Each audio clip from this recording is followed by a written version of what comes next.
Show. It is Chuck and Buck in the morning. Sports Radio 93.3 KJR FM. Good to have you with us from now until 10 o'clock this morning. It is Ashley Ryan here. My name is Chuck Powell, and it's another beautiful day here in the Pacific Northwest. And lordy, Ashley's got 4 eyes. I sure do. What on earth was happening over there? Well, so my eyes, because, I've got three massive computer screens over here, and it bothers my eyes. Uh-huh. And so I went to the eye doctor to get my eyes tested because I was like, I'm having trouble focusing on some stuff. And they said like, oh, no, you still have 20/20 vision. You're still good there. Okay. But you might need some computer glasses that'll help. So they've got blue light, but they've also got a prescription to because some of the, especially numbers, I have a hard time focusing. Yeah. The weird thing is because they're computer glasses, this is magnified and you're blurry.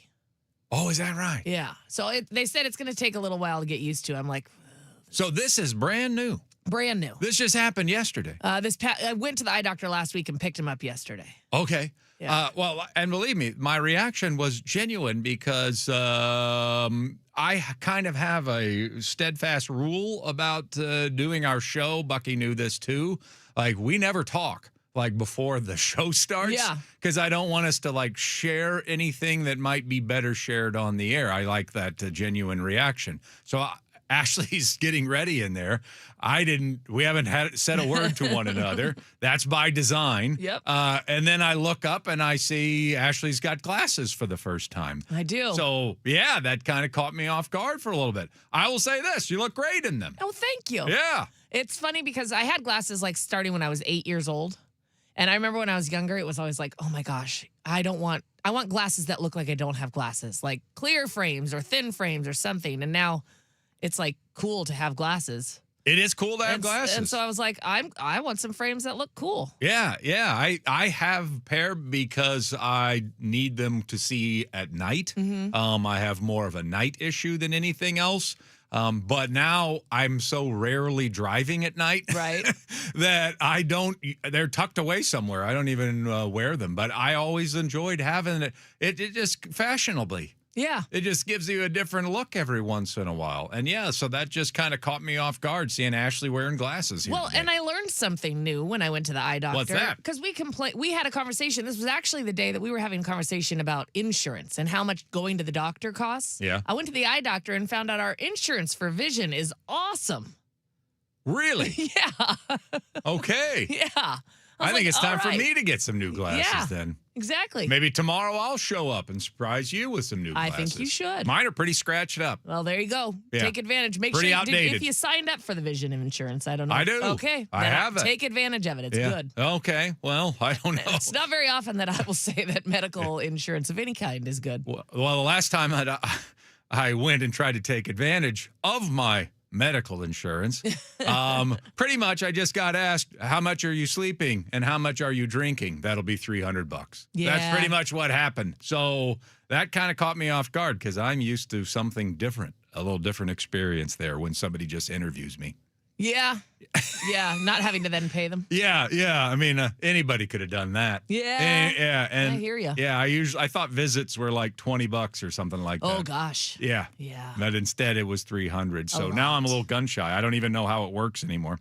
But yes, Ashley's got new glasses here today. That caught me off guard a little bit. And so we get started here on this radio program here today with 6 eyes. That's right. We're all looking back at you. So this just all went down yesterday. Yeah. Well, I went to the eye doctor last week, picked him up yesterday. Okay. And the best was Palmer the Great. I said, we got to swing by the eye doctor real quick. She said, why? I said, I have to pick up my glasses. She said, okay. I said, I probably should have brought you with me because you could have told me if the frames I picked were cool or not. And she could have driven if things look foggy. Right. And she goes, well, what color frames did you get? And I said, green. And she looked at me like, what? And then I brought them out and I put them on. She goes, oh, that's not as green as I thought they were going to be. I said, they don't look dark, green from they're here. dark green, really dark green. Oh. And she goes, because they look black from here. Yeah, she thought they were going to be like lime green, I think. And I'm like, I don't have terrible taste. Yeah. I think that was the proper reaction from her. Though. Yeah. She's like green. Because I would have probably thought that too. Yeah. Oh, you're doing that Seahawk thing, aren't you? No, definitely not. Love the Seahawks, not going with green Seahawks glasses. We'll move on here, I promise. But I mean, when I first looked at you, I thought, has she had glasses the whole time? That would have been And then awesome. she just no, not that you've worn them. Oh. But some people don't ever want to be seen in their glasses, and then like their contacts, something happened with their contacts, and then the next thing you know, they show up to work with glasses, and you're like, have you had glasses the whole time, and I just didn't know that you had it, and you just keep the glasses in a drawer. But that's not the case. Yeah. It's kind of like seeing when you're a suit. And you're, like you're always around like people that wear suits, and then all of a sudden there's a company barbecue, and everybody shows up in jeans, and it's like, wait a minute. Yeah, you're not supposed to wear normal clothes. What happened to you? There's something different Have here. you owned these clothes your whole life? Yeah, have you always had jeans? Yeah. But you've never seen them in jeans. Yeah. But they obviously have jeans.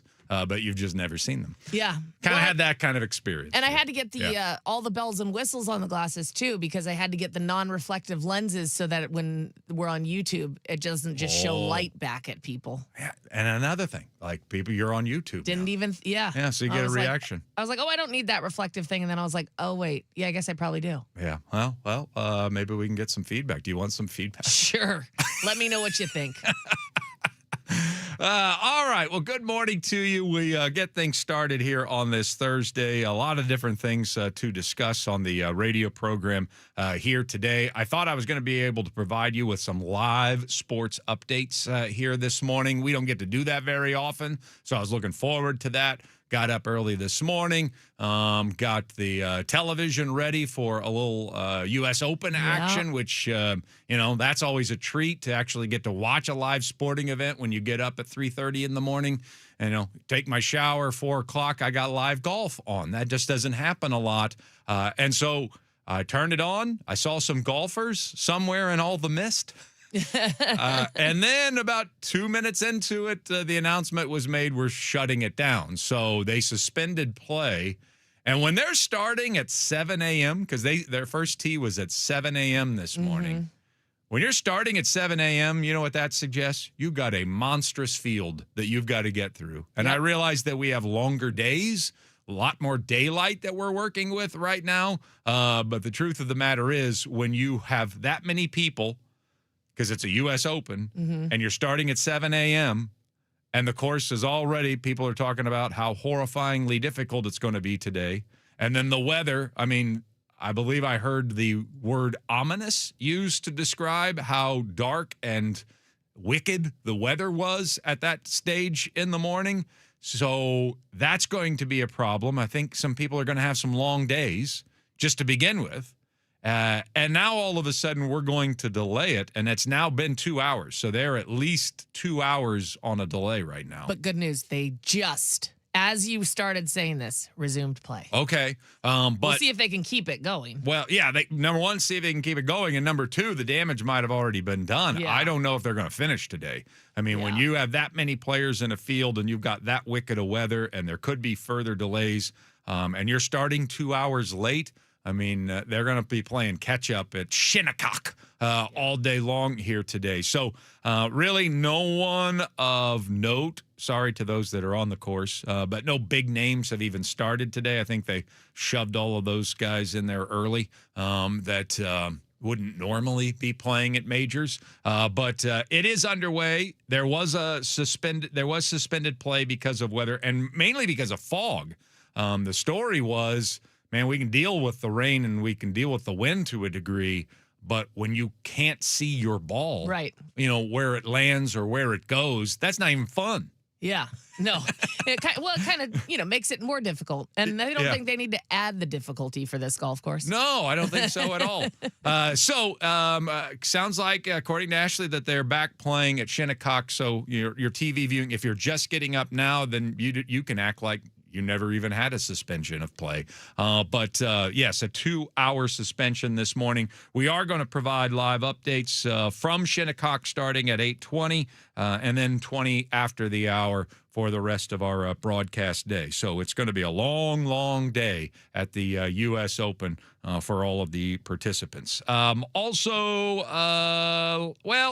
I'll save that for a little bit later. Let's talk about last night's baseball game. I mean, we will recap Mariners' loss to the Orioles with Mariners Morning After at 6:30. But the big headline that comes out of the game last night is that Julio Rodriguez left the game last night. So, and considering all of the injuries that we've had as of late, that obviously is alarming. Just add another log to a roaring fire. Secondly, Julio has looked sort of invincible out there this year. He's the one guy that has kind of avoided injuries. And so suddenly you're like, not Julio too, but for him to leave the game in the middle of the game, and there didn't look to be anything that dramatic. We didn't have visual evidence. Apparently it happened on a fly ball to left center field where he kind of leapt in the air and made a, for him, routine catch in left center field, and it didn't look like anything grabbed, didn't look like he limped off of the field. But then we get the report that something's wrong, and the next thing you know, he's gathering up his equipment and heading back into the clubhouse with a trainer. And of course, the Mariners don't provide any information during their broadcasts. That would just be ridiculous. Right. That would be. Right. Who would need that? Who's curious? Why would any fan be interested? Who's freaking out that Julio left and wondering what the F is happening? Yeah. I mean, so I can get why the broadcast would never want to update us when our star center fielder leaves the game mysteriously with apparently an injury that we really didn't see him get injured. I think it's much better to let everybody speculate and think that Julio's leg fell off. Right, yes. Right. Yes. So we finally got an update at the end of the game from Dan Wilson. And again, he's always not giving us information. And he said it was a spasm. So that's better than a pull. Yep. Certainly better than a tear. Better than a tweak. Better than a tweak. Spasm's like the best thing that you wanted to hear about somebody's hamstring. It's like a step up from a cramp. Yeah. I think it's even a step down from a cramp. Okay. Frankly, I don't know if it's going to repeat itself, but he had a spasm in his hamstring, and they just decided, let's be cautious about this. Let's get him off the field. Let's evaluate it and make sure it's nothing more. And so that's why Julio left. So I think that's about as good a news as you could have hoped on that front. And let's face it, when we're down 2 runs, we quit anyway. So why would we want our best players on the field when we're down? We were done. Yeah, we're done. There's nobody's ever come back from a 2-run deficit. I mean, we definitely didn't start off the 9th with back-to-back home runs. Yeah, I mean, when you hit back-to-back home runs in the 9th, you want them to be meaningless. Yeah. You don't want it to be like, ooh, we've really got a chance here. Mm-hmm. Yeah. So we had already decided the game was over at that point anyway. So no big deal. Yeah. So it looks like Julio's going to be okay. Hamstring spasm. Obviously, we're going to get more, they're going to do more evaluation of that. And okay, let's also be honest about another thing. We also felt that Randy Rosarina wasn't as big a deal as it was. That's true. So we got to keep that in mind. We also have to keep in mind that this organization, more so than any other organization I've ever seen at any sport other than college football, keeps their injuries secret from all of us for whatever reason. We didn't think Brash was a big deal last year. Yeah, so we'll see. We'll find out later today. I'm not going to try to tell you all's good, but in terms of getting a report, I know everybody was thinking the worst, that we've just lost another player, and hamstrings are tough and to come back from. They're tricky. So how long are we going to be without Julio Rodriguez? Well, according to the manager, it's a spasm. They're not thinking it's a big deal, and so I think there's a good chance he will play today. Also, update on Josh Naylor. They believe he'll play today as well. So couldn't play again last night, but they do believe for the day game today, Naylor will be available. I'm not going to go as far as to say that about Julio, But obviously, that's a report that we can live with, Yes. as opposed to finding out. I hate hamstring injuries. Well, Just hate them. the second he left, I thought, well, I guess we better get Curtis Washington Jr. back from Everett. Yeah. I was like, we got to add somebody. All right. So there you go. That gets you up to date on all the stuff. Let's find out what is on tap for the rest of our radio show. Coming on Chuck and Bud. Say what? What's on tap? What's on tap? All right. What's on tap has a brand new sponsor. It is the Emerald Queen Casino. And so, yes, welcome back to the radio station, Emerald Queen Casino. Good to have you. And, of course, you love the EQC. Head on down there, soak it all up. That's where they entertain you, the Emerald Queen Casino. Just As the you best. can tell, I was caught without my copy. But thank you, Emerald Queen Casino, for your wonderful. That's right. Sponsorship. Yeah, sometimes these Emerald Queen Casino, if you're listening, these go further because this will stick. This will Yeah. stick with the listener Everyone's when I gonna do be a like- song and dance about the Emerald Queen Casino. Yeah. Head on down to the EQC where everything is very juicy. Now that'll stick. Also, though, you could They'll remember that. You could bet, watch, and win at Emerald Queen Casino's Emerald Queen Casino Sports book. Visit emeraldqueencasino.com for details. Emerald Queen Casino, always entertaining. Oh, okay. I guess that's the official read. That's fine, but yours was better. All right, U.S. Open day number 1. They are past their suspension, so we've got golfers on the course. I guess the fog has lifted, but it is going to be a day of bad weather, so we'll keep you up to date on that throughout the course of the show. We do have ways of doing that. The World Cup, everyone has now played. Everyone has played a match. That got accomplished last night, and so now we enter round 2 of the group stage of the World Cup. And so we're going to have some repeat performances coming up here today, and that's going to start at 9 o'clock. Canada's back in action. Ashley is trying to be fancy, calls it Qatar. I've always heard it as Qatar. I've heard it as both. I don't know which one it is. Yeah, well, they're going to play today. Canada versus Qatar at 3 o'clock p.m. And then Mexico versus South Korea at 6 p.m. today. Just a couple of the matches to highlight. U.S. and Australia will play tomorrow at noon. You probably already knew that. Sounds like we're going to do a full day of coverage down there at Jimmy's on First. We don't have that officially cemented yet, but I feel pretty safe to kind of report that. Yeah. Sounds like that's what we're going to do on tomorrow's show. We might have a special guest host tomorrow. We might have some special guest appearances tomorrow. So I've never hosted anything like this before, but we'll be doing our show, it sounds like, from Jimmy's on First tomorrow to get you ready for the noon start USA versus Australia. It's a lot of responsibility. I got to get everybody ready for this match. Yeah, there's a lot of weight on your shoulders. I'll say, my gosh. Christian Pulisic, by the way, not a sure thing to play in this match tomorrow, as we don't I guess he plays for the Mariners.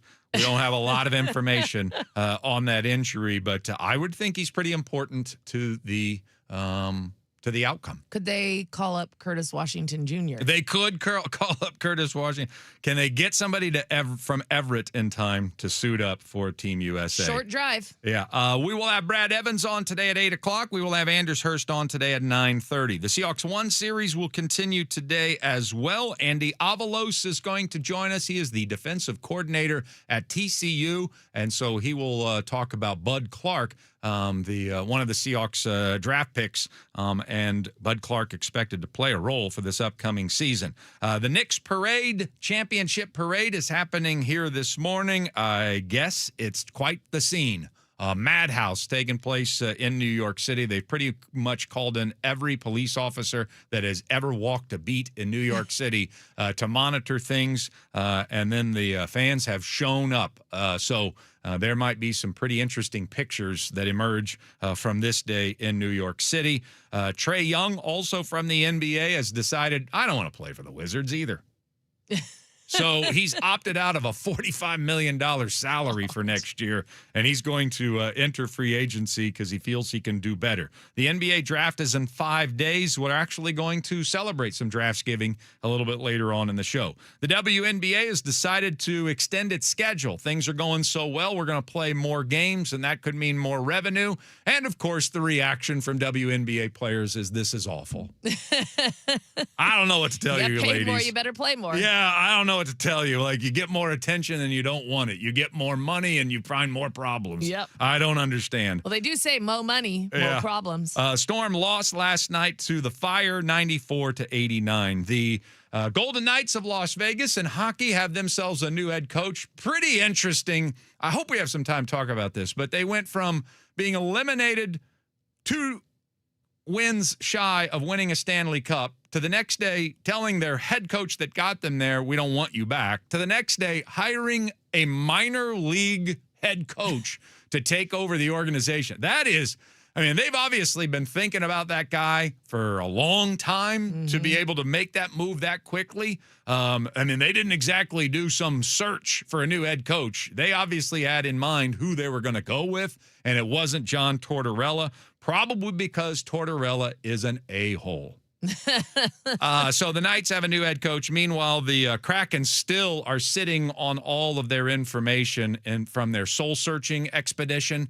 I think Todd Lywicki's been staring at a candle for like 14 straight days to try to get some clarity as to where they want to go with their roster going forward. And we should find out some information about that any moment now. College World Series, it's down to North Carolina and Oklahoma, and they have absolutely dominated this thing.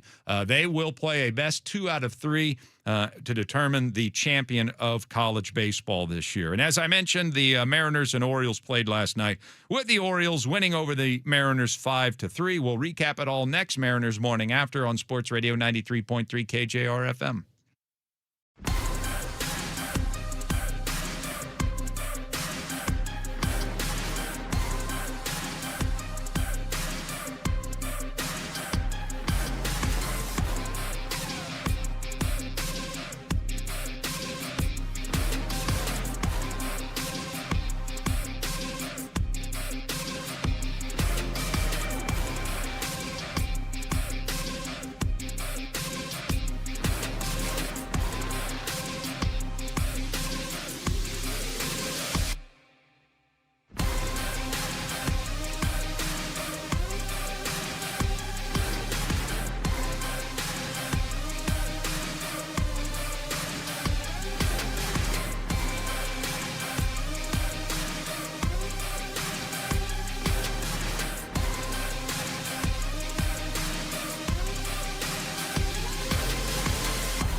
Tulalip Resort Casino, when all you want is everything.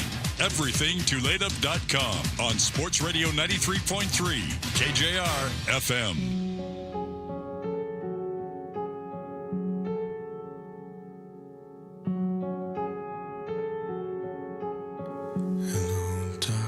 My old friend. You again. I played the right song today. Yeah. Talk with you. Unfortunately. Yeah, the depressing one. Yeah.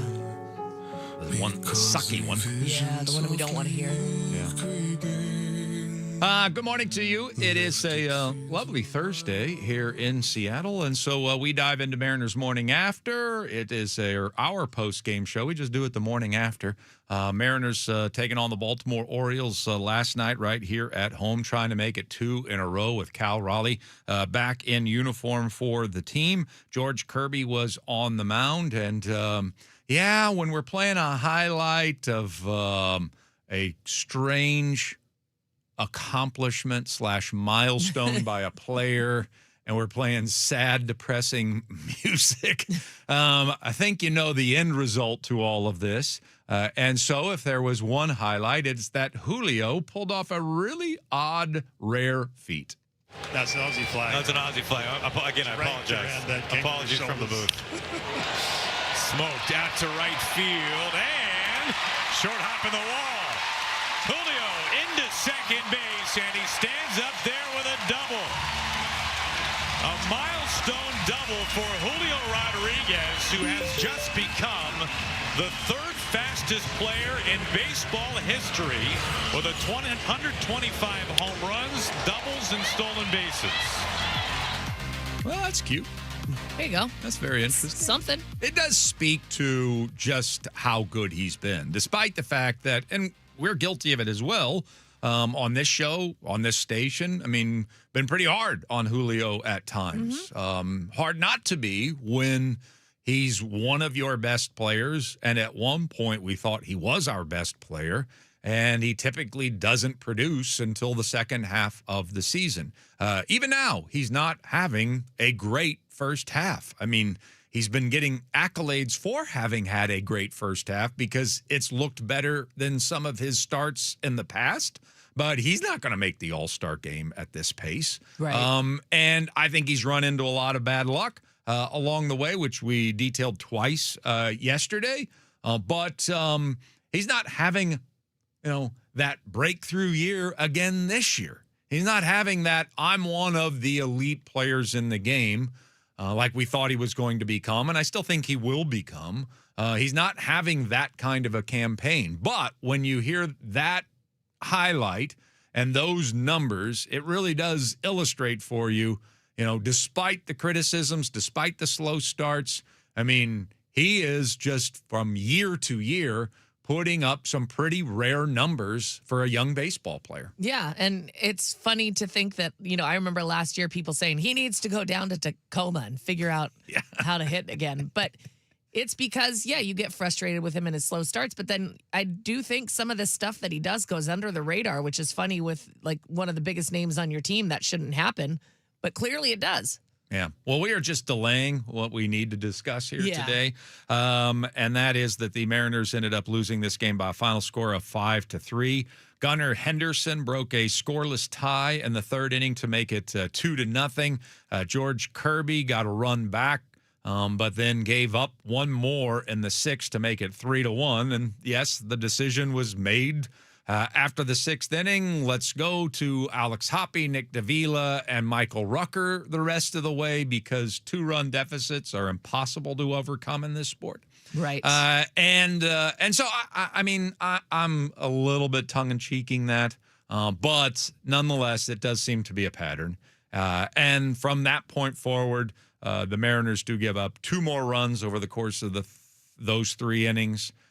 And despite back-to-back home runs from Canzone and Cole Young in the ninth, you still end up losing by 2 runs. So 5-3 is your final score in that one. To add injury to insult, Julio Rodriguez, as we've already detailed, left this game with a hamstring issue.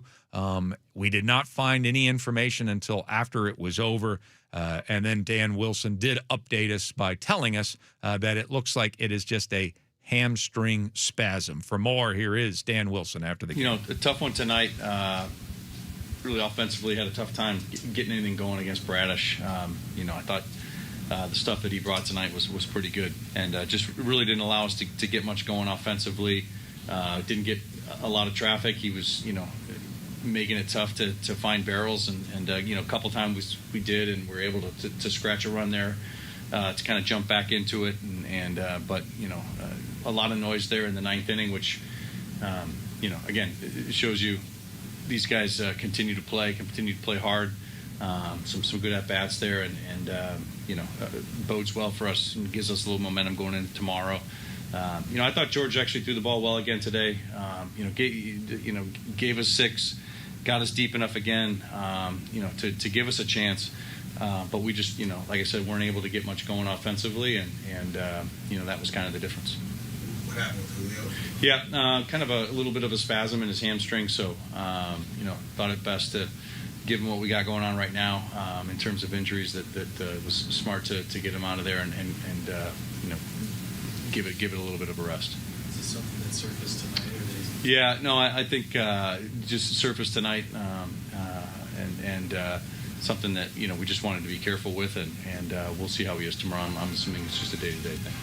Dan Wilson, after last night's 5-3 loss to the Orioles, which drops the team to 38-37 on the season, and so still not able to get in rhythm this year. 75 games into this baseball season, and we're having way too many post-game press conferences about how the offense can't get going.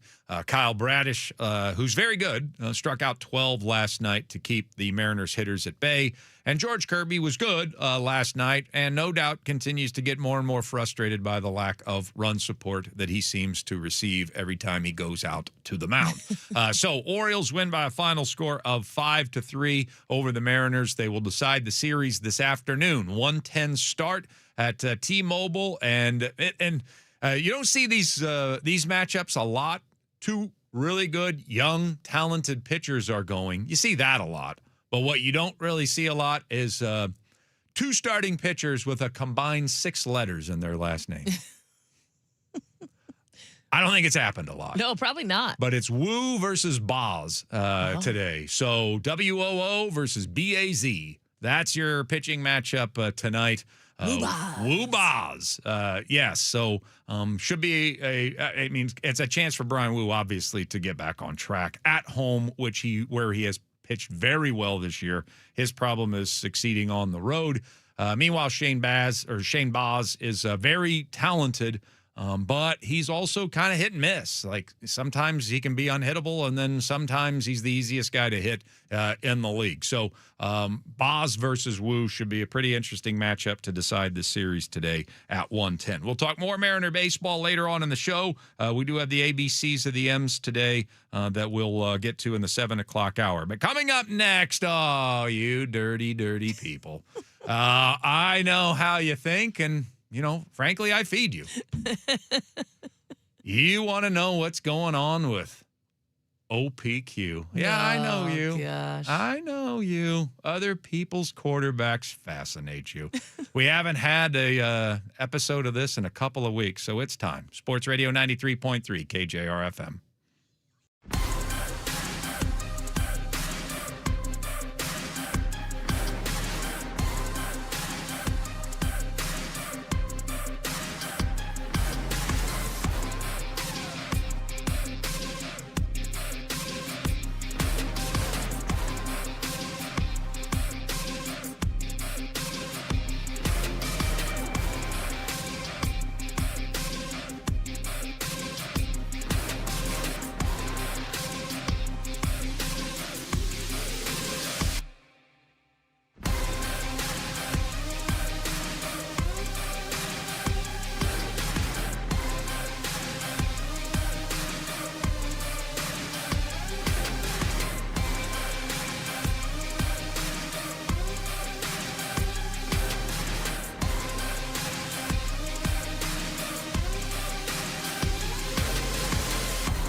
other people's quarterbacks. Darn right.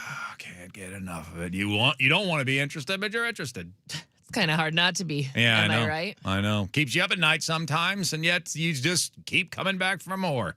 OPQ, man, it'll burn you. I couldn't sleep the other night just thinking about Aaron Rodgers and Right. how his season was going to go. Well, we haven't done a segment with OPQ here in a couple of weeks, so I just thought maybe we were due for it. And I'm going to start with somebody that we haven't included in OPQ, and that's the Cincinnati Bengals quarterback, Joe Burrow. Help me understand the psychology of this, Ashley, because all of a sudden Joe Burrow thinks they've got the greatest team on planet Earth. Here's his quote. We have everything we need. We're deep at just about every single position on the team. We've talked in the locker room this year about years past. You wonder who's going to make the team, and it was top heavy, and you wonder about the bottom guys. This year, it's guys that were once that top level. They're on the team for sure now. There's a lot of competition. It reminds me of my LSU team that won the national championship. Oh. Did Dexter Lawrence really create that much positivity in Cincinnati? Did Boye Mafe really create a jump in expectations from the people inside the building to that degree? Why is Joe Burrow, who's done nothing but complain about the roster for the last 3 years, suddenly think that the additions of Boye Mafe, Jonathan Allen, and Dexter Lawrence have made his team the best team in the National Football League? I'm asking you, psychology-wise, do you think it's more likely that Joe Burrow really believes in those moves so much that they've taken them from missing the playoffs more often than not to best team in the NFL, which is the way he's talking right now? Or do you think that maybe people like Zach Taylor, people behind the scenes said, dude, you can't be the wet blanket. You are our leader. You're the guy that's keeping us from getting into the playoffs because you can't stay healthy. And yet, when you talk to the media, you act like you're miserable and everybody thinks you're wanting to retire. So do you think somebody got in his ear and said, we need you to be more of a light, more of a positive force around here and not complaining constantly about what you don't have? Or do you think Joe Burrow really believes the Cincinnati Bengals have everything it takes to win the Super Bowl this year? The second option. I definitely think that they have gotten in his ear and said, you got to stop being so negative. I mean, we're trying to sell tickets here. We're trying to make fans believe this is the time to get them on board. Yeah, we made a couple moves. We know it's not life-changing. It's not all of them, but you've got a great wide receiver. You've got a great chemistry with him. You've got some great players on this team. So talk it up, big man. Yeah. Well, at least don't be negative. I certainly would have had that conversation with him if I was running the Bengals organization. And I'd make him know, like, you are it. You are the franchise. I know we have some other great players on this team, but you're it. And we're going to go as far as you can take us. And we need to keep you healthy, and we need to put more talent around you. But what I can't have is my leader, my face of the franchise, my highest paid player, peeing in our Cheerios every opportunity that he gets. So I don't know if there's anybody even remotely good enough to relay that message in that organization, because that's a bad organization historically. But that's the message that I would have poured into Joe Burrow's ear. And I think you're right. I mean, I can see him being excited about some of the additions that they've made, but to go from the league's biggest complainer about his organization, I mean, how many times did we discuss last year, is he thinking about retiring? Yeah, he seems like he hates football. Yeah, to suddenly, we've got it all. We've got everything it takes around here to win it all. This team reminds me of the greatest team I ever played on. The energy, the depth, all of that. So I think you're right. I think that somebody got in his ear and told him, you need to be a better leader. Yes, I would definitely think that. Let me squeeze in on Shedeur Sanders, because we can't do OPQ. It's about other people's quarterbacks, not just other people's quarterback. Shedeur Sanders is getting some pretty rave reviews from the organization about how he's stepped into a leadership role, how he has looked in camps, training camps, OTAs, mandatory mini camps, things of that nature. And it's kind of sounding like in Cleveland, they think he's ready to lead them somewhere. They're at least, again, maybe that's an option here. Do they have no choice? And they've got to put it on Shedeur Sanders' shoulders. They got to convince him that you're the right guy, and they don't really believe it. Or as Shedeur Sanders kind of turned a page as a professional football player, and could he possibly really break through this year? I mean, I do think there was some positive things that he did last year, and yeah, for sure. And so I do think that they're hoping that could be the case, that he could be the one that breaks through. But I think the only way we'll really know is if they win Brendan Sorsby in the supplemental draft or not. Yeah, that's a good point. Then we'll know if they really believe in him. That's a great point. All right, headlines next, plus a little early for this. I've never put it at 7:05. Your ABCs of the M. Sports Radio 93.3 KJR FM.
at you right now with arms. This is Bryce right here, as most people could probably guess. Now, Logan, I know you pitchers are all very superstitious, so there's Bryce. So I'm not going to say any numbers specifically, but I will say you seem to be in a really good spot as of late. Logan, what do you feel like has been going the best for you over the last couple months or so? I don't know if it's any one thing. I think just getting good counts. All my pitches have felt pretty good in pretty good locations, and sometimes they just hit it to people, so that helps too. Hey, good morning. Welcome into the radio show. It is Chuck and Ashley with you here on this Thursday. Logan Gilbert yesterday all smiles, even though the game did not end all that well for the baseball team. Thanks to Mariners TV for the audio as the M's lose to the Baltimore Orioles by a final score of 5-3 at home. So no winning streak. That's not going to happen. But Darn it. Maybe he could start to try again tonight. Or today, this afternoon. So 5-3, the final score. Julio Rodriguez left this game with an injury. It was a hamstring. And we found out afterwards from Dan Wilson that it was just a spasm, according to the organization, which is a pretty good word to hear today because there are a lot worse words that you could have heard associated with a hamstring. So hopefully it was just a spasm. Hopefully he's going to be okay. I don't know if he'll be in the lineup today, but it does sound like Josh Naylor will be. So a banged-up baseball team cannot afford to lose Julio Rodriguez on top of everything else. And today they have a chance to make it 2 out of 3 against the Baltimore Orioles after last night's 5-3 loss. It will be Brian Wu against Shane Baz. That's your pitching matchup. A combined 6 letters in their last names. Wu versus Baz. I have a feeling that has not happened a lot in Major League Baseball history. I also have a feeling it's something Goldie would be really interested in and will probably research that here, Alex Mayer, before tonight. Yes, I hope we have some info. Yeah. Yeah. We should have some data on that. Alex, if you're listening, you know what to do. He's already on it. He's probably already tweeted it out. Yeah, that's true. It's right up his alley. It really is. Yeah. I'm going to go look. So Wu versus Baz today at 1:10. Let's take a look at the rest of your headlines brought to you by Frost Brewed Coors Light. Choose chill. We have live sports action going on right now. The U.S. Open. Day number 1, Graham McDowell is out to the early lead. He is 2 under after 2, and he's the only person with that good of a score at this point. Now, this was supposed to start, and actually I guess that it did, at 7 a.m. this morning, but they suspended play for 2 hours because of weather.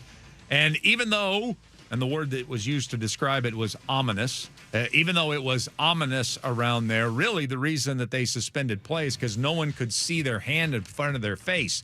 There was so much fog that had settled in at Shinnecock that they decided, hey, it's not fun playing golf if you can't see where the ball's going. So they suspended play for 2 hours, got things started again a little bit ago, and so we're going to have U.S. Open action. We'll be updating you 20 after the hour, starting at 8:20 here this morning, live from Shinnecock. In the meantime, you'll have Ashley and I to update you throughout the course of the morning. Some other headlines, World Cup, of course. Everyone has now played a match, so everybody feels even Steven at this stage with several matches being played last night. And so England gets its win in its first match. As for Portugal and Ronaldo, not so good. They played to a draw yesterday, which was startling to many. The matches start at 9 o'clock this morning. Canada will be in action against Qatar or Qatar. Depends on where you are. or I think it was Softy who went on a whole thing last World Cup or something about Qatar or Qatar. And so I don't know why I would trust what he says. No, never. Yeah. 3 p.m. start there, and then Mexico versus South Korea at 6 p.m. Really torn on the Mexico-South Korea because I got an ex-girlfriend who's Mexican, and then I have my sushi guys from Korea. Yeah, but you've got Team Munoz. I have Team Munoz as well. That's 2 votes for Team Mexico. I really like my sushi guy, though. And he and his daughter are really excited about this. How about just hope for a draw? You get a half point. That would never happen. Not in sports. USA, Australia tomorrow at noon. Brad Evans will join us today at 8 o'clock. Anders Hurst at 9:30 to preview this big match. Still don't know about Christian Pulisic and whether or not he's going to be healthy enough to go. Man, you got to rub some butter on this. I mean, it's the World Cup. What are we doing here? Let's go. Yeah, how bad if you have both legs still? Yeah, how bad could it be? The Knicks are having their championship parade today. The NBA draft is in 5 days. The Golden Knights have a brand new head coach. They went from losing the Stanley Cup Finals to the next day letting their head coach who got them there go, and really without any doubt, apparently. And then the following day, they hired a brand new head coach that no one's heard of. Sounds about right. That is quite the cycle that the Golden Knights have gone through. College World Series, North Carolina and Oklahoma have reached the finals. They have dominated in Omaha, those two teams thus far. They have not lost a game. And so North Carolina versus Oklahoma, 2 out of 3 to decide the champions of college baseball. So there you go. Your headlines brought to you by Frost Brewed Coors Light. I don't often do this. I think I've probably done it before. But we're going to run the ABCs of the M's right now.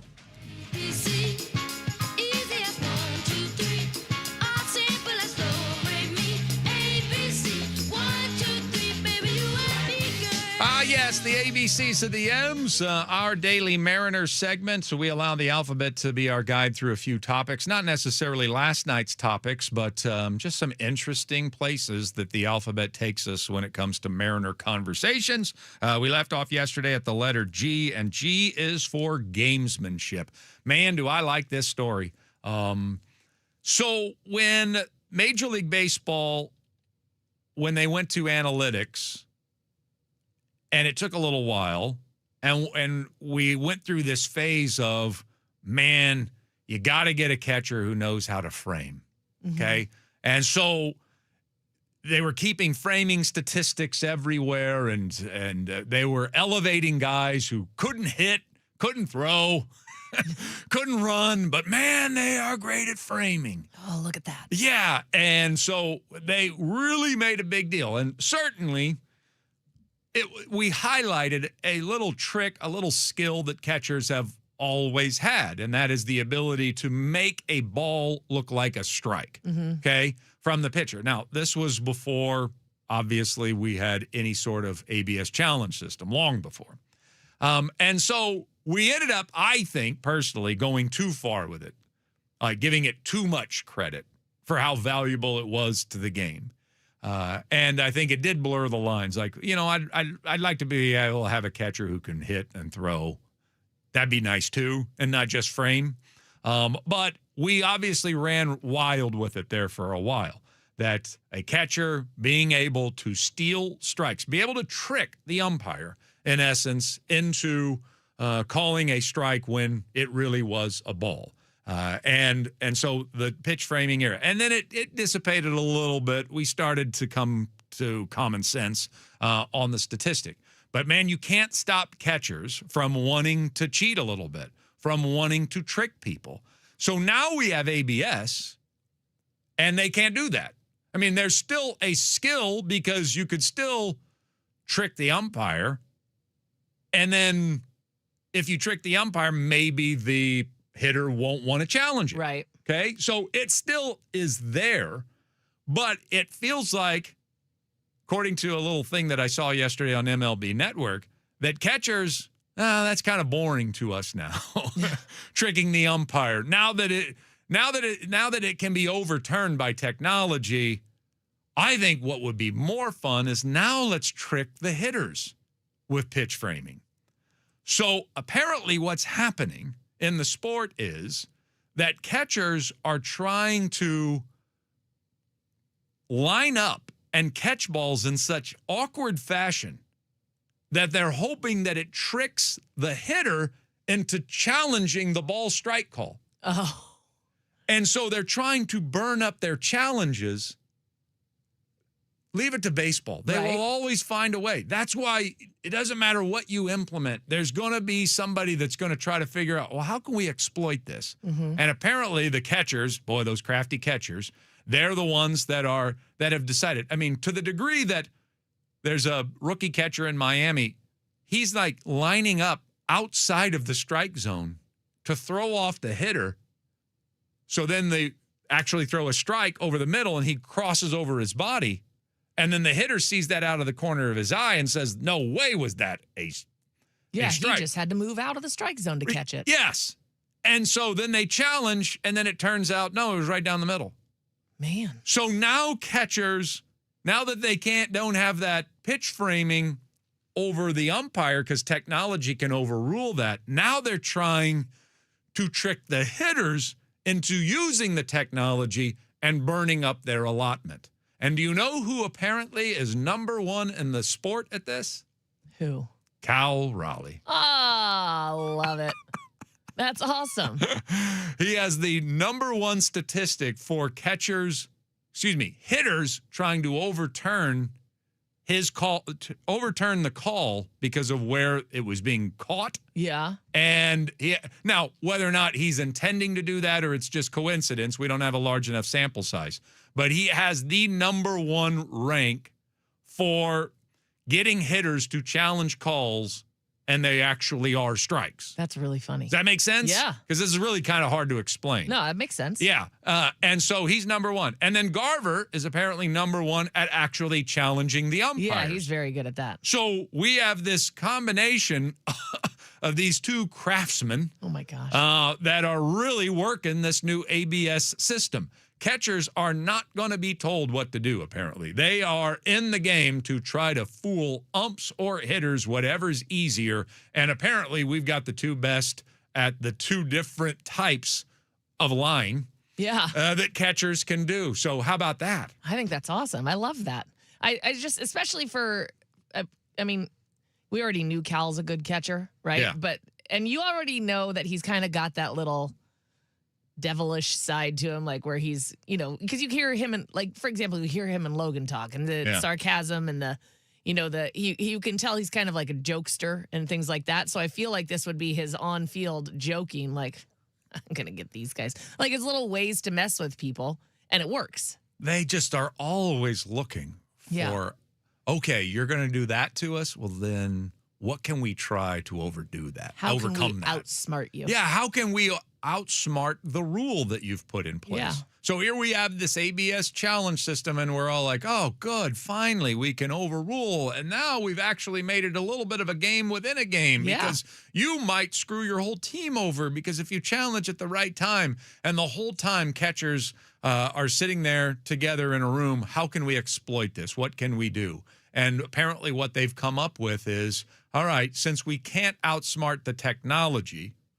even if we do outsmart the umpire, can we outsmart the hitters to use up all of their challenges early so that they don't have them when it really matters? And that is happening in the sport right now. Is that not insane? It's insane, and I love it. I mean, I was happy when the ABS came in, and I was really happy when we discovered that, it was an extra fun thing to watch, like seeing how and when people use challenges and playing along with, oh my gosh, are they going to get it right or are they wrong and all of that. And now you add this in. I mean, well done, ABS system. Well done. H is for hamstring. It was the hamstring spasm heard around the world. Julio Rodriguez left the game last night. Felt like, to me, everybody was fearing the worst. We don't see Julio get injured all that frequently and certainly haven't this year. But he gathered up his stuff in the middle of the game and head down into the tunnel with the trainer. And considering how many injuries the team has suffered as of late, it sounds like, or it read like to me on social media anyway, everybody was fearing the worst. Of course, the Mariners do not ever update you during the game, so you had to wait till after the game. And then to use Dan Wilson as the guy that updates you, he's never going to give you specifics. So we get to the end of the game. Finally, we get a chance to find out why Julio left, and Dan's chalking it up to a spasm, as Ashley pointed out earlier. In the Cramp family. Yeah, okay. In the Cramp family. I like that. So that's the best news that you can hear. Now, whether or not that leads to much more, I have no idea. But obviously, we right now in our lives, right now, on June 18th, 2026, when it comes to injuries, we're a little on edge. Mm-hmm. So I don't blame people for fearing the worst last night because it was a mysterious exit It didn't look like he was all that hurt. There wasn't a play that showed that he'd gotten hurt. But apparently it's when he went into the left center field gap and made what was for him a routine catch, but he jumped a little bit in the air, and that's apparently what led to the spasm. So I think that's a good report. Then again, they never are honest about injuries over there, so who knows? Yeah, that's the thing is they try to downplay everything, which I can understand to some degree, but it ends up, I feel like then I never trust when they downplay something. Are they just downplaying it and it's really a bigger deal? I mean, I was thinking yesterday, somebody call Curtis Washington Jr. and tell him to turn around and come back down from Everett. Yeah, I don't think Curtis is going to wear the uniform again. I mean, I wanted him to have another chance. Well, I think we all want him to have another chance. I don't think he's going to get one. But anyway, finally, I is for Italia, because we need to talk about Dom Canzone's increased role here going forward. I mean, I know I've just talked a lot about at the trading deadline getting a bat at the trading deadline, and then not long ago, Anders Hurst. And you know Anders, sometimes he can be a real fool. But Anders tweeted out not long ago, is it time to think about Dom Canzone being just your full-time right fielder or full-time DH, just in the lineup every single day? Is it time to start doing that? I mean, obviously they thought a lot of him when they traded for him in the Seawald deal a few years ago, but he's certainly turned into a platoon player here.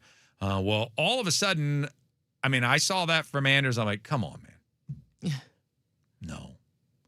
But now that he's getting this almost forced exposure against left-handers, he did not hit all that poorly against them. He didn't really hit for power last year, but he was putting the ball in play. He was getting hits. The year before, he didn't have one hit against a left-handed pitcher. Not one. The whole season. Last year, he put the ball in play. Right. He wasn't, I mean, Dom's got to hit with power to be valuable. But this year, he has a 471 on base. Now, it's only 12 at-bats, but 471 on base, 721 OPS. He hasn't hit a home run. Again, it's not hitting for power. But short sample size, yes. But is it enough of a sample size that maybe we do cut this guy loose? At least until the trading deadline. Maybe we do have a solution. Maybe he could play every day. Maybe all of these injuries and these odd lineups that Dan's gone to as of late will reveal that Dom Canzone shouldn't be taken out of the lineup. And I don't know if he should be our right fielder, but if he's our everyday DH, I don't know if I hate that idea here for the next month. Give him a long leash, see what he can do. Ref Snyder's not hitting anything. Let Dom cook. Let Dom cook. Let's see if he can get in that zone now. From now until the trading. And then if he can't, then we explore. We've got the deadline to add a bat that can play every day. And Dom returns to a platoon role at that point. Or maybe he's involved in the trade that brings in the Byron Buxton. But right now, I think Anders was right. And, man, I hate admitting that. That's a spicy meatball. It goes right to his head. Yeah, I can't believe you said that. He's going to be unbearable. But maybe he needs to play every day.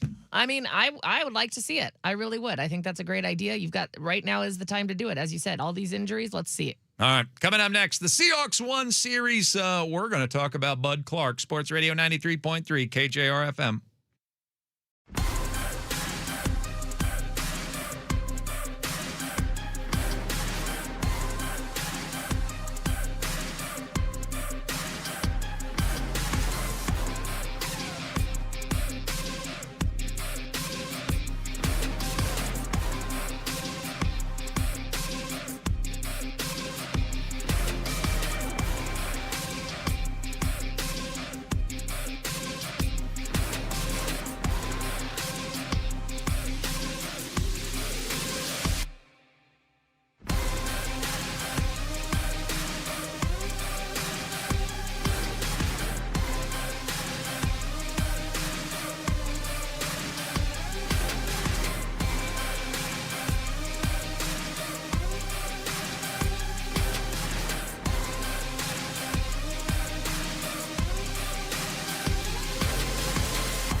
Now back to Chuck and Buck on your home for the Huskies, Kraken, and the 12th man. Brought to you by Tulip Resort Casino. When all you want is everything. Everything Tulip.com on Sports Radio 93.3 KJR FM.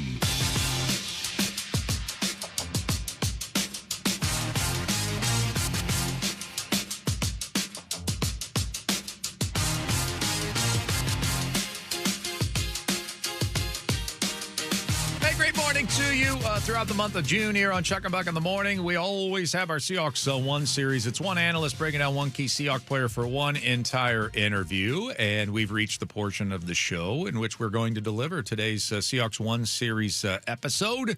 And on Thursdays, we go outside of town for our analysts, and sometimes we'll even go to the heart of a player, as in the guy that has coached him up to be an NFL football player. It wasn't long ago that we had on the radio show, right after the draft, as a matter of fact, Andy Avalos, who is the defensive coordinator at TCU, and the guy that was there for all of Bud Clark's development into one of the best defensive backs in all of college football. Well, now he is a Seattle Seahawk.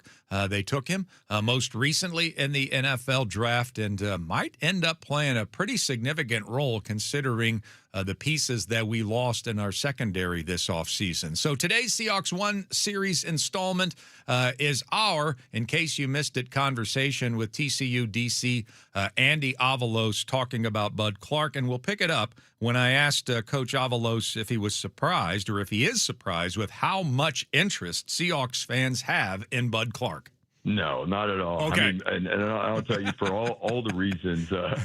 I mean, we miss the guy already, not just as a football player and one of the leaders of our defense and being in and around the facility every day. But, you know, as we're out on the road recruiting right now, yeah, there's a certain level of measurements that you're looking for,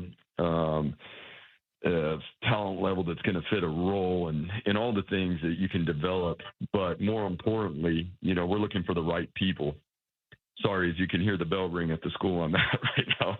But, you know, Bud's got these intangibles that are just off the chart as a person. His charisma, there's coaches that are going to want to coach him because of the type of person he is. There's teammates that are going to want to be around him because of the type of person he is. He's an extremely hard worker. I mean, shoot, over the course of the 2 years that we were together at TCU, I can't remember a time, guys, when his GPS wasn't the highest in a workout or in a practice. I mean, Bud works, and I think people are going to be very excited to see that, see how he comes along with this great coaching staff that he gets to be developed by. Let's talk about his experience, because I love this for the National Football League. It kind of felt to me that for a while teams were drafting the younger player that they could mold.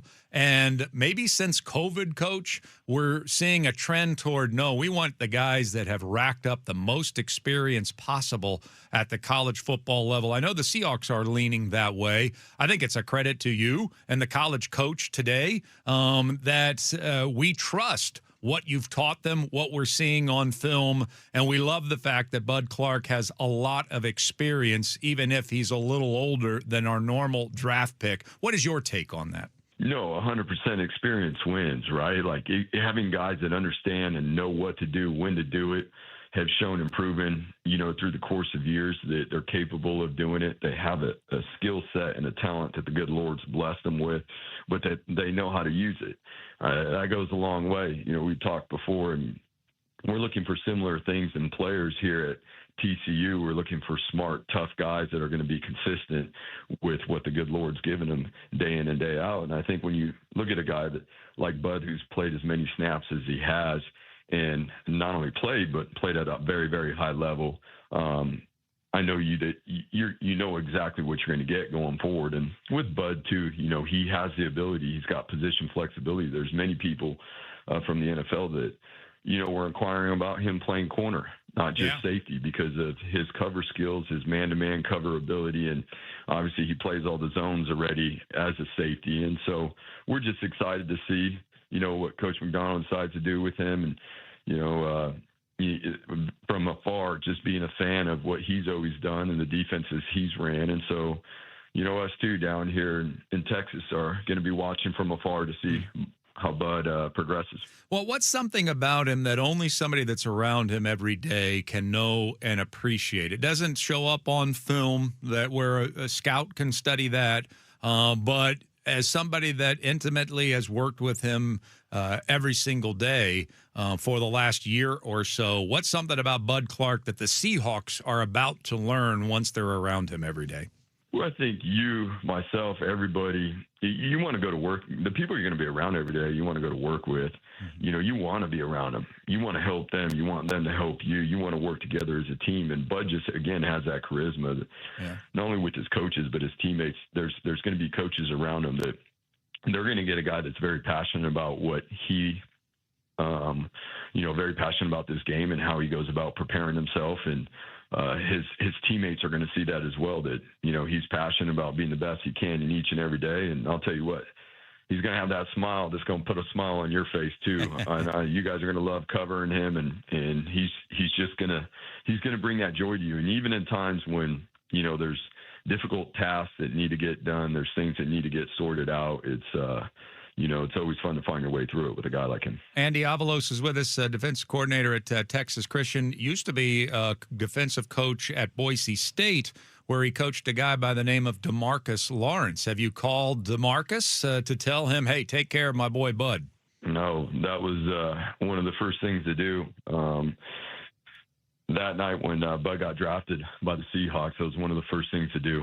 Very fortunate to be a part of DeMarcus's life and see how he's grown and the things that he's done and the man that he's become. And, it was really cool to see what the Seahawks were able to do last year, obviously being a fan and rooting from afar, but now being able to have another player that we're close with and being able to connect these two and make sure, they help each other. It's definitely helps to have mentors and people that have been in the league and done these things and know what it takes and the consistency level. And so it's like, DeMarcus, you got a little brother. Yeah. Bud, you got a new big brother. You guys take care of each other, make sure we have the right people around ourselves. We're doing the right things so we can succeed. So there's two guys right there. They're, some of the hardest workers that we've been blessed to be around, and hopefully they can have a huge impact together. Yeah. I see on your resume you were also, of course, at Oregon. Are you relieved to have washed that stink off of you?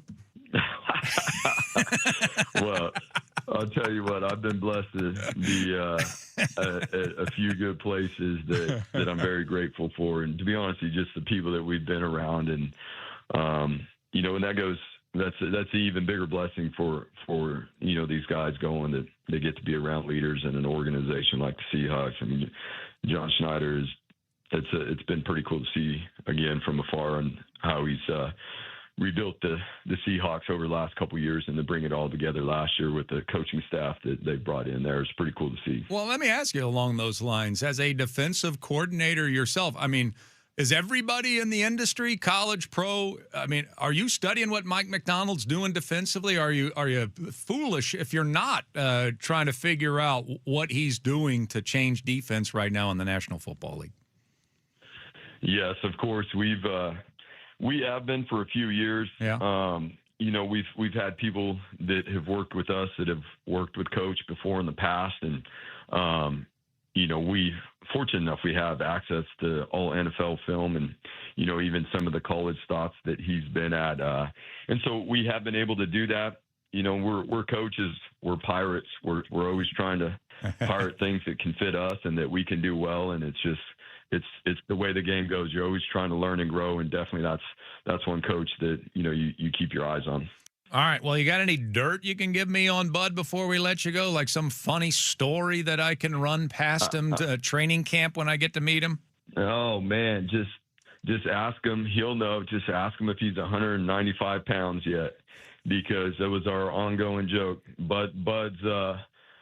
Bud runs so much, his GPS is so high that it's hard for my man to gain a little bit of weight, and he was always struggling to be 190, and we were always on him about his body armor, the way he plays the game, the way he attacks ball carriers. And so I would always joke with him that I'm not calling you Bud, I'm going to call you by your given name, Jadarius, until you get to 195 consistently. So I hope he is that. I know he is that now, and I'm looking forward to for you guys getting to meet him and be around him and see the type of person he is as you guys cover him, in his career up there.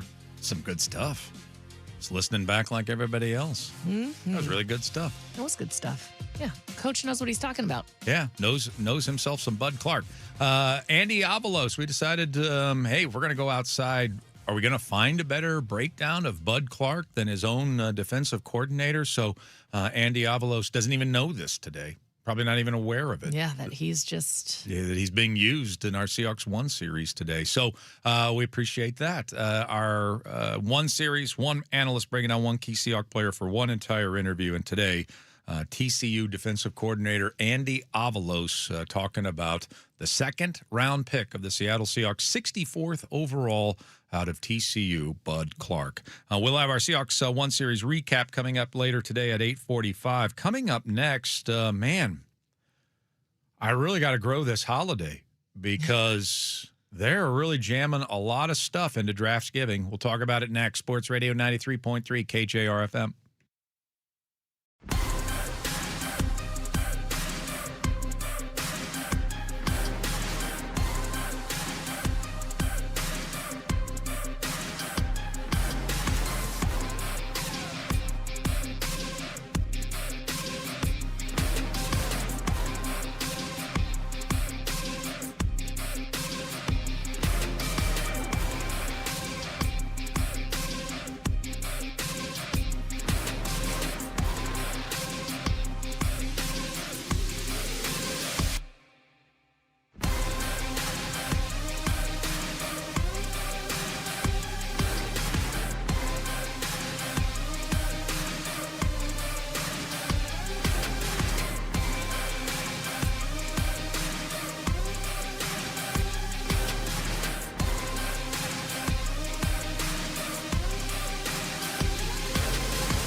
a perfect song for what I'm getting ready to talk about, and Ashley doesn't even know that.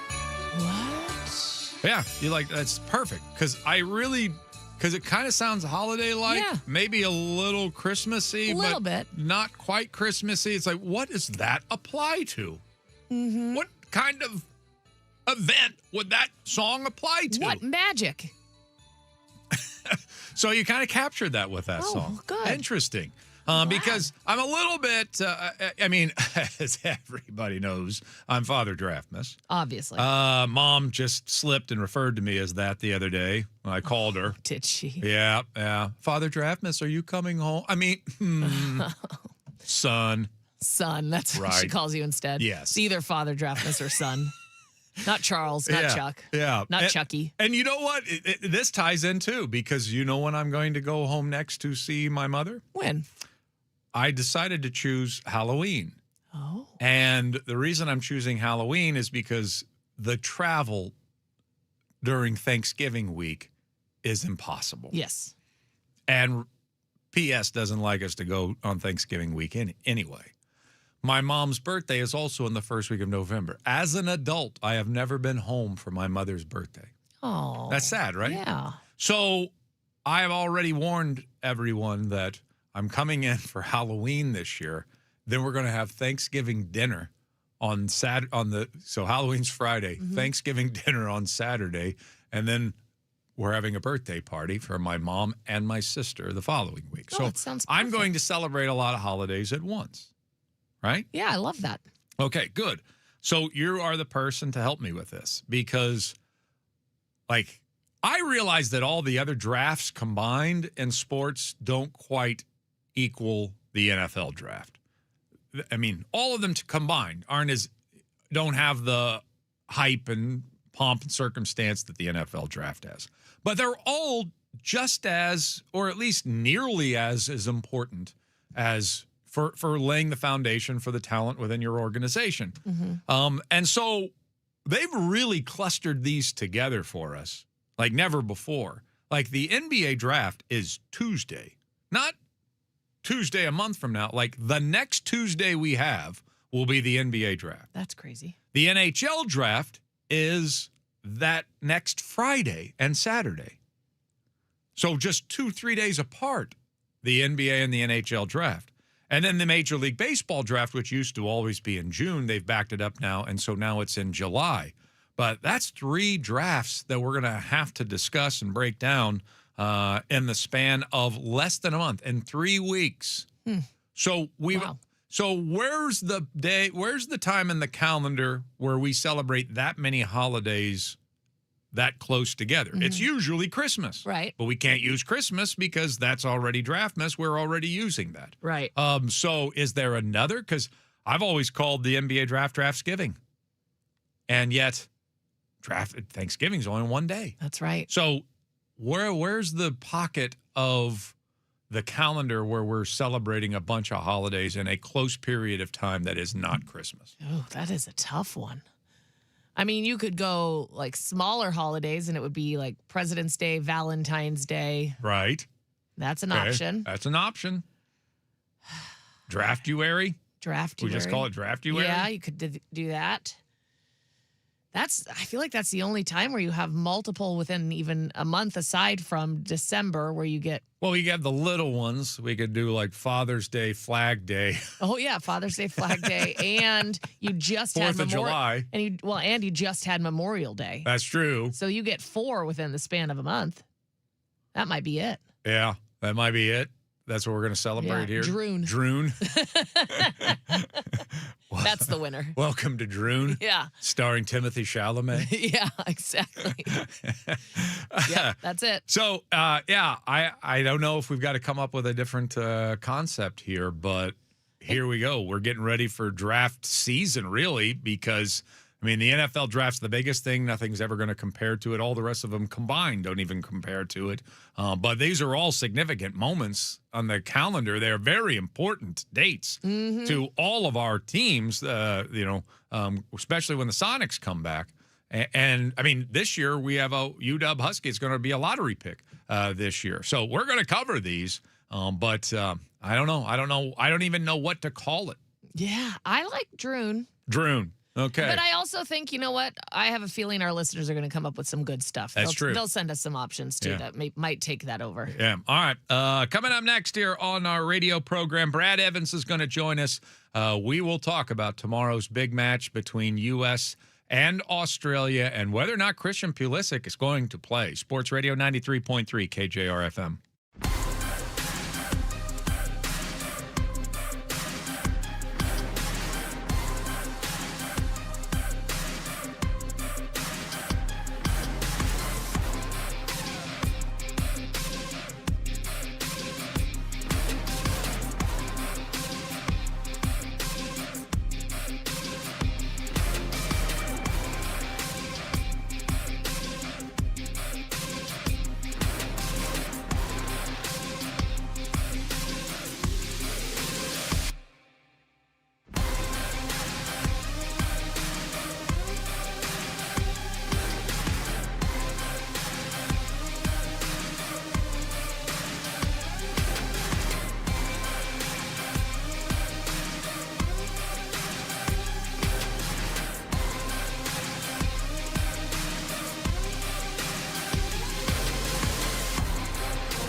chance to it, his senior prom? Hopefully. Yeah. He won King. Oh, yeah. I'm sure. Pretty sure about that. Yeah, if not, it's a crime. Yeah, we should go back and talk to everybody. Exactly. Good morning to you. Great morning to you. It's our 8 o'clock hour here on this Thursday. Chuck Powell, Ashley Ryan with you. We got all sorts of cool stuff to do before 10 o'clock today, and we won't go one step further without talking about tomorrow's big matchup between the U.S. and Australia, as it will be the second match for both teams in the World Cup, and this one just so happens to be held right here in Seattle. It's going to be mayhem, I tell you. Mayhem. Absolute mayhem. And joining us now on the program, I'm glad that he's going to be a regular here throughout the World Cup. Former Sounders star Brad Evans is with us right here on Chuck and Buck. How are you, sir? I'm good. Yeah. I've been just glued to the television for 9 hours every day. Is that true? It is dead true. Yeah. It has been soccer nonstop all the time in the house or in the studio, whatever it may be. Yeah. It is. It's kind of my dream, to be honest. It's just been enthralling so far in the first round. Well, great. So, what is a soccer player like? I mean, there are a lot of American sports fans that one day nothing but draws, and people wonder, okay, how really fun was that for people to have had 4 draws in one day? What does it do to an actual soccer player that loves the World Cup this much to see 4 draws in one day? Yeah, look, I mean, soccer is soccer. And one day we had a touchdown scored with Germany scoring 7 goals. So you kind of have to spread the wealth over the tournament. Not every game is going to be 7-1, and not every game is going to be 0-0. You know, we're going to get surprises every single day. I think the more captivating story is who is drawing on those days. So if you take Spain versus Cape Verde, right? And you really break down the numbers. Spain is a massive country. They've won World Cups. They've won the European Championships multiple times.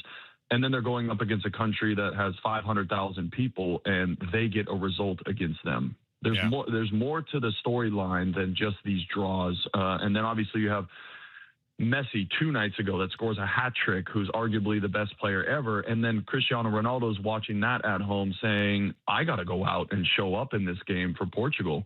And they end up tying 1-1 against a team that they should beat on paper any day of the week. So it's really about spreading the love here. And I had trepidation over 32 teams in this tournament versus 48 now, 32 in the previous iterations, thinking that it was going to dilute the competition. And yes, obviously Germany gets a 7-1 result, but there's been some pretty big matchups for big teams against smaller countries that are ranked number 3 or 4 in the world, playing against a ranked team at, 70, 80, whatever it may be, and them getting a result against them. And in soccer, you just cannot. This is more like March Madness than anything else in American sports, right? You get a 16 seed coming in and blowing out a number 1 seed. So that's the way that I look at it. Albeit it's not a 1-game knockout. You get multiple games to kind of stake your claim. So there's still a lot of soccer left to be played. Tons more goals will be scored. But for me, it's more of a chess match than it is necessarily about, every game being 7-1 and a complete blowout. I don't want to see that. Yeah, former Sounders star Brad Evans is with us. He's doing analyst work as part of our World Cup coverage here at KJR as well. And so great to have him with us here again today. So were you as impressed with the U.S.'s first performance as seemingly everyone was? Yeah, absolutely. I think they really showed what they can do.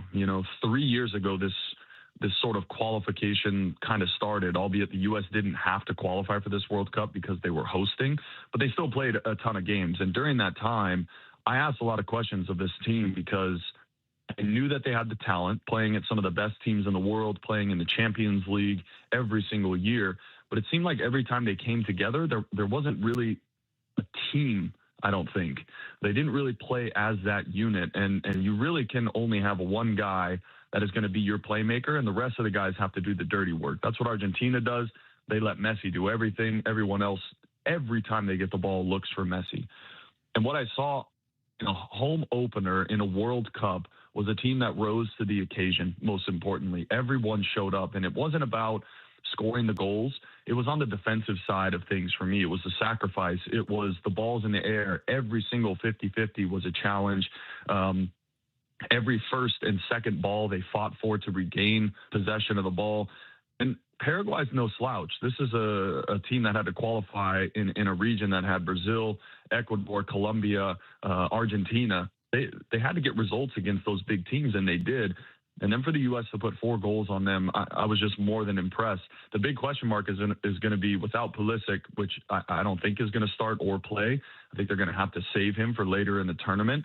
Can they get another resounding result against what will be a really difficult Australia team? Yeah, it's not looking like Christian Pulisic is going to play tomorrow. So what kind of layers of waves in terms of impacting this team and its strategy is that going to have? Yeah, look, anytime I played with the national team, there were a couple guys that were kind of the man, and it was Clint Dempsey at the time. Maybe it was Josie Altidore, who's a fantastic goal scorer. Landon Donovan, Michael Bradley was another player who was just a mainstay. He was the captain. All those guys wore the captain's armband, and there is something to be said about losing your sort of captain, top tier player in a big tournament like this. I think I would feel different if the team was playing against an Argentina, Brazil, or one of the top 10 teams. The fact that it's Australia, which, yes, I'm sure we'll talk about them, but this team will have the ability to kind of move some pieces in the midfield. I'm interested to see what Pochettino does. Does he feature Christian Roldan in the midfield as more of a box-to-box and put Weston McKennie out wide, who had played for Juventus in wide areas before? But I'm not sure just yet. I think it will have an impact, but the bigger storyline will be if Australia doesn't get a result against the U.S., if the U.S. does pull this victory out, which they should on paper, I think it will speak volumes to the team and saying, okay, this is actually a team. If we lose our star player, we can still get a result in a big game here in Seattle, which is going to be an insane crowd. That will be the bigger storyline. Yeah. The U.S. has said it's a long tournament until it isn't.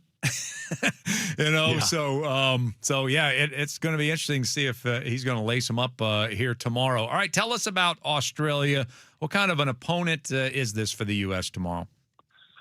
Yeah, completely different than Paraguay, and that's what we love about the World Cup. You get an opportunity to play teams that you normally don't, right? The U.S. qualification group is typically Central America, Caribbean, and obviously Mexico and Canada. So very similar styles of play in those teams, and that's why I think we did so well against Paraguay. We're kind of used to playing against that Central American, we call it tiki-taka soccer, a lot of possession base, a lot of skill base. But this Australian team is really built much like the U.S. is, and I think that's going to provide a pretty stern challenge.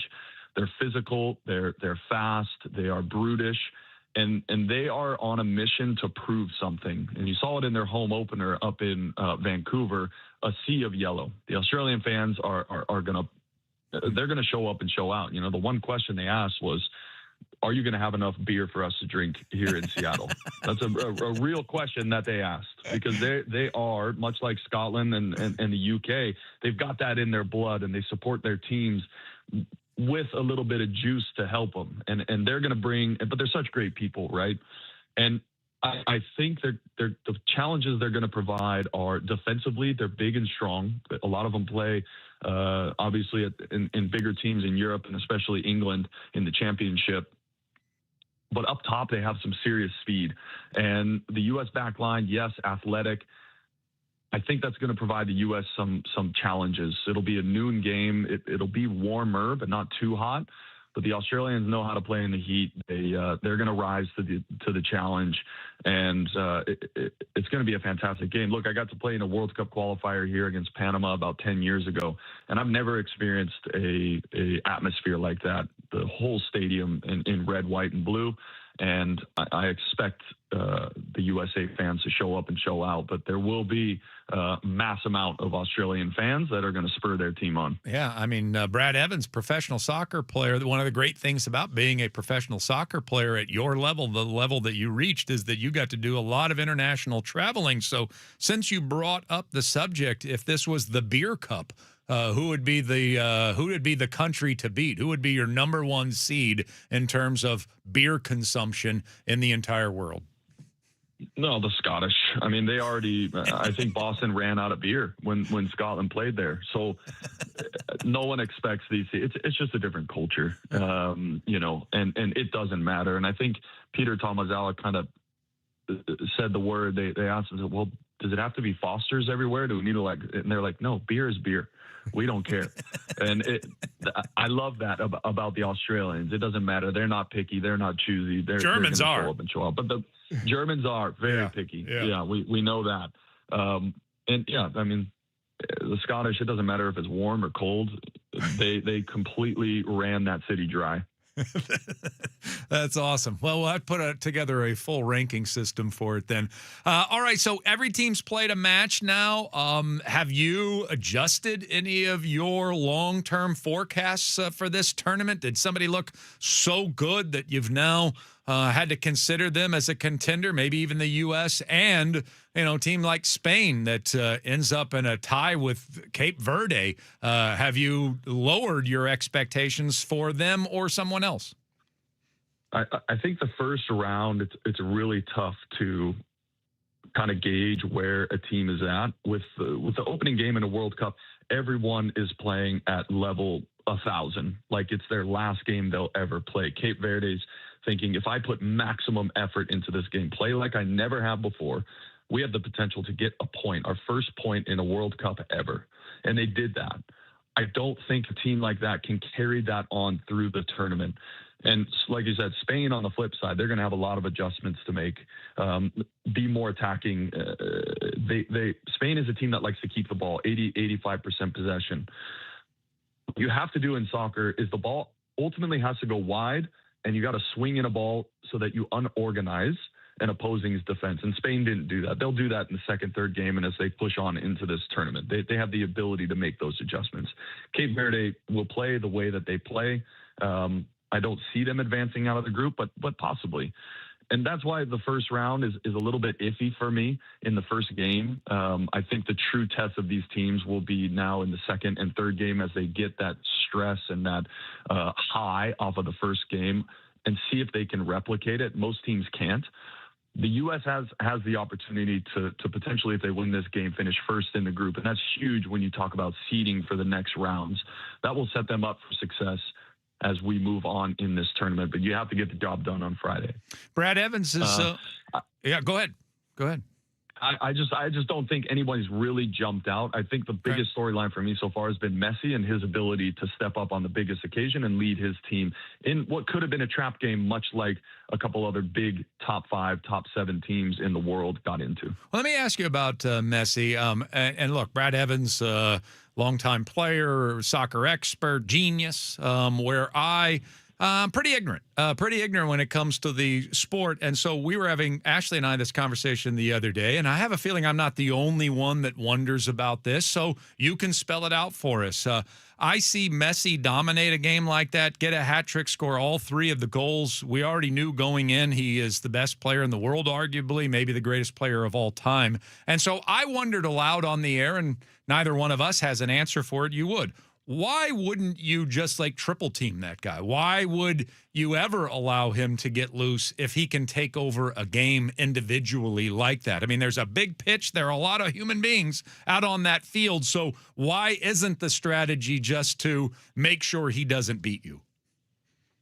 Yeah, it's pretty simple. Okay. You see it with Inter Miami or any other team that he's ever played on. It's not just about the goals. It's about his passing ability as well. So you've got 22 players on a field, right? Minus the goalkeepers, there's 20 field players.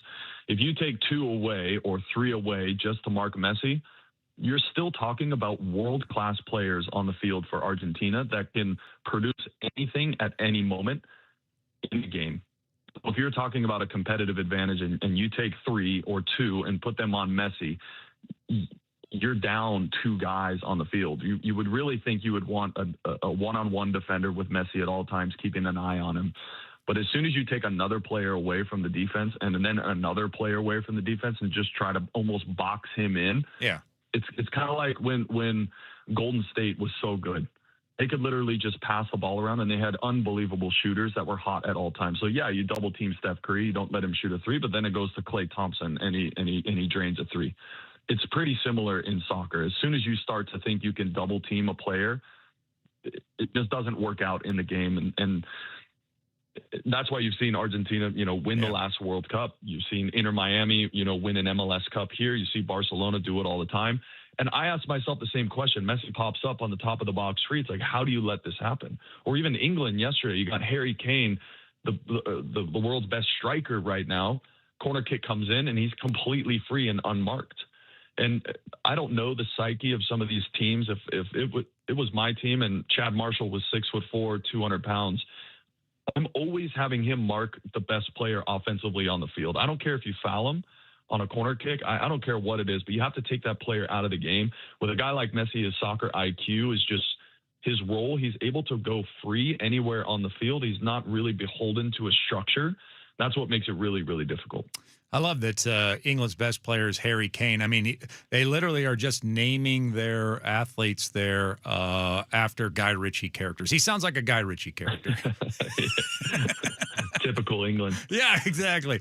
All right, man. Great breakdown. We appreciate it. And sounds like you're having a blast with this. So we're going to bug you again real soon, all right?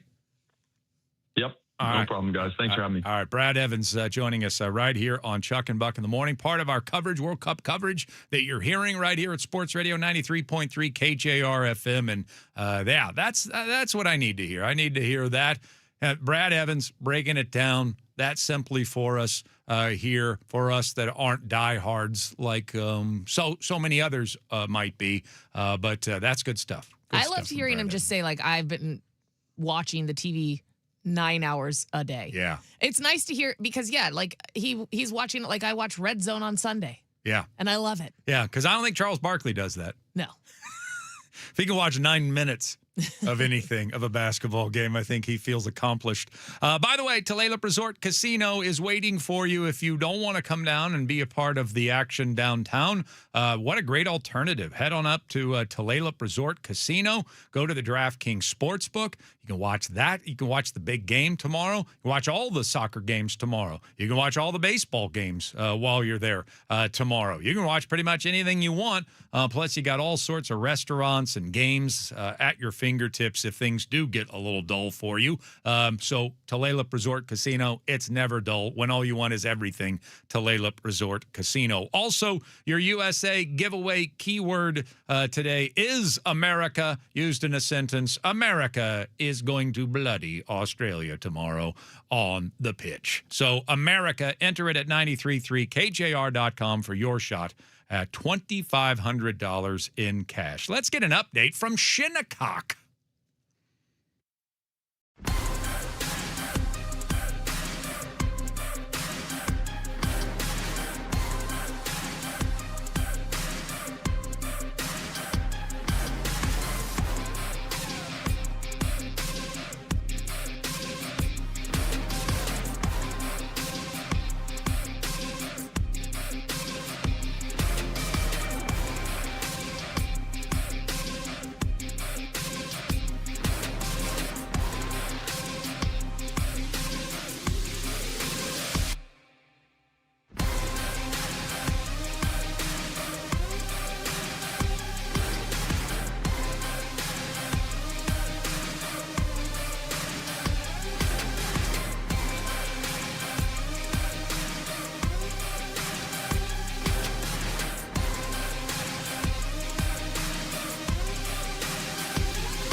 should be fine. And also, I just want to point this out before we get into Seahawks One Series recap, because it'll tie in, actually. I'm glad that I got the explanation from Brad about why they don't double and triple team Messi. And I kind of thought that's what the answer was, is because goals are so hard that you can't just leave a player Right. On the field. But I don't know. In basketball, there are fewer players on the court. It's a smaller surface. And they do boxes and ones and doubles and triple teams and everybody else triangles and twos to keep a Michael Jordan. And he's a great passer, too. Soccer players don't have the market cornered on guys that can both put the ball in the goal and pass it. I mean, Michael Jordan was a great passer, too. And that didn't stop people from making sure there was always two guys near Michael Jordan. And so, yeah, you know, I don't know if I still buy that argument. But then again, I'm sitting here saying soccer's been around for like 300 years. Am I really the first to have thought of double teaming a really good player? Probably not. Somebody's probably tried it, and then other teams have watched it, and they're like, ooh, that didn't work.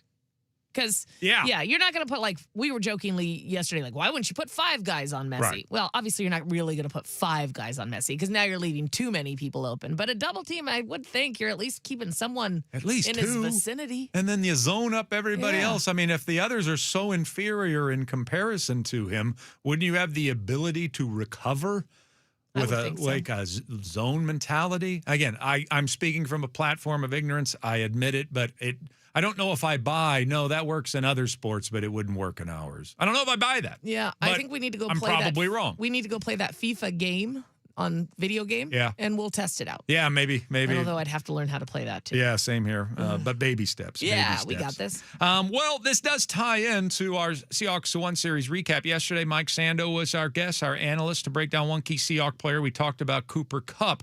And when you talk about Cooper Kupp, you can't help but talk about JSN. And JSN's just coming off an all-world, like, historic-type season this past year.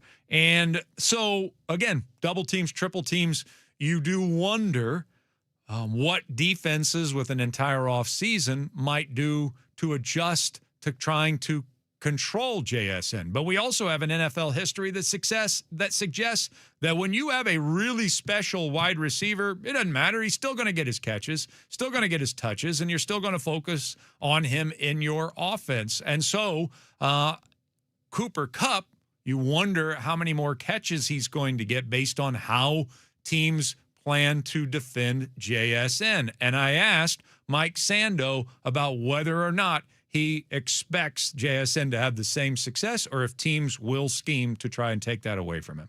Oh, yeah. I mean, everyone knew, how good he was last year and that there wasn't a real great plan to stop him. I think he's a very difficult matchup for people because he's such a good all-around player at the position and he's not reliant on any one thing. But I think he's a great technician. I think he has better speed than he's probably given credit for. He's got the incredibly late hands, where you kind of trick the defensive back into the balls even arriving. And sometimes he does late hand. One hand goes out, he can still do that.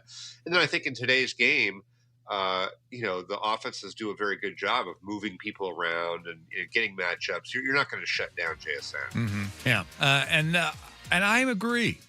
And I don't know why that is. I don't know. Maybe it's a Messi thing. Maybe. No matter what you do, Jerry Rice was going to get his catches.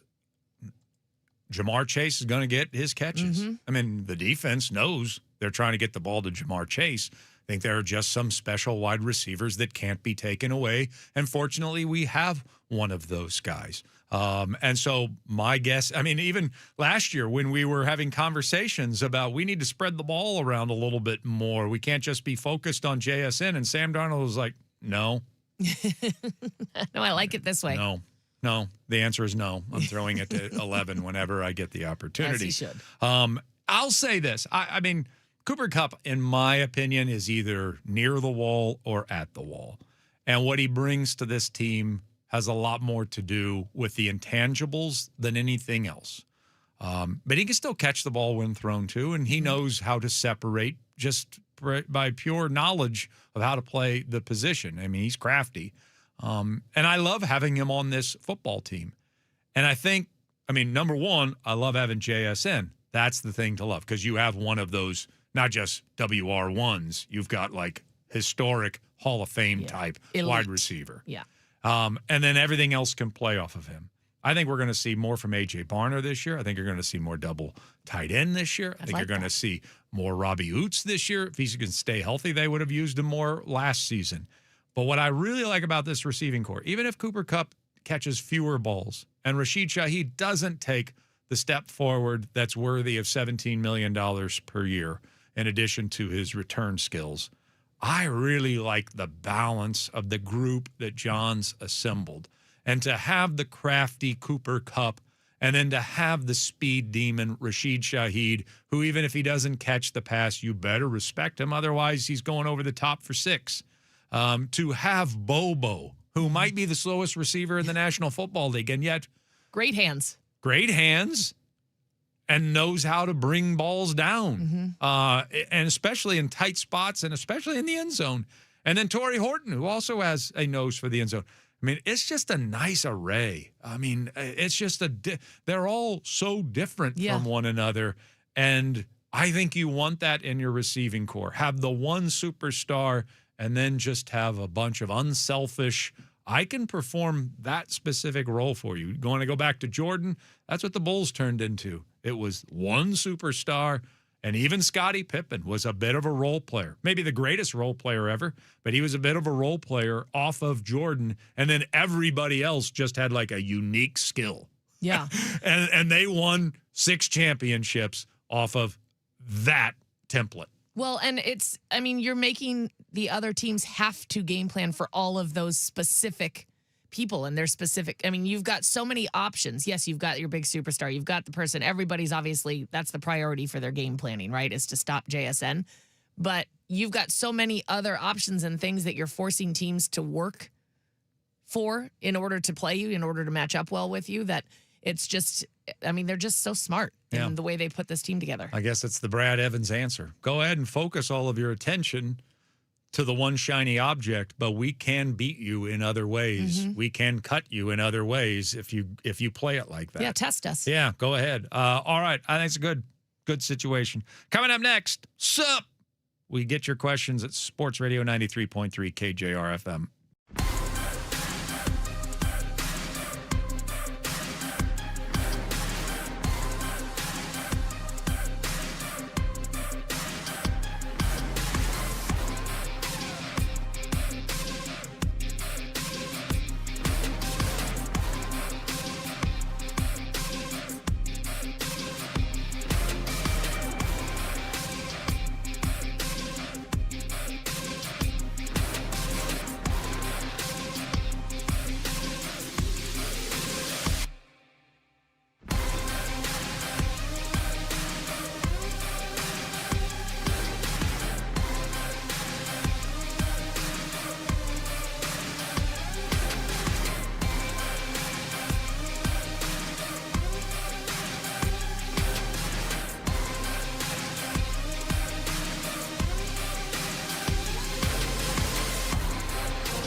Oh, yes. Another round of SUP here on the radio program here on this Thursday. Lovely Thursday. Let's get right to it.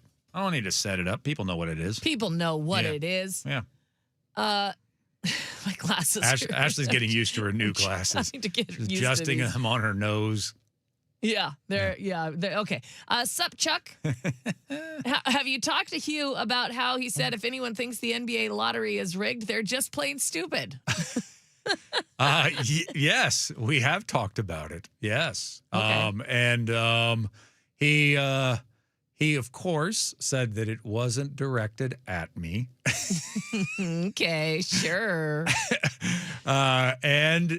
He was he's done a lot of research on the topic, and he is very well prepared. If I went into a court of law with him, I would lose the argument in a court of law. But then again, I've said throughout the process, I can't prove it. I just believe that the NBA lottery is rigged, and there's enough evidence that I don't think anyone, even the brilliant Hugh Millen, could convince me otherwise. And believe me, he's tried. I don't think anybody could convince me otherwise. So it doesn't matter if I lost in a court of law, because I have a feeling the NBA has an awful lot of really high-priced lawyers that could be really slick in their presentation to throw me off their scent. The truth of the matter is, I probably can't prove that there are ghosts or alien life Or Bigfoot. or or Jesus Christ. And yet I believe in all of them. Yeah. I don't think I could prove it in a court of law, but I believe in all of them. So just put the NBA lottery as rigged into that category. Yeah. All right. Okay. You're going to have to help me understand this one. Okay? From the 206, Sup Ash, isn't the World Cup just like the Olympics and WBC too? Aren't they taking away the Olympic charm? Oh, okay, I get it. They're saying like, is having the World Cup and the Olympics taking away from, or the World Cup and the WBC taking away from the Olympics? No, because is soccer in the Olympics? Yes, it is. But I don't think it takes away from anything. Well, I think every sport is obviously doing their own individual world event. I mean, all of them are becoming global, and all of them are featuring athletes from around the world these days. And so there's a definite appeal, certainly now in all the sports, to against your peers. Once upon a time, it wasn't your peers. You would never face off against Japanese best baseball players once upon a time. Or if you did, it was some random exhibition somewhere. But now that they're all peers, now that we have this intermingling in all of our sports, and now that Japanese players are among our best baseball players and Croatian basketball players are among the best in the world, now to have a stage that outside the Olympics, you get to go head to head. Yeah. I think it's a good thing.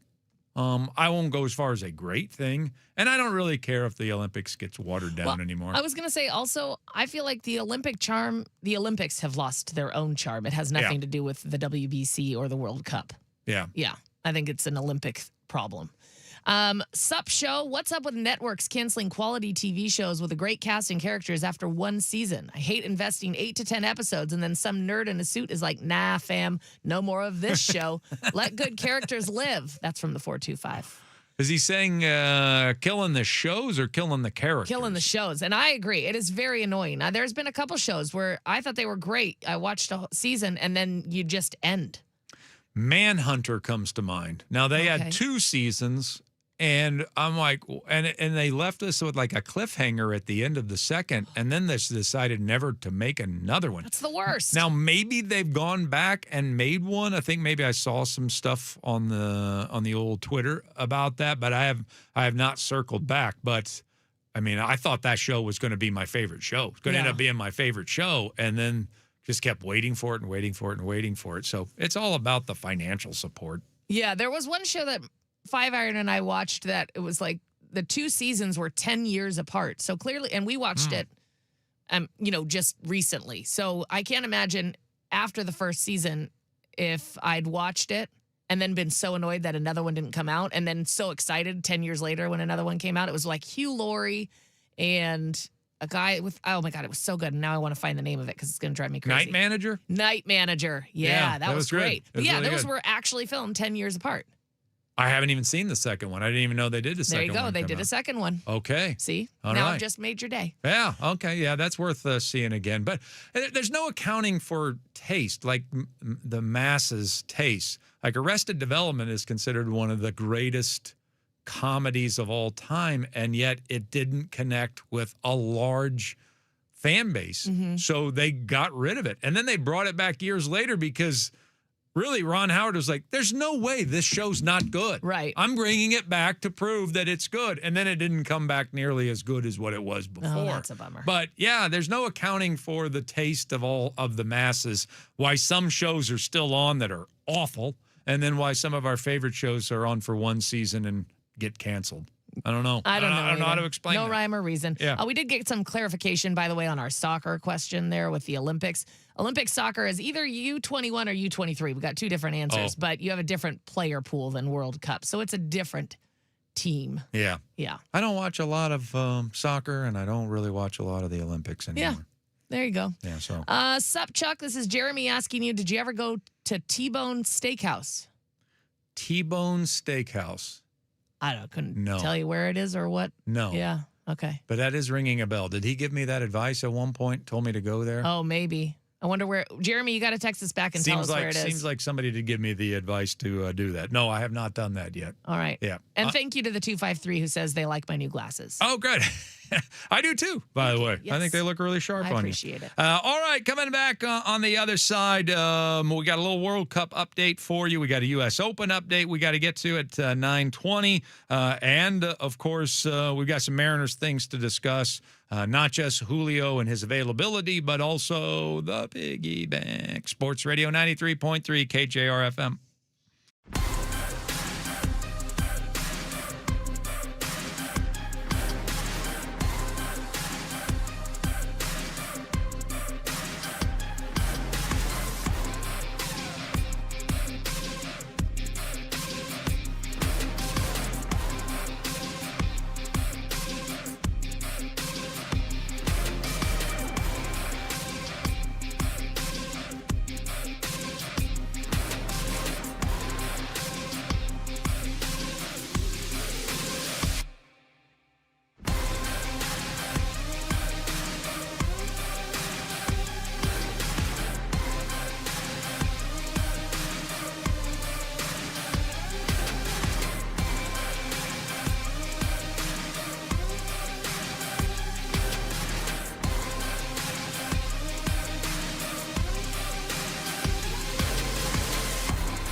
man, so much to update you on as we roll into our 9 o'clock hour here on this Thursday. Anders Hurst will be joining us a little bit later on in the hour.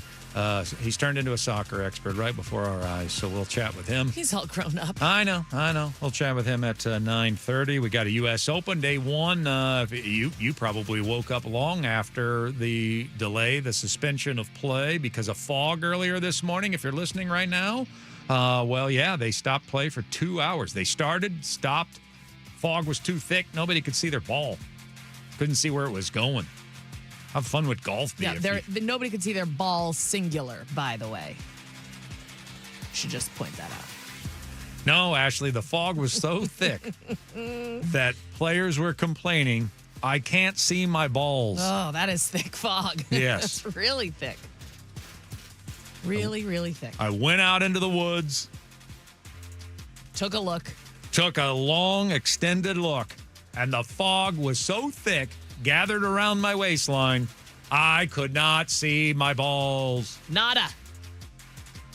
It's a bummer. Yes. You never want that. I mean, at that point, yeah, all things should be suspended. Everyone should stay home. I tell you what, even without the fog, they're not having a real good time out there at Shinnecock. Doesn't look like it. They are not scoring low. We have, 8 golfers? Yes, 8 that are under par right now. The leading score, 1 under. 1 under. Sam Burns, Brooks Koepka, Liv Albert.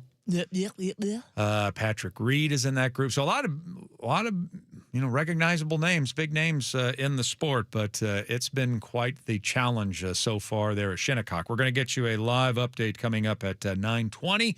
And, of course, I am keeping the eyes on my golfers that we Green Jacket drafted yesterday with your friend, Alex Dunlop from P&W Golf Academy. He was really mean about my team. He said your team sucked. Yeah. He said at one point, you should be so embarrassed drafting a team that bad. You should just move. Yeah. He said just out quit, of the state. Quit radio. Yes. Wear a hoodie, pull the drawstring tight, and walk around. And I thought that was extreme. Yeah, it seemed mean. I mean, we brought him on as a special picker guest, and he couldn't have been crueler toward me and my team. He at one point said, you should take your 4 golfers that you drafted, put a blindfold on them, give them a cigarette, and just shoot them behind a barn. Oh, wow. Yeah. That would be really mean to say. Yeah. I mean, really? And especially to Is your that face. bad? Well, and especially think about that. Those are the things he said to you. Uh-huh. Think about the things he said when you weren't listening. Yeah. At one point, he said, and I am quoting, that team you drafted is so bad, I'm calling the cops. Oh, man. Yeah. And did the cops show up at your house last night? I knew they did. Yes. Oh, I'm sorry. They arrested me, beat me up for a little while. Oh, sorry. P.S. had to post bail. Yeah. That's nice of him to do, though. Yeah, he took time after dinner. All right, so there you go. We'll get you a real update coming up at 9:20 here this morning. Also, we will talk about the World Cup with Anders Hurst as well, which you can watch at a Tulalip Resort Casino. Maybe you don't want to be a part of all the hype and the hubbub. Maybe it just breaks your heart that I can't afford the ticket or I couldn't get a ticket. And you know what? I'm not going to come down there and just stand outside looking forlorn. I'm going to watch the match at beautiful Tulalip Resort Casino. That's where I'm going to take it in. Maybe buy some summer concert series tickets while I'm there with all the winnings that I get from what I put on the line at DraftKings Sportsbook. You are speaking my language. Yeah. A lot of things to do there. Oh, man. Speaking of speaking your language. Oh, I can't wait for this. Yes. Is it just us, or did Jessamine McIntyre come back from Australia with an Aussie accent? I don't know what happened, but all of a sudden she was like, good day, mate. She started eating shrimp on sticks. And I'm certain there was a bird on her shoulder. Yes. She apparently learned how to talk to birds while she was there. Bird lady. Yeah. And then came back sounding like Ryan Roland Smith's little sister. Mm-hmm. Yeah. And I'm fairly certain she's going to have him over for some Australian toaster biscuits. Yeah, she sounded like she was getting ready for an Australian toaster biscuit. Who's she going to be cheering for tomorrow? That's what I want to know. Right. Has your allegiances switched that rapidly? Are you going to be Aussie, Aussie, Aussie? Oi, oi, oi. Gross. That made me puke thinking about it. That'll be McIntyre tomorrow. Yeah, it will be. I did have a thought, though, about the World Cup. Maybe this is why people like soccer so much. So, like, if I watch a Mariners game, and I don't know what this is, and it's a pretty slow-moving game, right? It's not like there are a lot of runs scored in a baseball game. I mean, your average game's probably 5-4, 4-3, somewhere in that, so... people have complained years that there's not enough action. I get that. In a Major League Baseball game. But for whatever reason, I could go to the restroom and then if I get distracted at all, maybe go make a cup of coffee or make a sandwich or whatever the case may be. Without fail, I will come back to my television set. I'm like, what on earth? How is it 2-1? It was 0-0. I couldn't have been gone that long. What did I miss? And then I have to rewind and find out what I missed. Like, how could all of that action have occurred? How did both teams score in the time it took me to make a turkey sandwich? To slow roast the turkey. Yeah, I do that in a basketball game. Like, I got to get my laundry out. And by the time I get my laundry back to the chair to fold it, like, why is somebody on the court injured? What is happening here? And then I got to go rewind and find out what happened in the basketball game that I missed. Why are the Spurs down 10? I thought they were just up 10. They were just up 29. What happened? Right.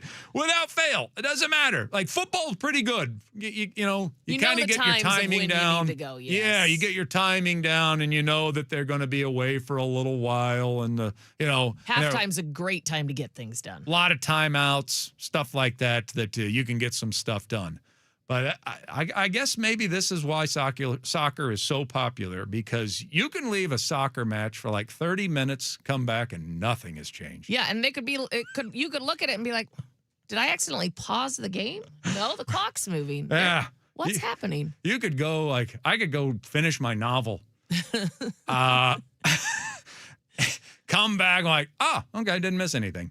Yeah. We're good. All right. Unless Messi's playing.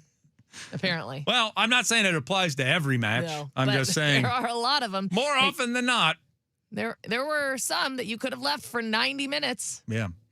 You could not missed a thing. You could take your kid to school, and I mean for all 12 years they're in school. Come back after their graduation, and Ghana will still be scoreless with Portugal. Yep. That's what you have to look forward to. So I guess I'm starting to get why it's so popular. All right, let's talk some Mariners baseball here. First, let's update you, Julio. We don't have anything this morning. I've checked all the Wisemen in town to find out if they've started reporting yet, but they all got drunk last night and slept in, obviously. Kramer, Jude, Divish. I mean, isn't that half the job? Right. And so we don't have anything to update this morning, but maybe you went to bed without an update. Julio left the game with an injury, and it was a hamstring, but Dan explained it, and he typically does not go into detail about injuries, and the Mariners are very tight-lipped about injuries, more so than anybody. So Julio apparently had a spasm. That's what they're calling it. A spasm in his hamstring. And, of course, the Mariners were down 2 runs. And you know the Mariners, once you're down 2 runs, the game's over. It's always over at that point. Yeah, you know what would have been nice? To not give up those last 2 runs, because he would have been tied in the 9th. No. Ashley? No, you don't have a chance. A 3-1 game, pretty much over. Bring in your worst relievers and take out your best players. Yep, that's what you should do. You should definitely look at the television when you're down 2 and go, Hoppy. Yeah, that's who I would have gone Good with. time to go raise the children right now. Yes, so he leaves the game, and we find out that it's just a spasm, and that they were saying that they were being cautious. I don't ever remember having a spasm in my hamstring. I've had a pulled hamstring before. I've had a cramp. I've had lots of cramps. Is it like a Charlie horse, do you think? I don't know. I've had back. I guess I've had a back spasm. I haven't really had a lot of back problems either. But whatever it was something that they weren't concerned about. Now, they weren't all that concerned about Randy or Rosarina either. So maybe we'll find some different information out today. But Josh Naylor is expected to play today. He's supposed to be back from the shin injury. And then I think they were trying to play it off like Julio will be available today, but we shall see. Maybe they give him the day off as well. But certainly this team's getting hit hard by the injury bug. And yet the pitchers, knock on wood, go ahead and do your knock on wood thing that you thank do. you. They stay healthy. And so they continue gosh. to create this issue of too many pitchers for too few spots. I did talk about this a little bit yesterday, but I didn't really get to stretch my leg on this topic. So the piggyback is coming back, and the different version of the piggyback will be that they're going to let all 6 of the starters participate in the piggyback experiment. Apparently, Logan, George, Brian, they can't wait. Just They're looks so excited. so much fun. They want to be a part of it. But no, apparently, unlike the last time where they didn't thoroughly explain their position, apparently, to Bryce Miller and Luis Castillo until they'd had 2 separate goes at the piggyback. They weren't going to make that same mistake again, so they gathered all 6 guys together in the same room, and they announced the 6-man rotation thing is not working, and it was not working. Correct. Whatever problem you had with the piggyback, I mean, I think you need to seek counseling, frankly, because I think that you hated it. You went so far to hating it that you weren't going to be pleased with any result, especially after that first game where the lead got blown, the whole gigantic 1-0 lead got blown in the 9th inning, and you weren't gonna view it any other way than you hate it. I hate it. I hate it. I hate it, and stomp your feet and close your ears and no. I don't want to hear it. I don't want to hear it again. It's called the piggyback. I hate it. Yeah. So I think that's the kind of the approach you take, because some positive results, a lot of positive results came out of that piggyback situation. Number 1, we won 2 out of the 3 games that we played with it and should have won all 3. Number 2, the 2 starting pitchers, and yes, they did get their undies in a bunch, both of them, at one point in the process, and yet they pitched great, both of them. That's the best Castillo's pitched all year long, and Bryce Miller comes off the injury list like he was born to piggyback. And he looked terrific. And so both starters looked good, and we also rested the bullpen for the most part. That first game, you had to use Ferrer to get out of an inning, and you eventually brought in Munoz, and I think the timing was off on the Munoz decision. I can admit to that, but that was the first time you were trying it. And so other than that, you got through the other 2 games without using any relievers. And apparently this team needs a lot of help. A lot of help managing this bullpen, like more than any team that I've ever seen. Otherwise, a team that has thrown the fewest innings out of the bullpen in the entire American League wouldn't have, in the middle of June, had to go 2 straight days without using their top bullpen guys for the purpose of resetting the bullpen. And that's because of the 6-man rotation. Well, if you go back to the piggyback and you can get through it, if your theory can be practiced, and it is Miller for 5 and Castillo for 4, I mean, you have skipped 1 out of every 5 days without having to dip into your bullpen. And Dan is having a really hard time managing the bullpen. Yeah, which I can't. Really hard time. I can't quite understand why I it's don't that either. difficult. I don't either, but wouldn't this help? Oh, yeah. If we that's could why- give him some help, this could help him. Absolutely. I mean, clearly, whatever we can do to assist, yes. And I think the piggyback is a much better option. Well, and I think so too. And, ultimately, you probably are going to have to make that hard decision, or it will take care of it on its own. Yes. And we don't want to talk about how. We don't want to put that out in the universe. It could take care of itself on its own. But it's so much better than the 6-man rotation. And maybe you do have to eventually have, all right, these are the 5 we're going with. And I'm sorry, X pitcher, you're going to the bullpen. Probably do have to arrive at that conclusion. But in terms of how much Dan's struggling and stretching his bullpen usage out, this kind of makes the most sense. And I think that it felt gimmicky when they announced it. But anything that's new, anything that's experimental, especially in sports that most of the people that are watching have played and or watched since they were children, and anything new and different, it's going to make people angry. The pitch clock made people angry.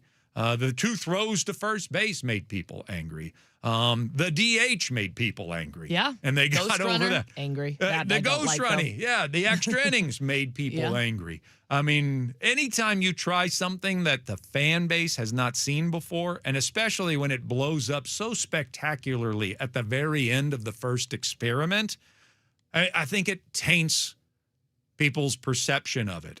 Well, the reality is that it has worked. Certainly worked better than the 6-man rotation, and might give you a benefit that the 5-man rotation wouldn't give you. Might give you that benefit. And I'll give them credit for this. For all of the criticism that was levied against the Mariners, and they're used to it, they take a lot of fire, about they didn't communicate it to Bryce and Luis. So if you're angry about that, then why are you also angry that they sat down with the 6 and helped let the 6 decide how they were going to do it? Are you angry at both? Yes. You're angry at both of them? I mean, is this the same person? Are these different people that are angry at both scenarios? So they sit down with the 6 like, how would you like for us to do this? We have our ideas. And they all raised their hands and said, let us all do it once. Let's just all take turns doing it. You know, I see, look what it did for Luis. Kind of fixed him. The pressure of, hey, I'm not only pitching for myself and my team. Bryce was great today. And if I stink, I let Bryce down. I lose Bryce's game for him. For whatever reason, that sharpened Luis Castillo like we haven't seen him in a couple of years. Maybe they could all benefit from it. Maybe they could all benefit from, I mean, if you're on a piggyback, the holder better have a firm hold of you. And you better not be squirmy if you're the rider. You know, you got to both play your role in the piggyback. And maybe that responsibility for someone else's success sharpened Luis Castillo. Maybe it could do the same thing for George and Wu. Who knows? But I think it's worth trying again, even at this advanced stage of piggybacking. Yeah, and I think the people to address, who are they the same people that are angry about the communication thing? I think those people think that the starters were all forced into it. They're not really, because I even heard Softy and Dick have Logan on yesterday, and they weren't convinced that the starters wanted this and that they offered it up willingly. Oh. They were like, okay, so you're saying there was some issues? And Logan's like, no, like, we're good with it. This is what we want to do, and we're all fine with it. But I think people are kind of looking for that issue, and not saying that Softy and Dick were necessarily, but just in general, rascals. People just don't think that, I mean, right? When we announced the piggyback, unserious organization. Yes. You saw that everywhere. It's an unserious organization, and I think people were embarrassed by it. Well, what happened right after we did it? Other teams started copying it. They have started copying it. So how unserious is it? Yeah. Yeah. And the truth of the matter is, we really have 7 starters we should be using right now. Yeah, exactly. So I don't know how much more that complicated. That's phase 3 of the piggyback experiment, is how do we incorporate Kate Anderson into this as well. I think it's worth giving it a go under the circumstances. I understand why they don't want to choose just one of the 6 to become a reliever. Maybe they do have to do that eventually and for the bulk of the rest of the year. But for now, what I've seen out of it, I thought it was an interesting idea to begin with. I wasn't sold on it either. I thought it was an interesting idea to begin with. I think they learned a lot of lessons from the failures of round 1. I think they learned a lot of lessons from the lack of communication all the way through round 2 of it. And now I think maybe they've got their arms around it. And I think maybe they've got willing participants. And I think maybe it could help Dan Wilson, who seems to struggle with his bullpen management more than anything else in his job right now. So I'm for it. I'm for seeing it a little bit longer. Not full term, not long term, but for right now, I think maybe it is the right way to go with the pitchers. All right, coming up next, we've got Anders Hurst joining us right now. An update from Shinnecock.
Oh, we're putting this guy to work. Been hearing a lot from our own Anders Hurst here in the last month or so. He's busy. Yeah. That's what happens when the World Cup comes to town and you've established yourself as a soccer know-it-all. A guru. Yep. Joining us now on the program is our own Anders Hurst. Good morning, sir.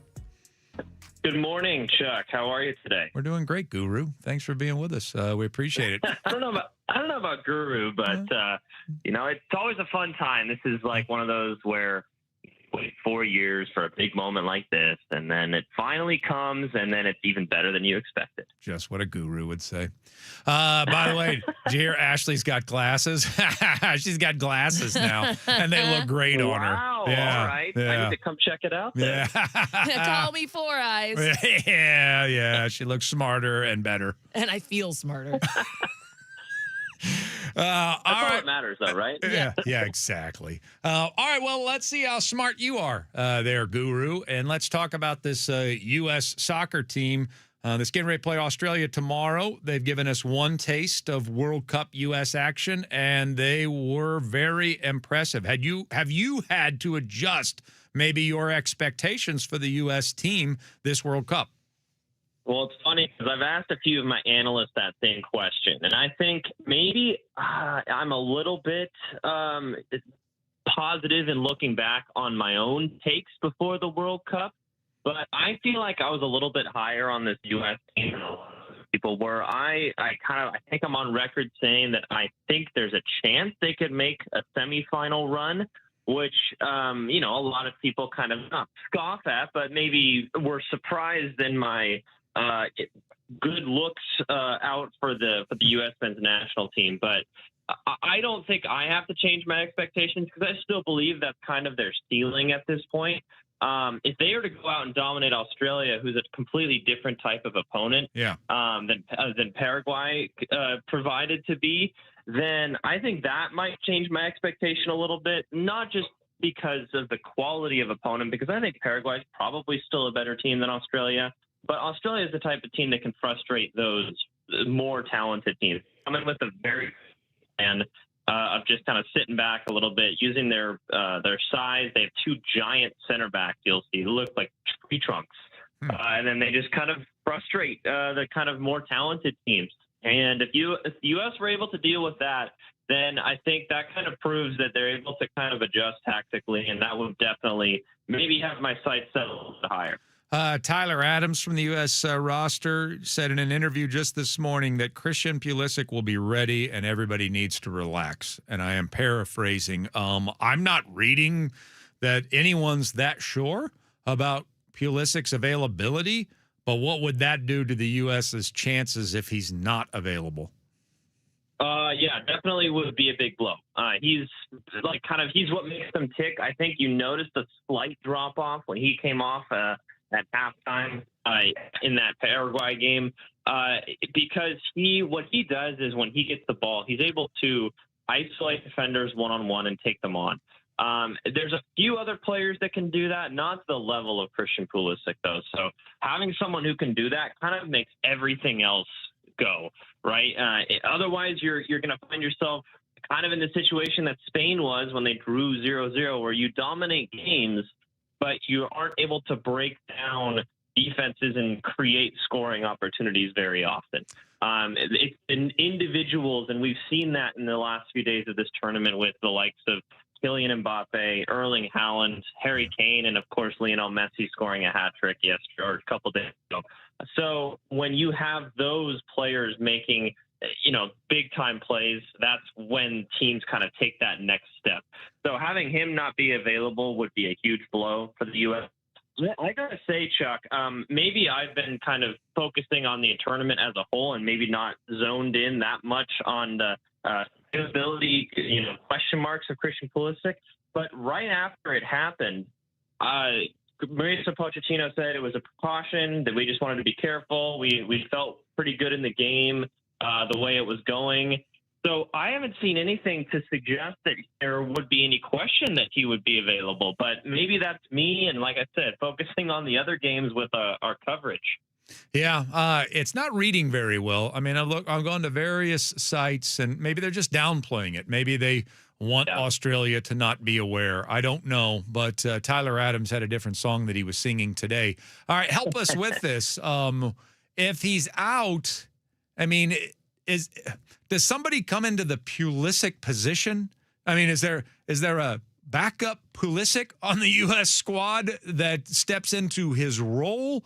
Or is that a matter of, no, everybody just stays in their own role and has to step up individually? I mean, is it just, does he play a position that has to be replaced, or is he just the extraordinary talent that they build the offense around?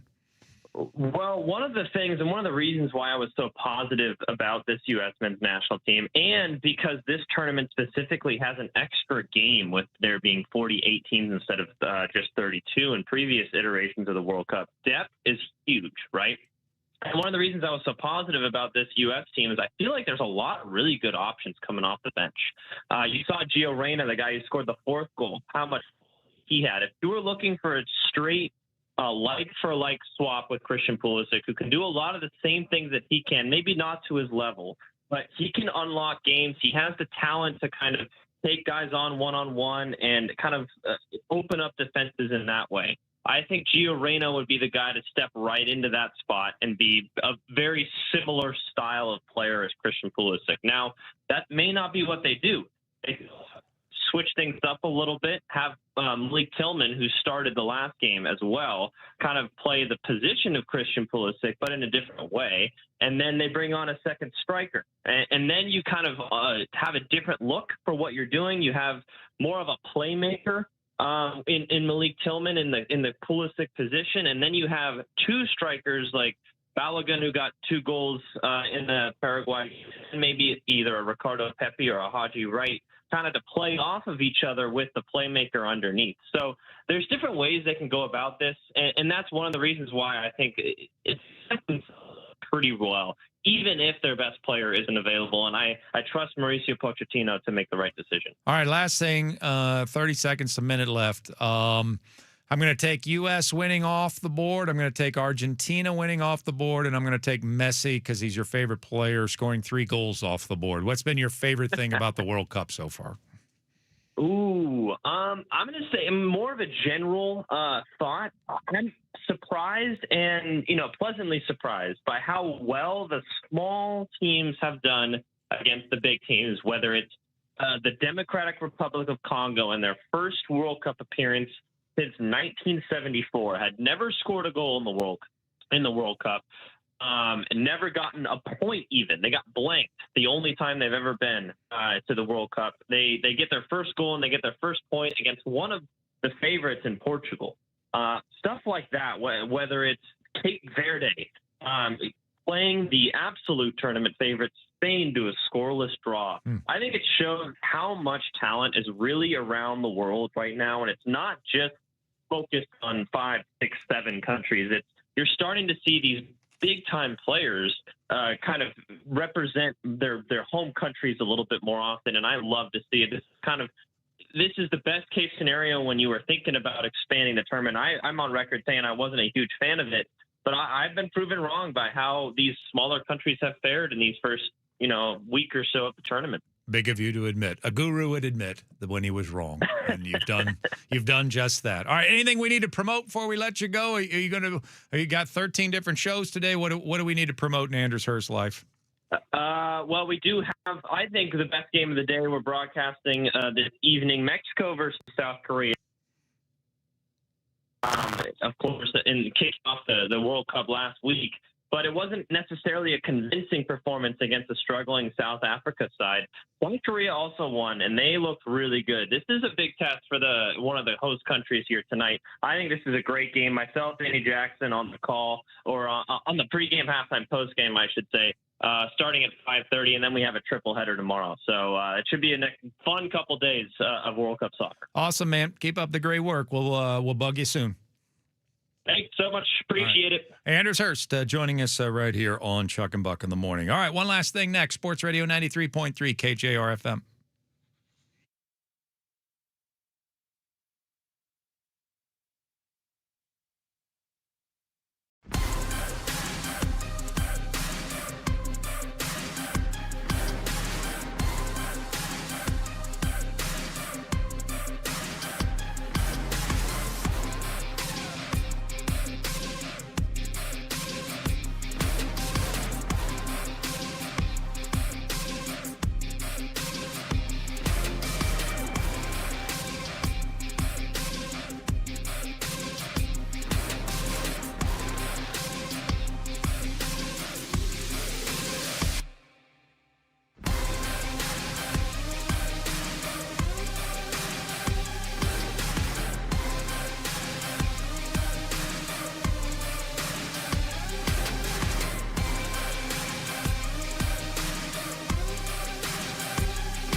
final segment of our radio show here on this Thursday. We should be having full-scale coverage tomorrow down from Jimmy's on First. I think that is the plan. There might be like a nitpicky thing to have to figure out in terms of logistics. But I do believe that's going to happen. We're going to be down there tomorrow starting at 6 o'clock. Might have a special co-host as well to help me help you through tomorrow's big event, tomorrow's big day. And then I think all of us are going to be broadcasting down there at Jimmy's on First. And I might just stay the whole day. And I'm not even exaggerating. No, I mean, as you should. It's going to be quite an experience. Yeah. I'm going to stay the whole day, listen to all the shows. Love it. Make notes. Yep. You know? Yeah, tell them how they could be better. Furness. Oh, geez. Why did you say that? Why do you have such a Canadian accent sometimes when you say out? Yeah. And I won't show you up there in the bar. No. I'll wait till after you're over, take you outside and chew your ass. Yeah, that's right. Or call you on your weekend when you're not working. Right. Just or go over. Maybe we can just set up a meeting for some time. How about next Tuesday to really fix you? I'm going to need you to come in on Saturday. Right. That would mean I'd have to come in on Saturday. Oh, yeah, that's right. All right. So we should be down there. I would imagine that's going to happen. And then I'm going to roll it over into a baseball game tomorrow night. It's going to be fun. Look at you. All right. One last thing. What do you got? Well, speaking of baseball, Chuck, there was a very cool moment yesterday at T-Mobile Park. The Mariners and Brian Wu invited a couple kids from Seattle Children's to come and present Brian Wu with some cleats. Oh. So he had brought a couple pairs of his shoes to Seattle Children's Hospital and let some of the patients there decorate his shoes. I think I did see this. Yes. One of the little girls, Charlotte, her and her family, we know them. They're members at Mill Creek. And so I just thought it was very cool to get to see Charlotte presenting her shoes to Brian Wu, and her mom and dad were there. And she did a great job on her splatter shoes. And I'm hoping to see Jackson Pollock shoes. Yep. I'm hoping can't wait to see which ones he's wearing tonight in the game. He's wearing a onesie tonight? No, which shoes. Okay. Yeah, which ones, which shoes, and hopefully a onesie. Why not spice it up? Why not? So yeah, it'll be really fun, and just what a neat project. That's fun. It was something for the kids to do while they're staying in the hospital, and something they really enjoyed. So I thought it was well done. He was kind, correct? He was kind. He handled it really well. Yep, and they took a lot of photos and sat with the kids, and very cool. He really is a heartthrob. Yes, he is. On that note, though, on the Brian Wu note, Julio did an interview with Kay Adams, I think it was. No, Mina Kimes. And she asked, she asked him which Mariner would most likely be on Love Island, and his answer was Brian Wu. I was like, okay, I guess I could see that. Woo. Oh, Wu. Woo. Woo, you too. What would we do without Woo? All right. I'm going to bring up, there was something else I was going to say off of Brian. Oh, the Wu-Shane Baz matchup today. Wu versus Baz. I did check Alex Meyer's timeline, and he has not done the research on this, but I would suspect Alex by opening pitch to know how many pitching matchups in the history of baseball have featured two pitchers, starting pitchers, whose last names have a combined 6 letters in them. Yeah, I would like to know that too. Yeah. I'd like to have known it by now, but we'll cut you some slack. Yeah, exactly. Wake up, Mayor. Yeah, come on. Do you have other stuff to do other than figure out the things we need to know? Your life is passing you by. We're just over here spitting ideas at you. Yeah. And then I'll just conclude quickly with this as my true one last thing. I think I have decided, and I appreciate the feedback on what we should call the draft month that we're getting ready for. I don't think I'm going to go with Droon. I don't even think I'm going to go with Draft-a-Palooza. Oh, wow. I think I'm going to go with the Draft-athlon. Oh, yeah. Okay. We got a Draft-athlon coming up. I think that's a good one. I think that works. Yeah, so... It's not a holiday. It's an event. It's an event, exactly. It's like stages of events. And so, yes, we've got 3 drafts in 3 weeks. Big ones. I mean, it's not Draftmas, but what is? But we got 3 big drafts coming up in 3 weeks, and we need a name for it. So I think we're going to stage the first ever Draft-athlon starting Tuesday. I love it. The NBA draft. All ones we should be interested in, by the way. The NBA draft is going to be one of the most interesting NBA drafts in quite some time. We also have to practice and get ready for when we do it again. The NHL draft, could have a bunch of trades. We could be trading away our picks just to get some players. An MLB draft, I mean, that's really where the Mariners shine. They've done such a great job drafting in the Jerry DiPoto era. All right, that'll do it for us. Thanks for being with us. We appreciate it. We'll talk to you tomorrow, 6 a.m., I would imagine, from Jimmy's. Coming up next, you got yourself Greg Bell and Chris Kidd. What more would you want? Sports Radio 93.3 KJR FM.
From the Star Reynolds Sports Desk, your 93.3 KJR FM sports headlines. Good morning. Headlines are brought to you by Frost Brewed Coors Light. Choose chill. Happy Thursday to everyone. Thanks for tuning in. Mariners have more injuries. Now to their superstar. Julio Rodriguez left last night's 5-3 loss to the Orioles in the 7th inning. Manager Dan Wilson said after the game his 3-time All-Star center fielder had a spasm in his hamstring. The team is waiting to see today what that's all about. The game ended with Rob Refschneider and Connor Joe taking at bats and called third strikes with the game on the line. That's where the injuries have gotten the M's to right now. Earlier in last night's game, Rodriguez became the third fastest Major League player to reach 125 home runs, 125 doubles, 125 stolen bases in a career. Only Ronald Acuna Jr. and Alfonso Soriano did that faster than Rodriguez did it last night in his 665th career game. The Mariners one game over 500, yet they remain in first place by a game and a half. They'd be that far back or worse if they were in any other division in baseball. Third and final game of the Mariners-Orioles series is a matinee today, 1:10 at the Yard. Brian Wu starts for the M's. The Seahawks promoted front office executives in the wake of assistant general manager Nolan Teasley becoming the Minnesota Vikings general manager and taking with him two Seattle execs. Matt Berry and Willie Snyder. Willie Snyder's John Schneider's nephew. They are the Seahawks' new assistant GMs, replacing the departed Teasley and Trent Kirshner. Longtime Seahawks scout Aaron Heinlein is now the director of player personnel. Seahawks players are off until training camp begins July 25th. World Cup. U.S. team is practicing as we speak at Husky Soccer Stadium at UW on the grass there along Montlake. All eyes are on whether Christian Pulisic practices for the first time this week. He has a strained calf. All the players have been saying all week, all his teammates, don't worry about it. He's playing. Guy's a stud. He's going to play. U.S.-Australia tomorrow at noon at Lumen Field. All our KJR morning shows, including ours, tomorrow. Jimmy's on first across the street from the stadium starting at 6 a.m. with Chuck Powell. You'll also hear the U.S.-Australia match live tomorrow right after our show on 93.3 KJR FM. Between that match and the Red Sox-Mariners having a fireworks night tomorrow night across the street, that game starts at 7:10. There's going to be 105,000-plus fans down there in Soto. That's why Chris wants nothing to do with it tomorrow. English besieged Croatia with 21 shots and a 4-2 win outside Dallas in the feature match yesterday. Harry Kane scored twice. He's now tied the English record for World Cup goals. Congo held Ronaldo and Portugal scoreless in a surprising 0-0 draw. Another one of those. That's Congo now and Cape Verde, who've tied world powers in 0-0 draws in this tournament. Ghana scored in the 5th minute of second half stoppage time to beat Panama 1-0 in Toronto. Colombia beat Uzbekistan 3-1. Today, Mexico's hosting South Korea, 6 p.m. kickoff in the featured match of the World Cup today. The Seattle Torrents selected Abby Murphy from Minnesota, the NCAA's top goal scorer, with the second pick in the Professional Women's Hockey League draft. College baseball, North Carolina and Oklahoma advanced to the final best-of-3 College World Series in Omaha, Nebraska. And the U.S. Open has started at Shinnecock Hills in Long Island. Scotty Scheffler is Chris's guy to win it, and that's his green jacket pick. Of course, Scheffler is yet to win the U.S. Open. He's trying to complete his career Grand Slam this weekend. His tee time is just after 11 a.m. today, and you'll hear Westwood One's updates throughout the day of the U.S. Open at Shinnecock Hills. Now on with the show.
Good morning. Happy Thursday to you. Greg Bell Show with Christopher Kidd with you every weekday, 10 a.m. to noon here on 93.3 KJR FM. Good morning again, Chris.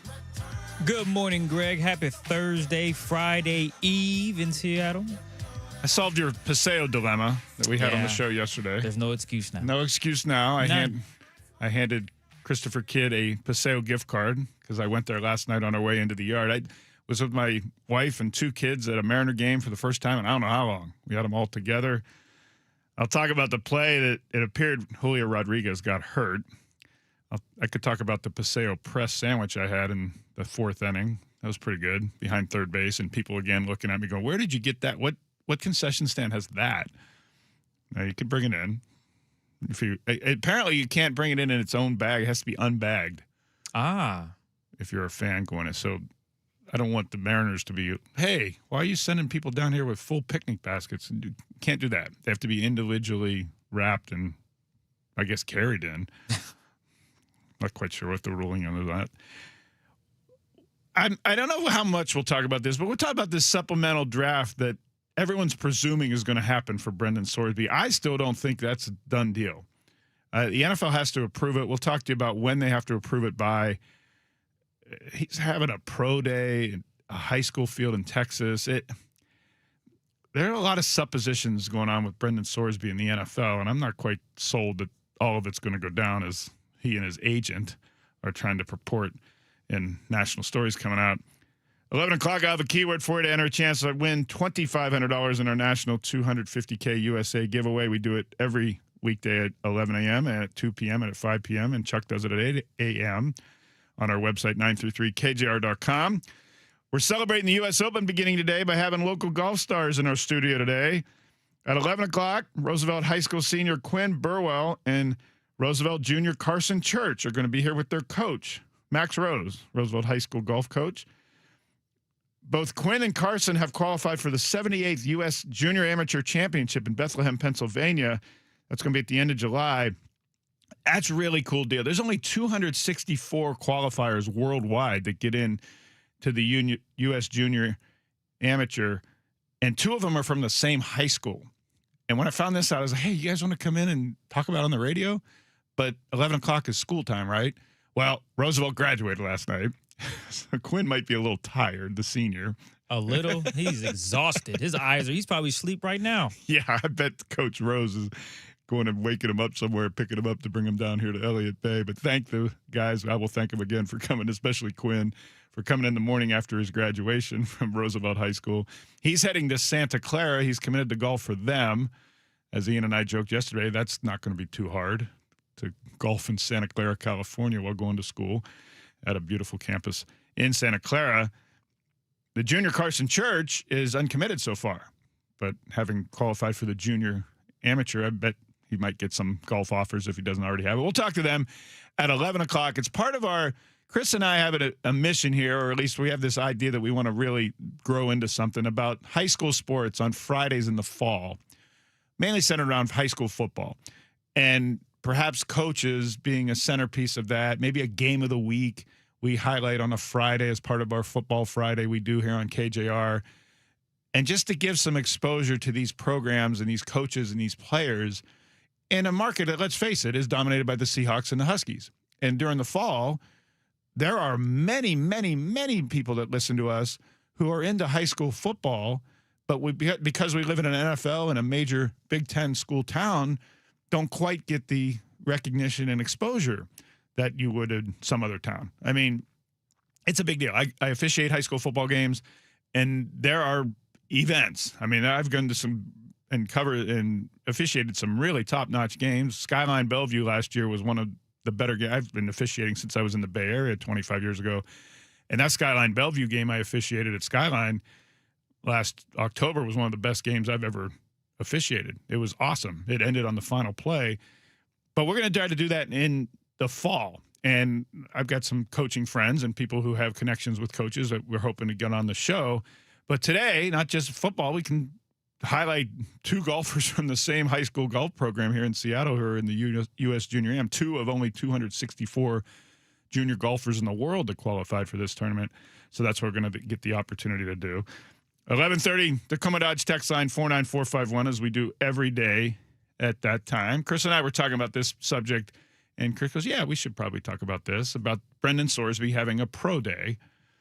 It's not a pro day per se. It is like amateur pro day because first of all, it's at a high school.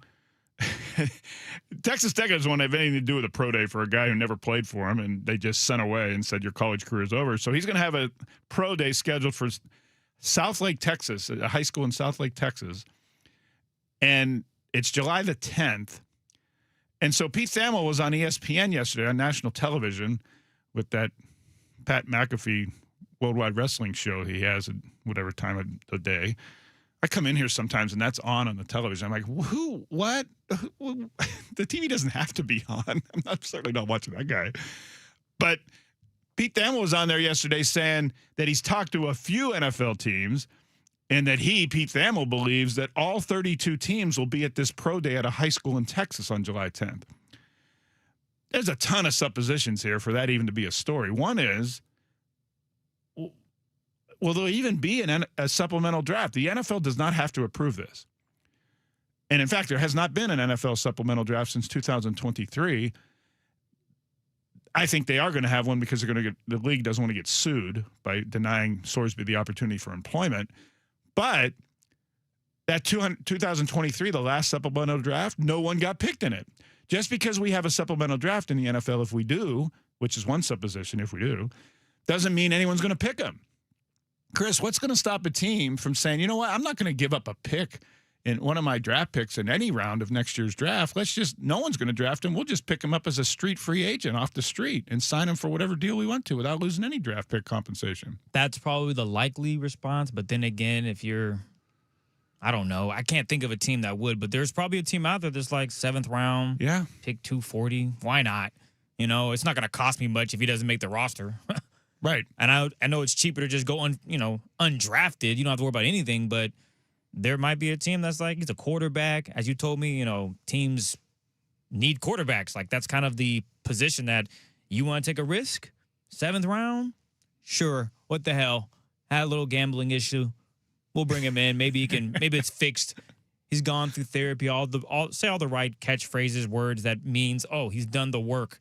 He's put in the work to earn a roster spot. Good luck, buddy.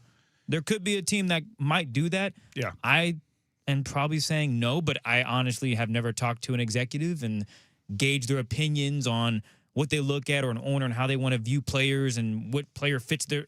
At the end of the day, if you could play ball, let's say he lights up the pro day. Let's see teams go. And of course he's going to light up the pro day. It'll be scripted. It'll be some dudes that he throws with in the park. Good. No defenders. Coach speak. He talks to the coaches. Very respectful. And they're like, oh, maybe this guy, he made a mistake. 9,000 mistakes. But my point is, could there be a team that really gives them a shot? I won't say there's zero. There's always a chance. Yeah. As you mentioned, Greg, players in the NFL are playing, and they've done far worse things, whether it's domestic, you name it. They've done things that's like, wow, and he's on a roster, and they're paying him millions. So a couple $100,000, betting. Are you clean, sir? Can you come throw the football? We'll take you. I don't know when we'll take you, but we might draft you. So if the NFL does approve a supplemental draft, it has to happen by July 16th. There are rules that say it has to happen no later than 1 week before the start of training camps in NFL this year. The first training camps start July 23rd. You heard me mention a minute ago the Seahawks begin on July 25th. So the draft would have to happen by July 16th. The league has to approve a player into a supplemental draft no later than 10 days before the draft, if there is a supplemental draft, which means July 6th. That is why this pro day that his agent has scheduled is for July the 10th, after the last date of which the league would have had to make a decision on whether to even have a draft. Having a pro day at a high school in Texas on July 10th, right before the draft, is smart because then you get the momentum of whatever he's going to look great because he's throwing against air to guys that he throws with in the park or his backyard. And so that's 6 days before what the supplemental draft would be. And Chris's point is a good one. It's the quarterback position, and somebody in the league is going to think they've found an edge on a quarterback and they can get one for a late-round pick. They will probably take a flyer on him. But again, I'm not convinced that this happens either. So just to let you know a little bit how sports journalism works, if you don't know already, Pete Thamel, when he goes on national television and says this stuff, well, where's he getting it from? Pete Thamel covers college football. He doesn't know what an NFL team's going to do. He's not talking to every executive in the NFL. He's getting his information from the agent of the player. who, of course, is in his best interest to promote the likelihood of NFL teams, 1, coming to a pro day, and 2, drafting him, and 3, the NFL approving said draft. There are a lot of suppositions here is what I'm trying to say, and none of them are automatics. But just to let you know where the source of this stuff is, it's not like NFL GMs are calling Pete Thamel and saying, hey, I'm going to come to Brandon Sorsby's in the middle of my only vacation time, by the way, in an NFL calendar. I'm going to leave my wife and kids, and I'm going to go to Southfield, Texas, or whatever the hell I just said it was, South Lake, Texas, to a pro day for a guy who's been kicked out of college football. But again, that's a leap of supposition there that is even going to happen. But when you read those and hear those stories, that's where they come from. And the agent's job is to make as much money as he can for his client who's paying him to make as much money as he can. So you're going to hear stories about the NFL is going gaga over Brendan Sorsby. I'm just not buying it. You're going to probably hear the stories that the Seahawks are involved. I think there's already one in the paper today. But yes, we have talked about John Schneider. He doesn't let any event of a player and scouting go by without the Seahawks being involved just to make sure they're involved. It would not surprise me if he sent somebody. It would surprise me if he showed up himself on his only vacation block of this. But it would not surprise me if the Seahawks were represented, if there in fact is a pro day. But 49451, the Como Dodge text line. 1, do you think there will be a supplemental draft? Should the NFL even approve it?